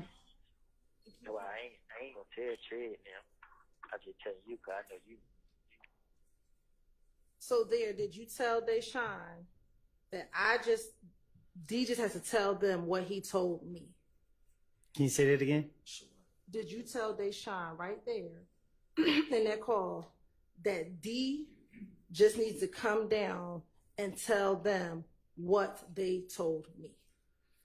I did. See, one thing about me, I know they recorded my call. And that was after they locked me up. I knew they was playing me in that interview. And did you also tell her that once D comes down there, then they'll believe that what I tell them is the truth? Because that's what I was expecting. So what's up? You feel what I'm saying? You know that tell me. Trey, no, everybody gonna know. Yeah. I mean, so they just me and your sister. We gotta take them to the graveyard. That's all right. Yeah, why you trip with Devo? I ain't telling you all this. You just told me you did. No, I ain't telling you that. You feel me? I just told him. You just said you did. Listen, I'm telling you what I told him. I was just like, hey, bro, if I ever need you, you'll be right here. You feel me? Bro, don't let me down, bro. You feel me? You just said you told him. Wow. Cause you. Listen, bro. I only told you. Yeah. I only told you. You the only person I told. Woody, which one you gonna say? Cause why are you lying? You're not listening to me, bro. I told you what I told him. Listen, I just asked him like, hey, bro, would you ever be there? Would you ever be able to? You just switched the whole thing up. No, you're not. I just told you. I let him know, like, I just let him know, like, bro, if I was to come to you with a situation, would you help? And he was like, yeah, bro. I like, you sure, bro? Cause I helped him when he came down here. You feel?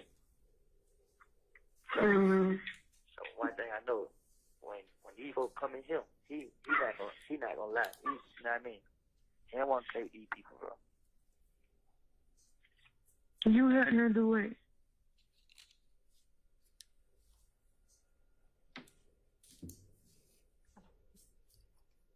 Okay. You still playing it? No, we've stopped it. Now I want to play for you what's been tendered and will be admitted as State's Exhibit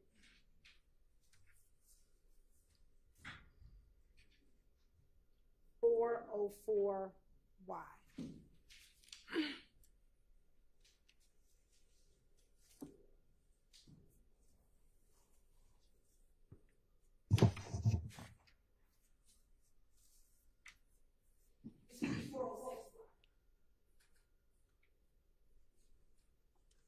Y'all need to listen to it?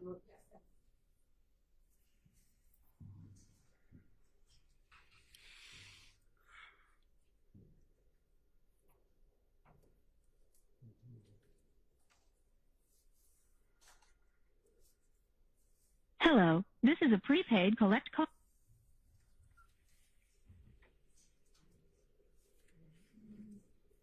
Hang on a second. We're trying our backup system.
All right.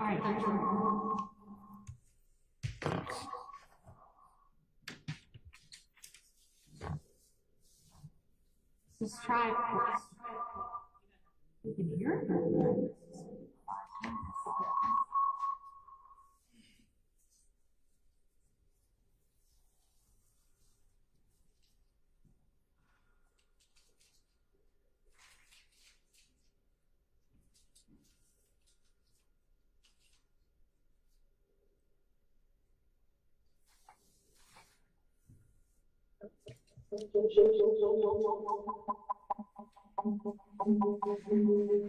Yeah, try that setting in Michael.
Maybe.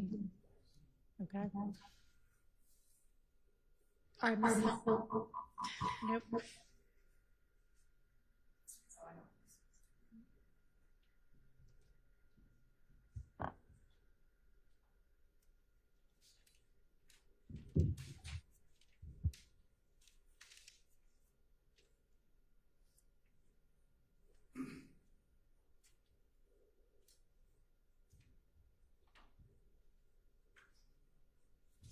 Okay. Yeah, that seems to be. No. Nope. Maybe. Maybe. Okay. See if you can play the audio. I don't know if this is going to work or not. Just give it a try. Nope. We'll try.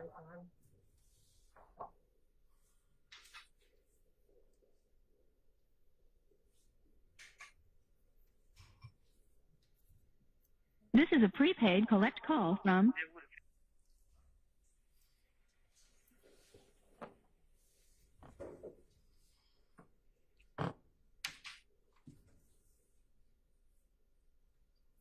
Hello, this is a prepaid collect call from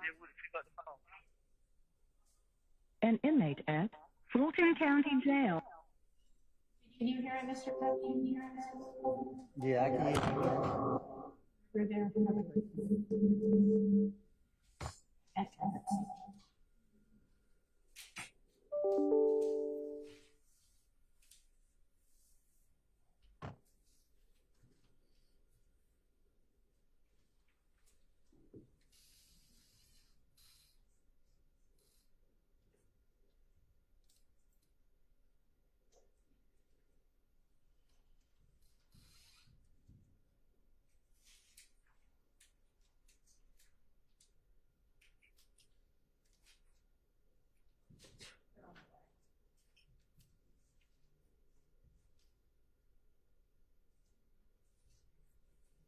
Maybe if everybody turned the lights off and we just played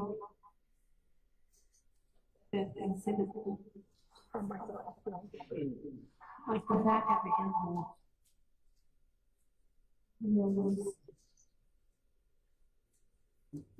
All of our myself. Nobody else. I choose another.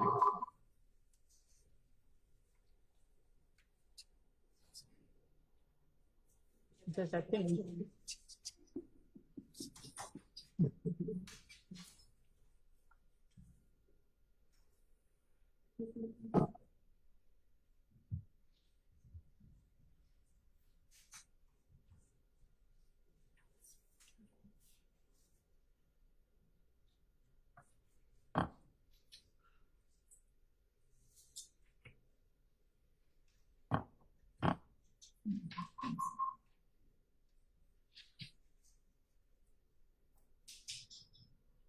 We're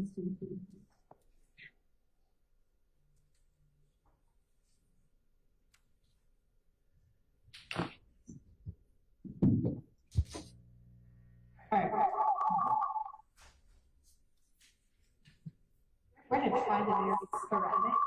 First, turn off the backup system. Clearly, doing it right. And maybe our system will work.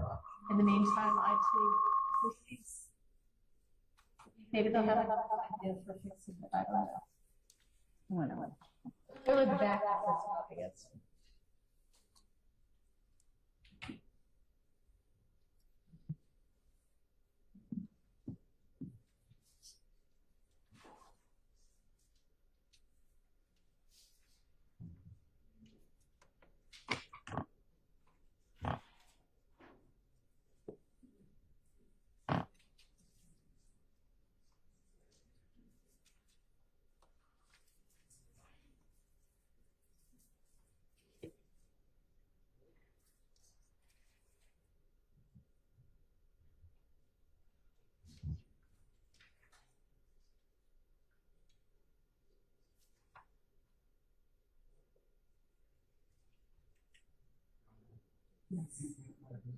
Yeah, let's just break until we maybe have this fixed.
Can we get Mr. Copeland back?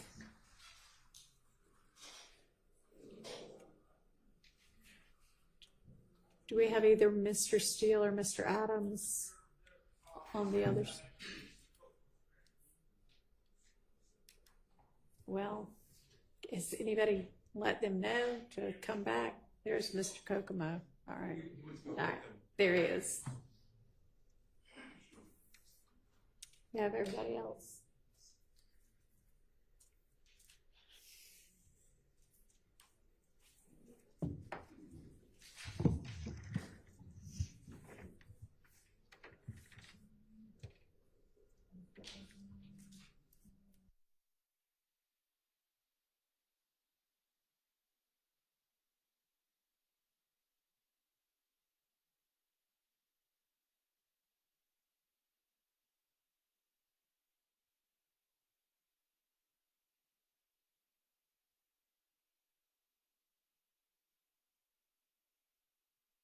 Queued up with what you want to, assuming we have sound that stays with us.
Thank you.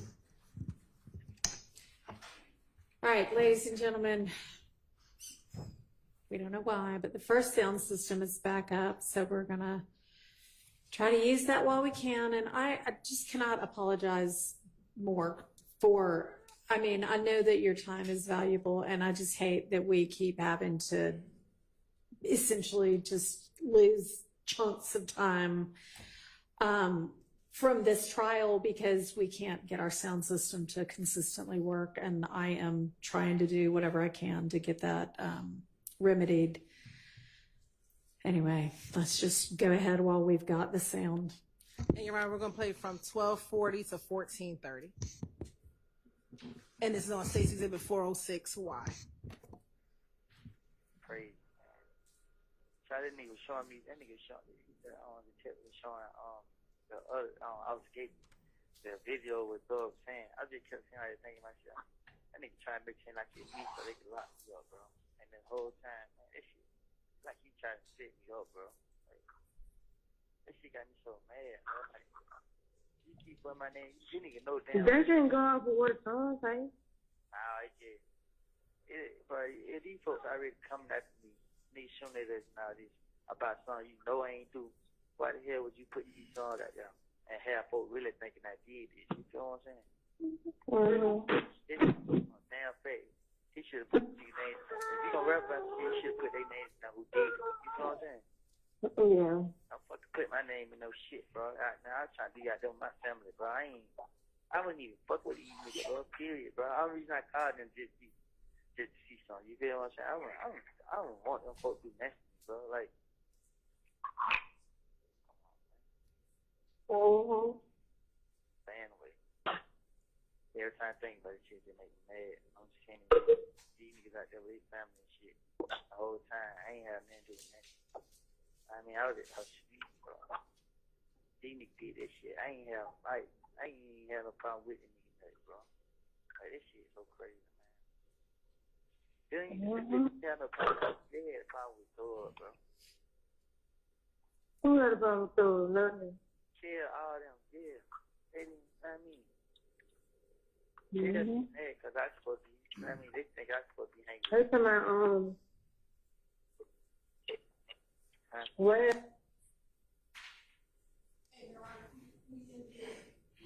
1428. Now, Mr. Copeland, in that portion of that jail call, that's you talked to Deshaun, correct? Yes. And in that call, you talked about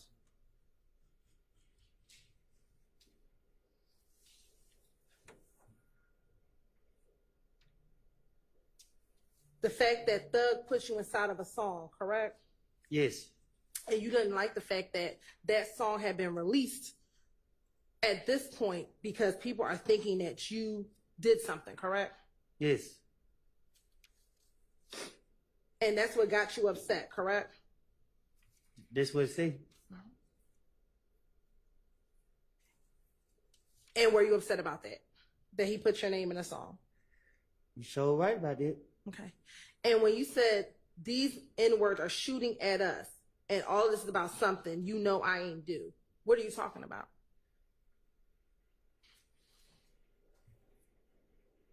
Exactly what I said. Somebody didn't do. Okay.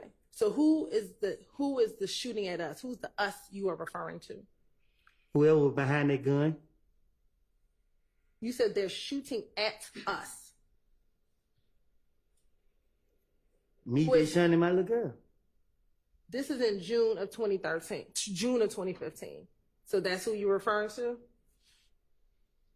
Well, I can't be specific who I was preferring, but I'm pretty sure that's who I was talking about.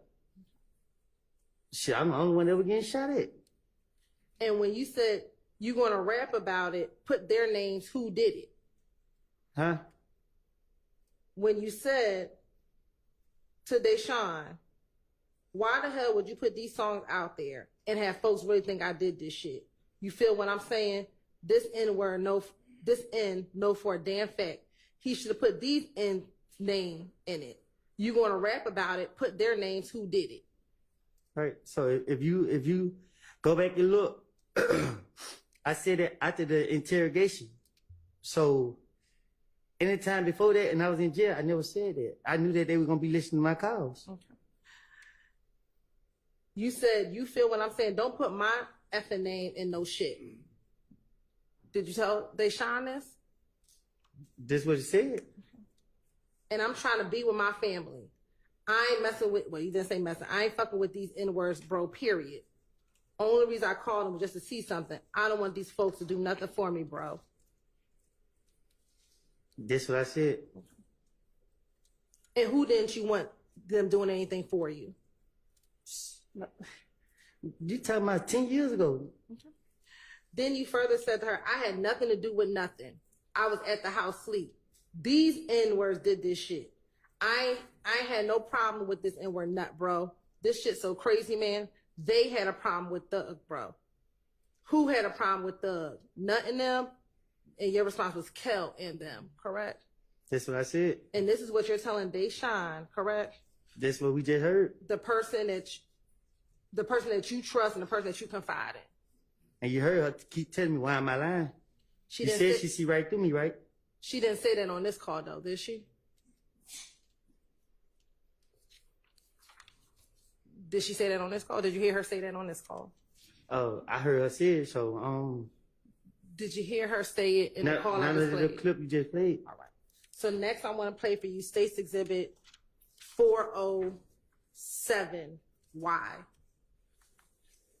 And we're going to start at 328.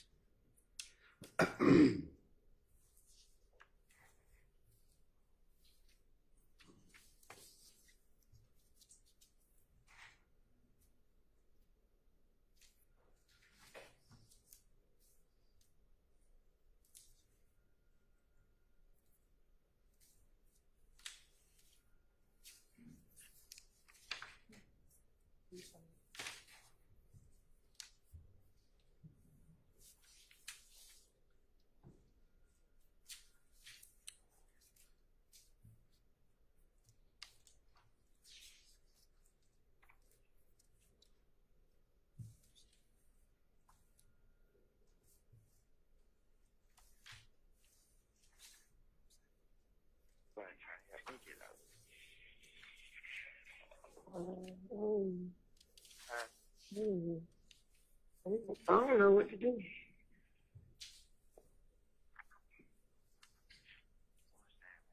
Crazy. What they say. What the kid say? I don't know. I ain't called back. I was talking about what the I forget them say. I ain't talked to her. Mm-hmm.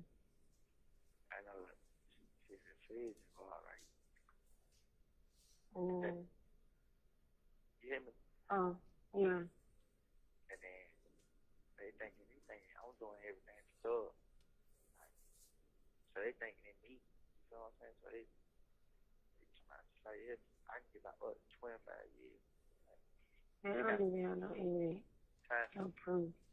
They don't have no proof or no evidence. No, the fed different. Yeah. Yeah, I hear you, but they don't have no proof, no evidence, and you know you ain't doing it, then why you stressing yourself out about it? No, it ain't about it. It's about it. It's everything them niggas doing, man. Like, they thinking of me, then, you know, you already put my name in those songs and stuff. Talking about what I do. I mean, he making these folks thinking me who doing it. You know what I'm saying? Like, this shit is on another level. You know what I mean? This shit ain't got nothing to do with it. It ain't got nothing to do with that. When home getting killed. It ain't got nothing to do with it. It got something to do with all them houses getting shut up. All them guns to it, that. You know what I mean? I ain't got nothing to do with none of this shit. You know I wouldn't just hang with them. You feel? But I just got to prove that I ain't had nothing to do with none of this. You know what I mean? Yeah. That's why I was trying to tell you. Don't tell nobody. I mean, I don't tell I ain't told nobody. Huh? I ain't told nobody. Yeah, I know that. I know. Shit crazy, man. I told her. Why you said told? You Huh? told me what? What you say? Why you say trade one $50 they gonna get you down there? I can't hear you. Why you didn't just say trade but bring the $50 they gonna get you on your book? What, to you? To put on your book.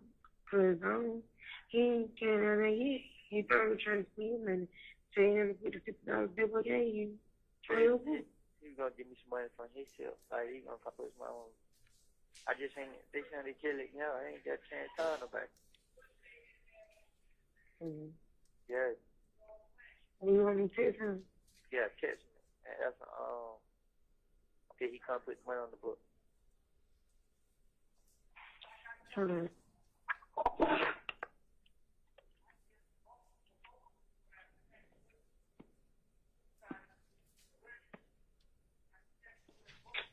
I don't know what I'm finna do. I might have to cancel for him.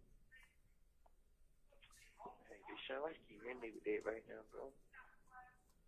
Because It's my fault, I know. It's always my fault, I ain't seen your fault. She won't nobody give me that. Shit, ain't. What time is it? 11:24. You know what I'm saying, man? I need to get into a gate. Who?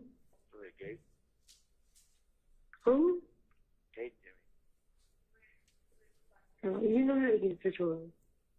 You want to try to call on two-way? Hold on.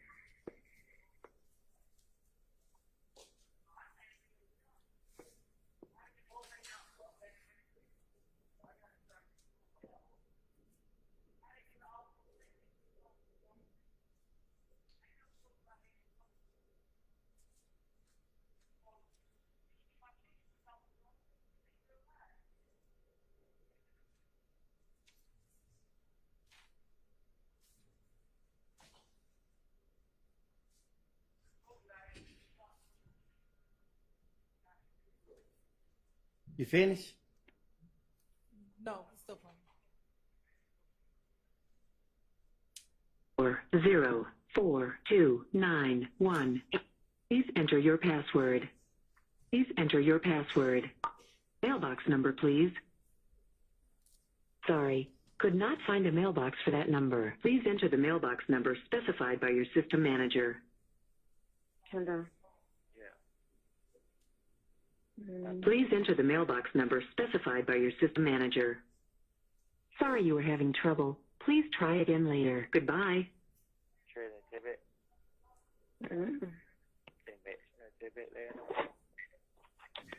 What?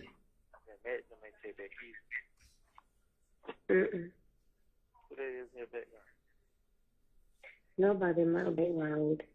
I just said I'm here by myself. Hello. Yeah. Anybody even went to your window? Saying about your window. Hello, Will. About your window. You said they went there?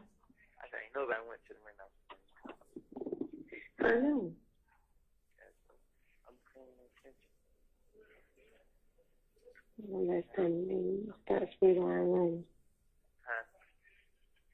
They need to start spreading around rumors. Yeah, look, I'm not funny. I need to get Tommy number. Who did? Catch me a brother who I always be speaking to driving the cat. Mm-hmm. I need to ask him, can he be able to help me out on my bun? He know that's money. I know she do turn. He said, ask him, did he check to see was it on there? Tell him I couldn't go out here, eh?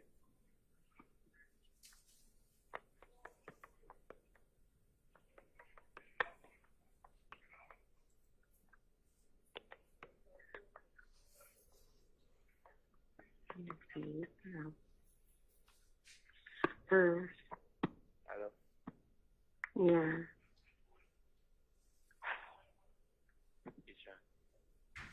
Yes.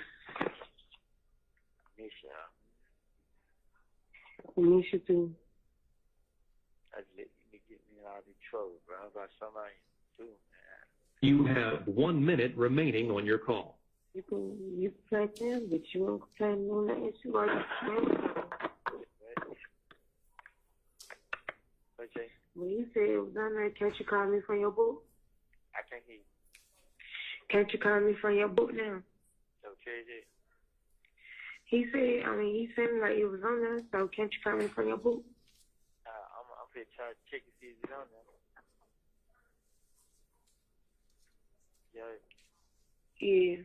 I love you, okay? I love you too. I need you to be there for me. Hold on, I'm here. I'm finna try to, my book and call you, right? All right.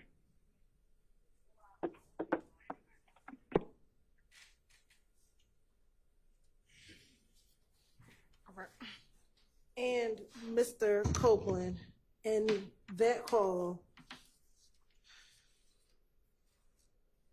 did you again tell tell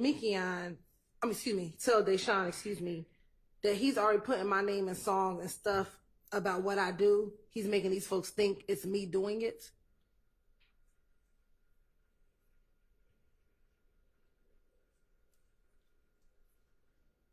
You're staring. Do you have a response?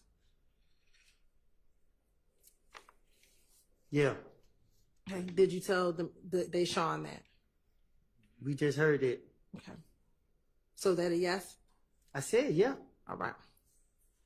And that this shit is on another level. This shit ain't got nothing to do with homes getting killed. It got something to do with all those houses getting shot up. That's what I said. All right. And all them guns Thug got. That's what I said. Okay. I ain't got nothing to do with none of that shit. I was just not just hanging with them. I just got to prove I got nothing to do with none of this. You know what I mean? That's what I said. All right. And then later on in the call, you said, I let these N-words get me in trouble for something I did not even do, man. Do you recall hearing yourself say that? That's what I said. All right. Now, these are 3 jail calls that we played All of these were between you and Deshaun, correct? That's what we heard. And on June 10th, you told Deshaun, not say June 10th, on that first call, you told Deshaun again that when D comes down and tell them, they will see that you're not lying, correct? You testified to this jury that Demekion never told you about Nutt's murder, correct? That's what I said. Okay. So which one is it? Is it what you told Deshaun on his jail call, the woman that you love, or what you telling this jury here today? What I'm telling the jury today is that Lady never told me that. Okay. But that's not what you told the mother of your child in a jail call back in 2015. And you heard her telling me to stop lying. So she know that how I am. Did you hear her say stop lying in the call I just played for you? She said, what are you telling too many, like, just stop. You heard her, man. She get no different treatment from nobody else. I'm not trying to drag her in nothing I got going on. And what were the houses that you were referring to when you told her these houses getting shot up? Whatever houses that were being shot up. Okay. And do you know which ones you were talking about in this particular? No, I do not. Okay. And what guns were you talking about? None. So why would you tell her that? Because I'm in jail. Like I don't know. Okay. Isn't it true, Mr. Copeland, that when you talk to Deshaun, she's not the police? She's not anyone you have to finesse. That you told her exactly what was happening back in 2015. Miss Hilton, you heard her say out her mouth, why am I keep lying? I did say this, why am I switching my... You doing it to yourself. Just stop. In these last two calls,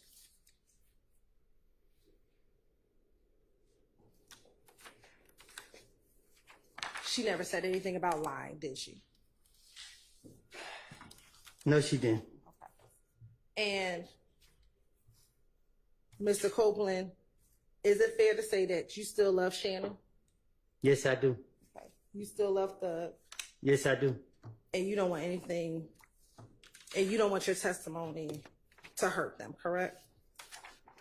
It's not about hurting them. I told you I lied. It's the truth. I lied. I have no further questions. All right. Does anybody have recross? Go ahead. Good afternoon, Mr. Copeland. I'll be brief. Okay.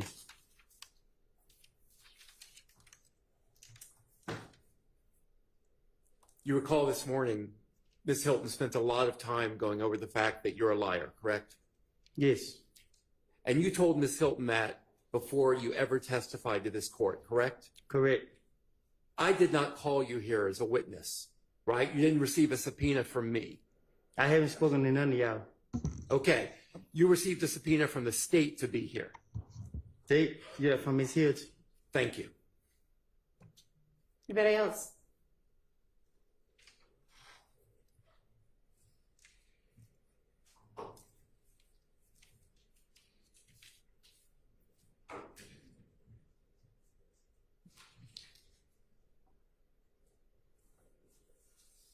Mr. Copeland, good afternoon. Good afternoon. I want to make sure we're all on the same page here. Your testimony is that what you told... Gotcha. Can you hear me now? Yes. Okay, thank you. Remember we went through your statements to the police in 2015, correct? Correct. All right, and you remember we pointed out the first time that you said that you had heard, first time you had claimed that you had heard that my client Shannon and Mr. Kendrick and others were responsible for Donovan Thomas. The first time you claimed that was June 10th of 2015, correct? Yes. Okay. And you claimed that your source of information was Demekion Garlington. That's what I told the police. That's what you told the police. And you have made it very clear, I think, that your testimony is that was a lie. It is. Right. Now, what I want to make clear is your intention at the time, June 10, 2015, you were being arrested. Yes. That was the reason for the finesse, correct? Yes. Okay. And your intention was that Demekion Garlington, Lil D, was going to back you up. That's what I said. Okay. And want to be clear, the statement Shannon, Yak, Duop, and Nard, you were asked by Ms. Hilton if you told that lie that you made up on June 10th, you were asked if you had shared those names with anyone else. And I believe you said with Little D, correct? Yes. Okay. You said I shared the names with him? Yes. Yes. Characterization of the question. Okay. You want to rephrase? Those 4 names that you made up, you shared those names with Lil D, correct? That's what I said. Okay, and I'm asking, I'm not worried about what you said right now. I'm asking for the truth. So you shared those names with Lil D.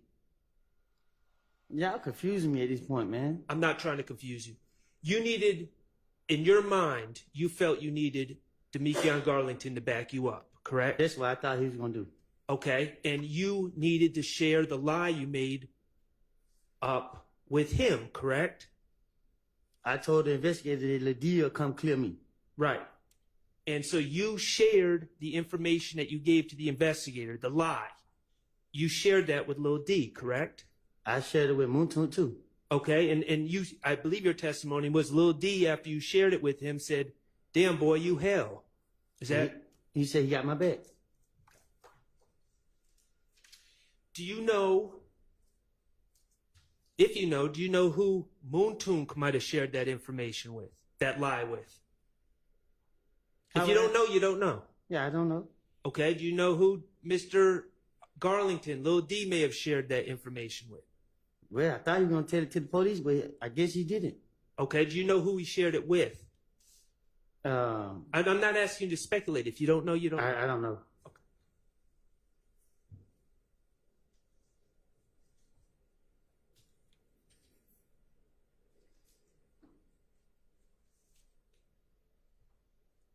Okay. We just played some jail calls from 2015. Correct? They just did. Yeah. I guess. All right. And that was 394 Yankee, I believe, was the exhibit number. Every time you speak on those jail calls from jail, every jail you've ever been to, they play a recording in the beginning. A lady's voice comes on in the beginning, right? Your call is being recorded. Right. You know your calls are being recorded, correct? Right. You knew in 2015 your calls are being recorded, correct? I knew before I even went to jail. Right. That's common knowledge, correct? Right. Okay. And obviously, if you're being recorded, you can control what you say on the recorded line, right? Right. So you can say things like, Lil D told me this or that, right? I can say whatever I want to say. Right. What you can't control is what the person you're talking to says. Like when Deshaun said, "You're a liar, you're lying, you switched it up." That's the part you can't control on the jail recorded calls, right? Well, you know that. Talk about recordings. Let's move to meetings with the district attorney. You talked about several times the district attorneys, members from the district attorney's office coming to meet you in jail and in prison too, right? Federal? Not federal. Okay. But state. State jail and state prison? County jail. County jail. Okay. Rice Street. Fayetteville. In Fayetteville. Okay. And Verito came to Rice Street. Okay. Viverito had a, when we say Viverito, we're talking about Investigator Viverito. Yes. She had a cell phone, you said. She did. Okay. Now you didn't have, you're in jail. You don't have the ability to record your meetings with the DAs in jail, do you? No. Okay. Do you know if they recorded those meetings?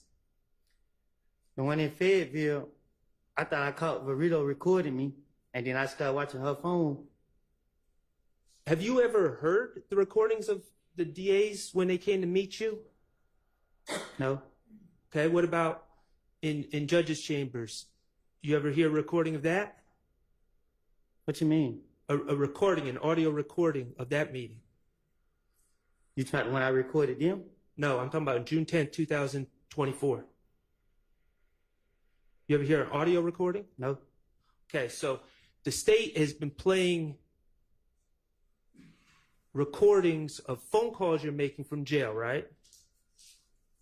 I don't understand. The state has played phone calls, recordings of phone calls you've made from jail. We just heard some, right? Yes. Okay. But do you know where the recordings of the state meeting with you, those meetings are? Objection. Know where those recordings are? Human facts, not evidence. Sustained. Okay, let's talk about the warrants for the murder of Donovan Thomas. Okay, you acknowledge that you were charged with the murder of Donovan Thomas, correct? They charged me. Right. And when you say they, let's talk about that. When you say they, you're talking about Detective Thorpe, correct? So I'm talking about the police, so the DA. I don't know who did it, but they told me I was being charged with murder. Okay. Do you remember in 2015, and we talked about it, you gave statements about where you were that day, right? That you felt cleared you from the murder. I did. Okay. And you also lied to the police about Demekion telling you certain information. Well, I don't say that for like a billion times. Right. And you would agree that if someone were to believe that lie, it would have cleared you from the murder, right? I don't get what you said. Speculation. Sustained. Okay, well, let me ask you this. Detective Thorpe, he took those warrants out on you in October of 2015, correct? He took them out on me while I was in jail. Right. After you gave that statement on June 10th, 2015, right? Some months after, yeah. Right. So he heard what you said on June 10th, 2015, and then months after that, he took out warrants for your arrest. You say that again? He heard what you said on June 10th, 2015, and then months later, warrants were taken out for your arrest for that murder, correct? Yes. Okay. And finally, may I approach the evidence, Your Honor? Yes.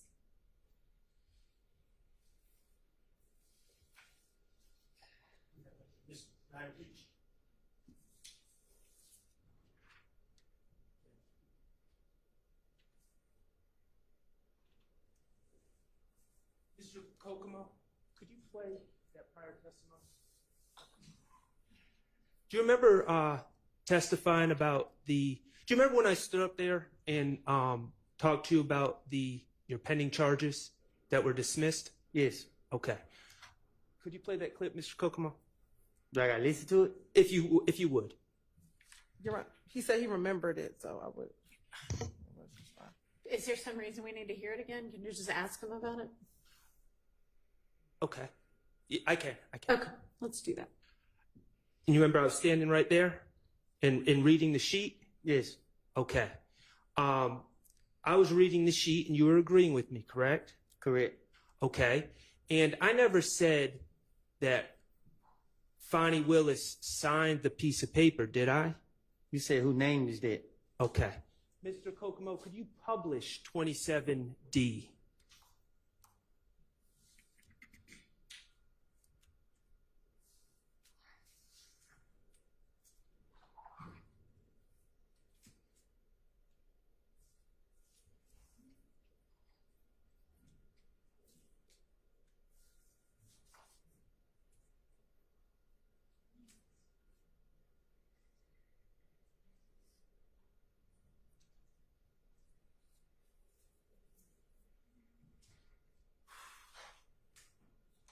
Okay, and Mr. Copeland, I asked you if Fonnie Willis's name was on the decision of district attorney declined to prosecute defendant. And that's your name on the sheet, right? Kenneth Copeland? Yes. Okay. And I asked you if Fonnie Willis's name was on the sheet, right? Yes. Okay. And the sheet starts out, comes now, Fonnie Willis, district attorney for the Atlanta Judicial Circuit, state of Georgia, and shows this honorable court the following, correct? Correct. Okay. And it's signed by another man named Kenneth Hutcherson, whose title is labeled as executive district attorney, correct?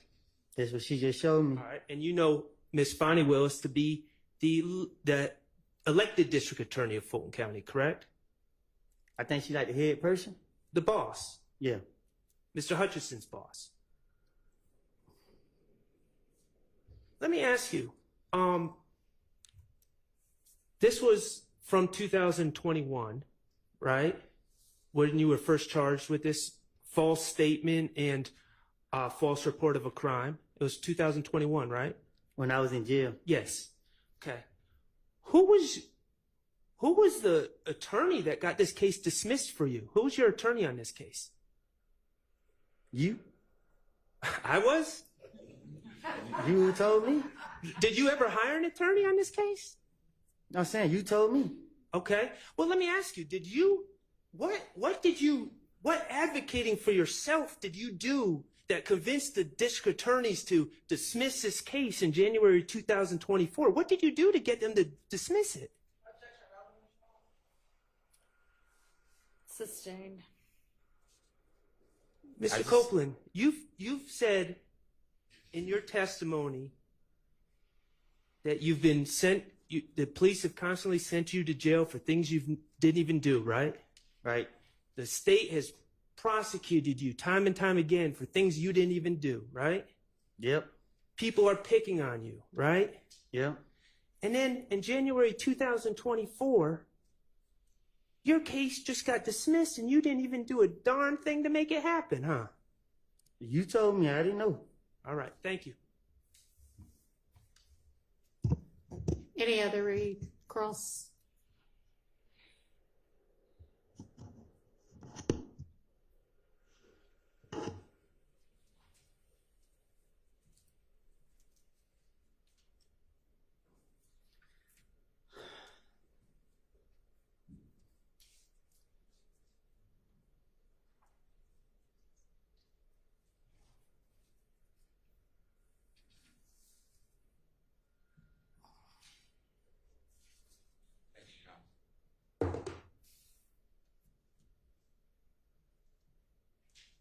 With the court's permission, I'd like to publish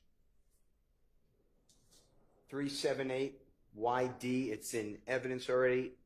Shannon Stillwell 24F as in Fox. It's 62259 through 62401, about a minute and 2 seconds. Mr. Copeland, can you listen to this? And this is February 21, 2015.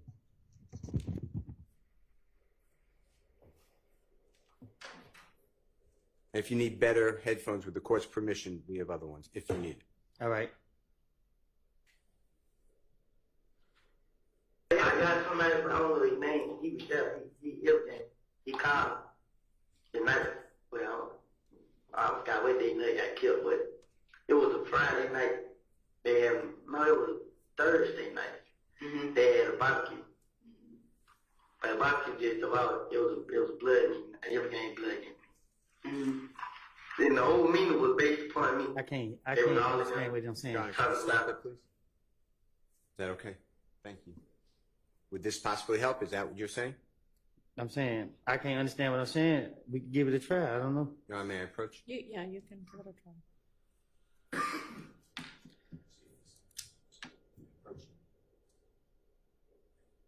I'm keeping these.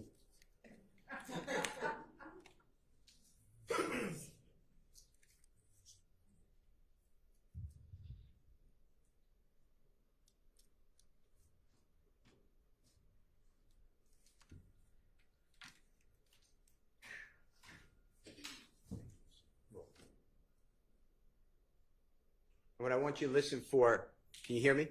What I want you to listen for is any mention of this conversation about you being killed with Mo, that conversation, any mention of Jeffrey Williams, okay?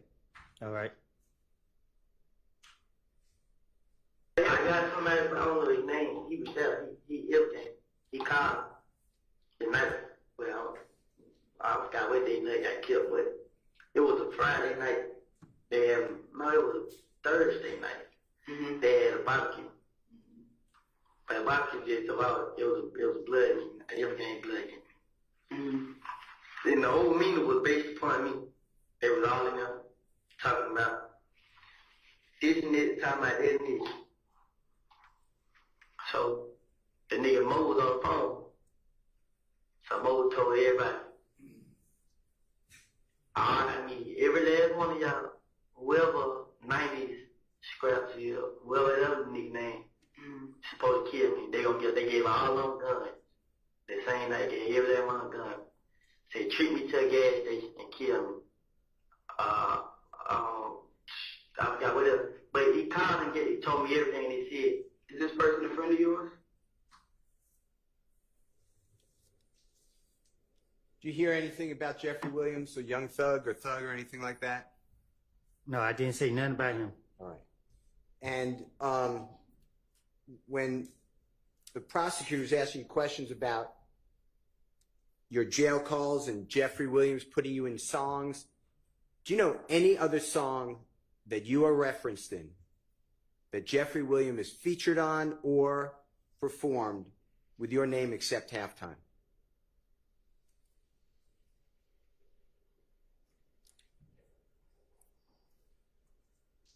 You said do he got any other songs with my name in it? Yes, sir.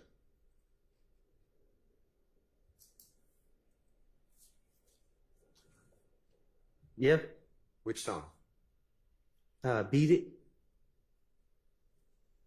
Anything else?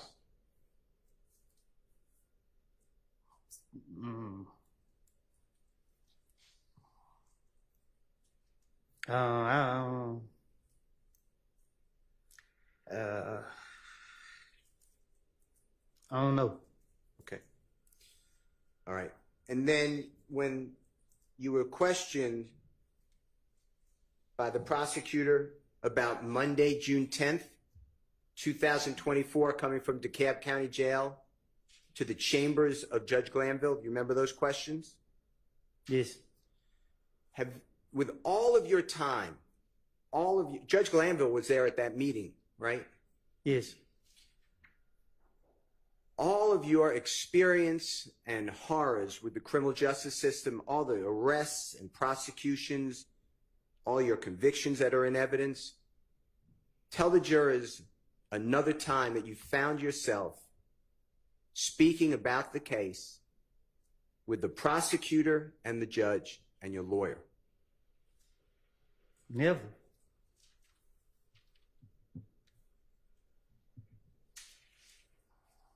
You said that you were coerced and pressured. Do you remember using those type of terms to testify? I am. Do you remember being told, and I know it was corrected by the Honorable Judge Whitaker, but do you remember being told by Miss Hilton and Judge Glanville that if you don't testify, you have to remain in jail not only until this trial ends, but all 28 people who are charged in this indictment resolve their case? Do you remember being told that? No, they told me indefinitely. Whatever that word, they don't sound like a good word. And I asked her to explain it to me. And then he explained it. And then she broke it down to me that every defendant, so that means the people that go to trial next and all of that. Okay. And it could take up to so many years, and just not about to sit in no jail all them years. And Judge Whitaker said that's not correct and corrected it, right? Huh? Later, the Honorable Judge Whitaker corrected that, said that's not true. I didn't hear her. Okay. want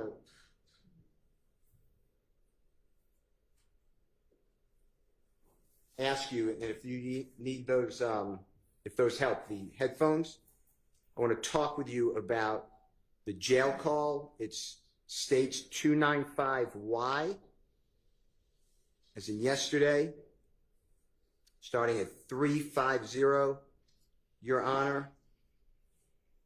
That's wrong. It's a little later. It's 407 to 420. I want if you can focus, if they help you, if it's they swear to God we killed Nut, so they going to stay on you, and at 411 they swear we smoked Nut. If you could listen to this.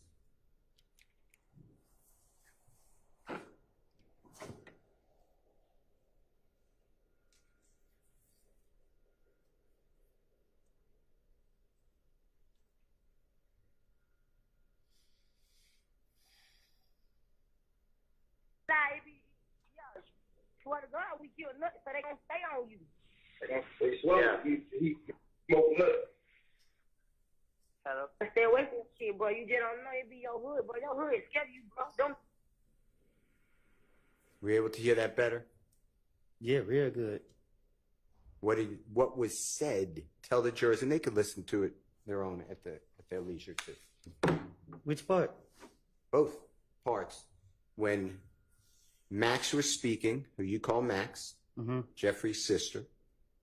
She said, tell the jurors. They gonna swear to God we killed Matt. She said, Nut. She said, can I hear it again? Of course. With the court's permission, Your Honor, we're going to replay. And that again is the same exhibit 295Y, and it's from 407 to 420.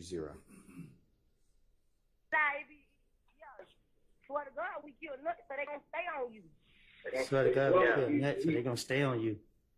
Say it one more time. Swear to God we killed Nut, so they gonna stay on you.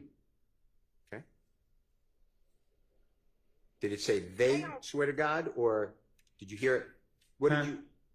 I apologize. Did you hear they swear to God we killed Nut? Objection, Anthony. So that's how Dolly talk. Sustained. Okay. Explain it. Explain what you were going to say. She talk fast, so when we was on the phone, she like, they swear to God we killed Nut, so they gonna stay on you. Okay. And then Mr. Kokomo, with the court's permission, is going to continue. For that other person speaking, it's a man's voice. If you know who it is, tell the jurors and what that person said, if you can tell. And that's at 411. Nut, so they gonna stay on you. They swear he smoked Nut. They swear he smoked Nut. They swear he smoked Nut. He smoked Nut. Okay. All right, Mr. Copeland. Now, you said, you can take off the headphones if you want to.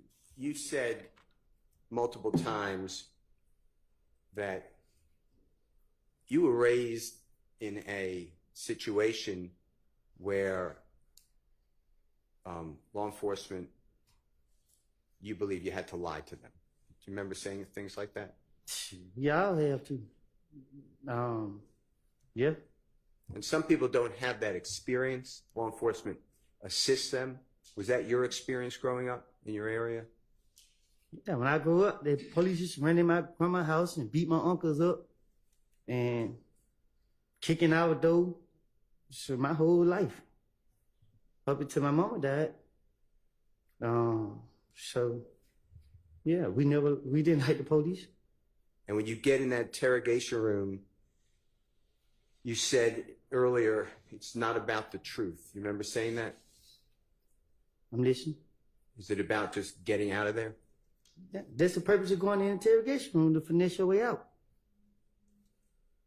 And do you know people, other people, do you personally know, who lied to the police in the interrogation room? Shit. Sustained.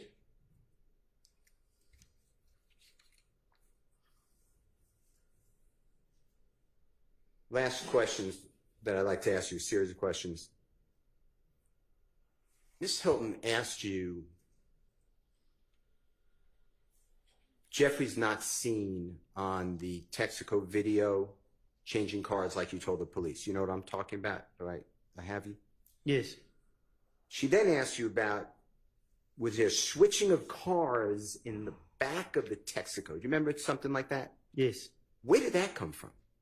That's my first time hearing it.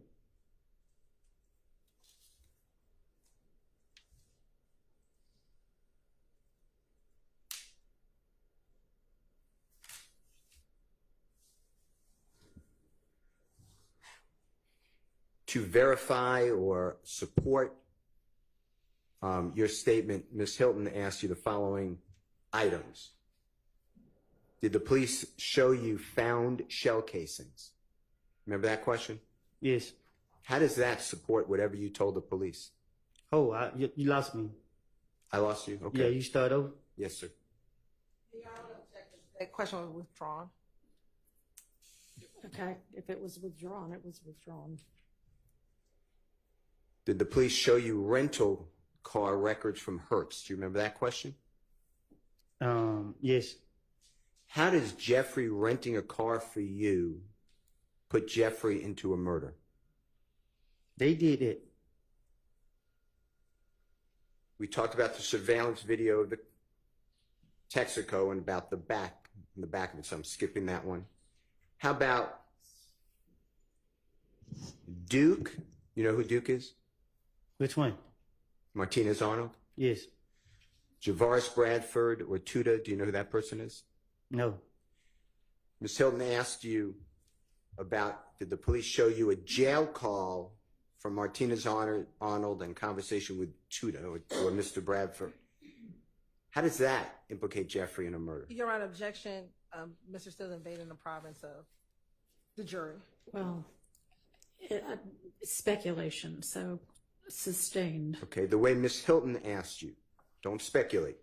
How does that support anything you told the police? Sustained. I mean, that's not something he can answer. Telephone calls on the jail phone recorded from Shannon Stillwell. Did the police share it with you? That was her question. Yes. Let me ask you a different verification or corroboration. Corroboration is a bad word. It just means it verify. You know what verify means? Yes. Okay. It verifies your story to the police. How about Detective Gaither speaking with Miss Quarterman, Deshaun Quarterman, and you told the police Deshaun Quarterman knows all about this, right? I did. Well, in one of your statements. You said I told the police that she knows. Yeah. Okay. How about the police ever recording a call with Deshaun Quarterman saying, tell us what you know? That ever happened? Did the police ever show you that? I don't think they ever questioned her. Okay. How about this? You have your cell phone, or the police have it, June 10, 2015, right? You got arrested with your cell phone at your home, right? Yes. How about give you the phone and the police are recording and you call Jeffrey Williams and the police can listen? Did that happen? No. Thank you, sir. All right, does Thank you, anybody Your Honor. else have questions? Follow-up questions? No, everybody? All right, Mr. Copeland. Is he released or just excused? He'll be excused for right now, Your Honor. So he's excused, he's not released. Of course it doesn't. Okay. Mr. Copeland, you are excused. It is, what do I you mean? guess, possible that you might be called back, but until you hear otherwise, you don't have to come back here again. It's not over with? Well, your testimony for right now is over with. The trial is not over with, but you don't need to concern yourself with the rest of it. But as I understand, he's still under subpoena. Yes, Your Honor. Okay. And Mr. Engelberger, thank you again for your willingness to step in here for us, for the court. I'll tell you when. You may be, and obviously stand by as well. because he's not released, but yeah, we would let you know and give you all both some heads up if he's to be recalled. Thank you.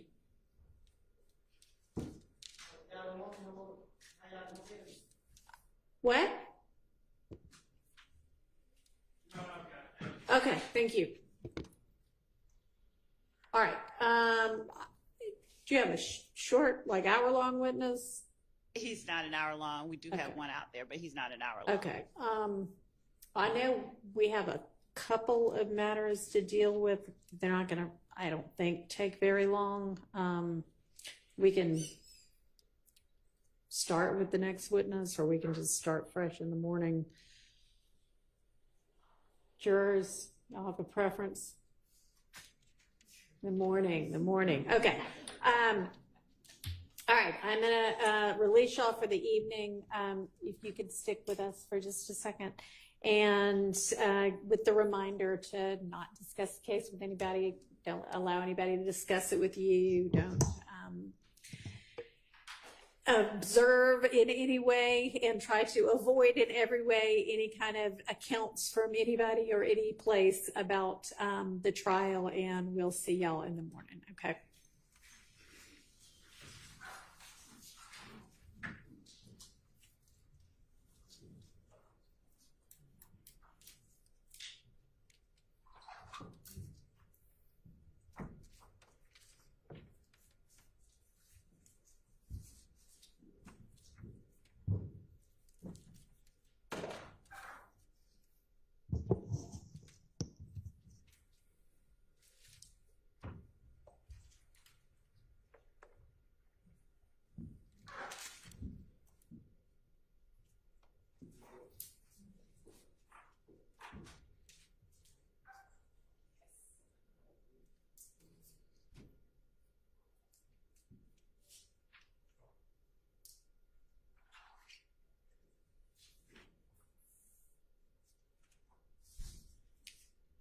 All right, this next matter is going to concern a juror. So if the media could please stop recording. All right.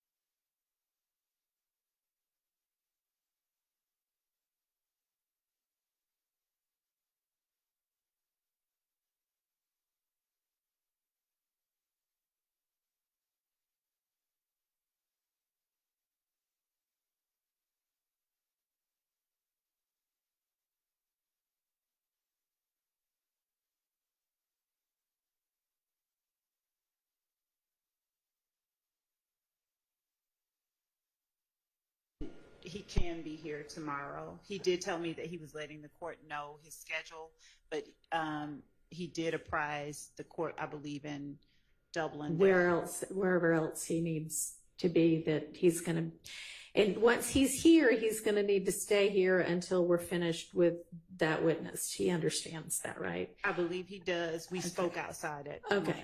lunch. Is he here now? He should be. Do you want to just have him come in, and I'll just let him know if I need to reach out to any of the other courts and let them know what's going on? I'm happy to do that. Yes. How long do you anticipate with, and I know you can't know for certain, but 3 hours. okay. And then, so I don't know how much cross there'll be, but probably, I mean, lawyers are notorious for underestimating how long everything takes. So I'm going to say we might be with him for most of the day. And then if you throw in a couple of sound issues, which seem to be pretty regular as well, we're probably talking about all day with him. Although have your next witness lined up just in case. Yes, Your Honor. Okay.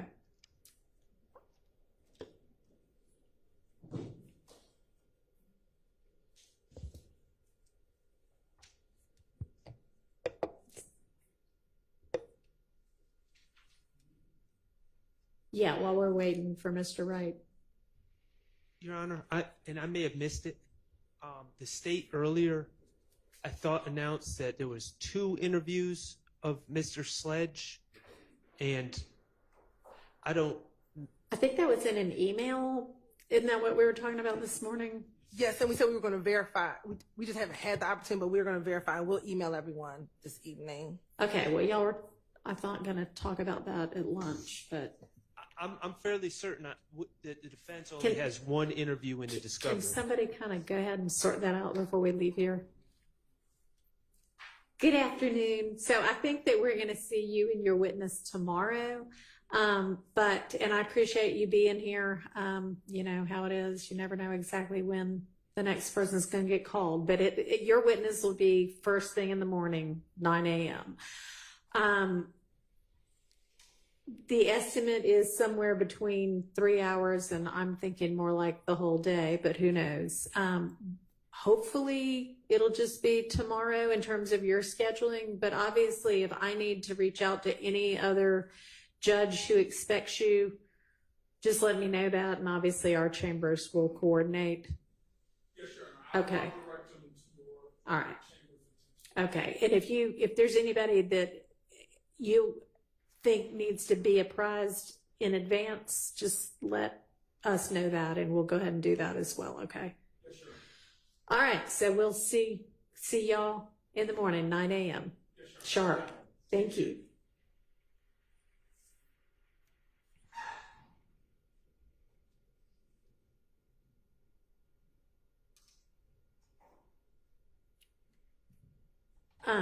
How fast do you think y'all could find out about, because I kind of wanted y'all to do that over the course of the day?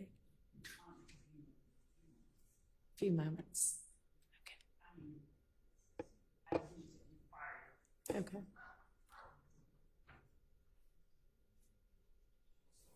Judge, while we're waiting on that, I want to reiterate, I don't know whether this has been covered, but I do want to reiterate my objection to the admission of any guilty plea agreement or guilty plea transcript against anyone other than the witness on trial. I mean, the witness in the witness stand.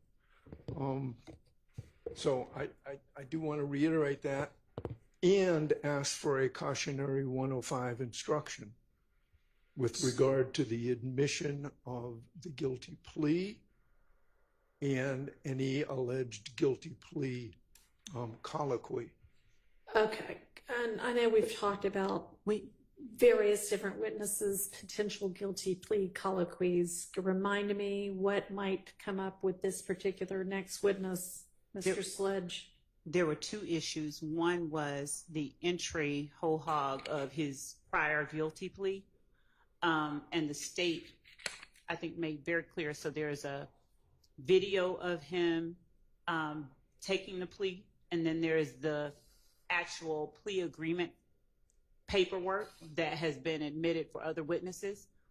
What I said and what I maintain is that we will not be tendering a guilty plea just to tender the guilty plea. We would tender the certified conviction, but as far as that guilty plea paperwork, unless he says something that is not consistent with it, then we won't have a need to tender it as any prior inconsistent statement. Or if there is some challenge to something that he said as a recent fabrication, I mean, unless there is an exception to it, there won't be a need to have it read into the record. I mean, we may tender it as evidence for the record, but not for presentation or anything to the jury unless something happens during his testifying. All right. That was the first. You're not intending to introduce anybody else's guilty plea with this witness, are you? No. Mr. Harvey, can you give me a little bit of more info on what it is you might be referencing? The guilty plea agreement. Of anybody else? No, of the witness. Oh, you said you were objecting to the admission of the guilty plea agreement as to anybody other than that it represents and can be used as substantive evidence against any of the other defendants on trial. It can be used traditionally, and there are 100 cases on that point. I understand what you mean now. I thought you meant somebody else's guilty plea agreement. No. You mean its use against somebody else? Yes. That's correct. Okay. And do you have a proposed instruction on that? What did he plead to? Your Honor, he pled to the indictment. So two things. One, I'm not certain why Mr. Harvey is saying that a 105 instruction is necessary. As it relates to this particular witness, he will be on the stand testifying, and his testimony would be admissible, especially as it relates to count one, as to all of the defendants. If he says something on the stand inconsistent with what he has said previously, then that prior inconsistent statement would be substantive evidence against all of the defendants, if that comes to it. But I don't know that it will come to that, so I can't really speak to, All right, yeah. Okay. So, I mean, just have something ready, and it may just depend upon what the circumstances are. Well, the rule is as follows. One person's guilty plea or conviction may not be used as substantive evidence of the guilt of another. The evidence, however, a co-defendant's guilty plea is admissible at trial, provided that, quote, the evidence serves a legitimate purpose and the jury is properly instructed about the limited use they may make of it, close quote. That's United States versus Deloach at 34 Fed 3rd 1001 at pinpoint 1003, as discussed in United States versus Clay. In United States versus Clay is, I don't know whether you want a Westlaw or Lexus site, but 2021 U.S. Appeals Lexus 36080 or 2021 Westlaw 5795330. That's the general rule. Judge, I think that's the general. That's the general rule. That's not when we're talking about something like a RICO count. It's the general rule as to anything. He can testify, but the plea agreement cannot be used against everybody else. That provision of the statute and the gang statute has been held unconstitutional. We've argued about this before, but his guilty plea can't be used against anybody else. I disagree with what Mr. Harvey is saying. I think as it relates to this witness's guilty plea and anything, if it's a prior inconsistent statement, federally it may not be allowed, but under the Georgia rules of evidence, a prior inconsistent statement is substantive evidence. So given that it would be substantive evidence against each of these defendants as to count one, a limiting instruction would not be warranted. A 105 limiting instruction, as Mr. Harvey has requested, would not be warranted. So I'm not certain what he's proposing to the court, so I can't really object specifically to what he's proposing. It's not. But I argue that. Sorry. Please don't interrupt. I'm sorry. I The thought she was attorneys when done, they're and I talking. apologize. Okay. But I would, at this point, my position is that a 105 limiting instruction isn't necessary. We're not talking about someone that they cannot cross-examine. We're not talking about somebody who's unavailable. We're talking about a person who is on the stand as a witness that will be asking questions. Okay, so I don't think Mr. Harvey is talking about a prior inconsistent statement being used as substantive evidence. He's talking about the guilty plea itself being used as evidence against any of the people here on trial, right? That's correct. That is correct. The guilty plea agreement can be used against Mr. Sledge, but not against the other defendants. Show the court a case. I want to see a case where it says that a 105 instruction and a guilty plea of even a testifying co-defendant doesn't require a 105 instruction. The case that I cited to the court, which cites a whole series of 11th Circuit cases, is a case that deals with a testifying witness. It is not just unavailability. And fine, if we can see a case that says otherwise, we'll be glad to discuss it. In the meantime, I'm moving in limine and want a 105 instruction. All right, well, give me something that you would like proposed, and why don't we all meet here at 8:30 in the morning, since we'll need to hash all of this out potentially before we get the next witness on the stand. Yes, Your Honor. I'll be here at 7:30. And what I heard Mr. Harvey say that he's not speaking about the certified conviction. He's talking about that plea form where there were factual acknowledgments that were made. And that is what we discussed the last time. And that is what I told the court that I would not be using unless there was something inconsistent said. And that is why I said it would be a prior inconsistent statement that is admissible as substantive evidence. And Mr. Harvey is asking us to prove a negative, when in fact the case law that he is citing is not applicable to this circumstance. Judge, I am talking about a plea agreement. There Are you is a talking about December. the part that he signs and he says, yes, I acknowledge X, Y, and Z are true, or whatever it is he says? Yes, that's correct. Okay. All right. See y'all at 8:30 about it, and send anything you want to have me consider in the meantime to Ms. Hurstfield. All right, anything else? We have a response for the Antonio Sledge interview, Your Honor. Okay. It appears that there's only one interview to answer the question.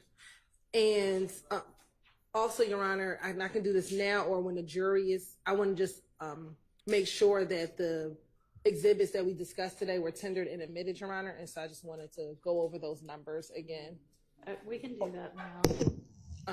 So the exhibits that we tendered and moved for admission was 399Y, 401Y, 402Y, 403Y, 404Y, 405Y, 406Y, and 407Y.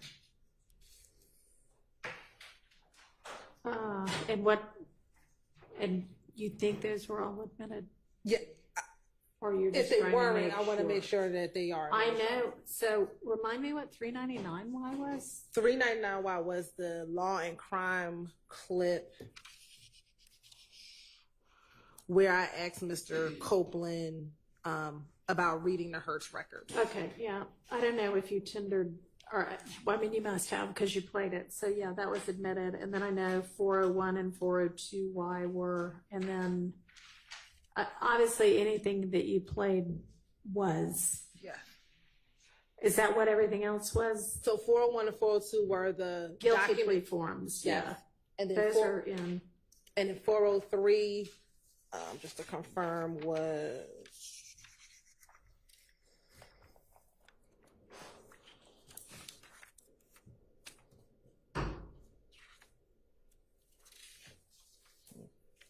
okay, 405Y, I can start there, was the video clip of Mr. Steele and Mr. Copeland and the portion of the We Killed Nut call. 406Y was the June 16, 2015 jail call. 407Y was the June 13, 2015 jail call. Okay, those are in. And then I just need to look and see what 405.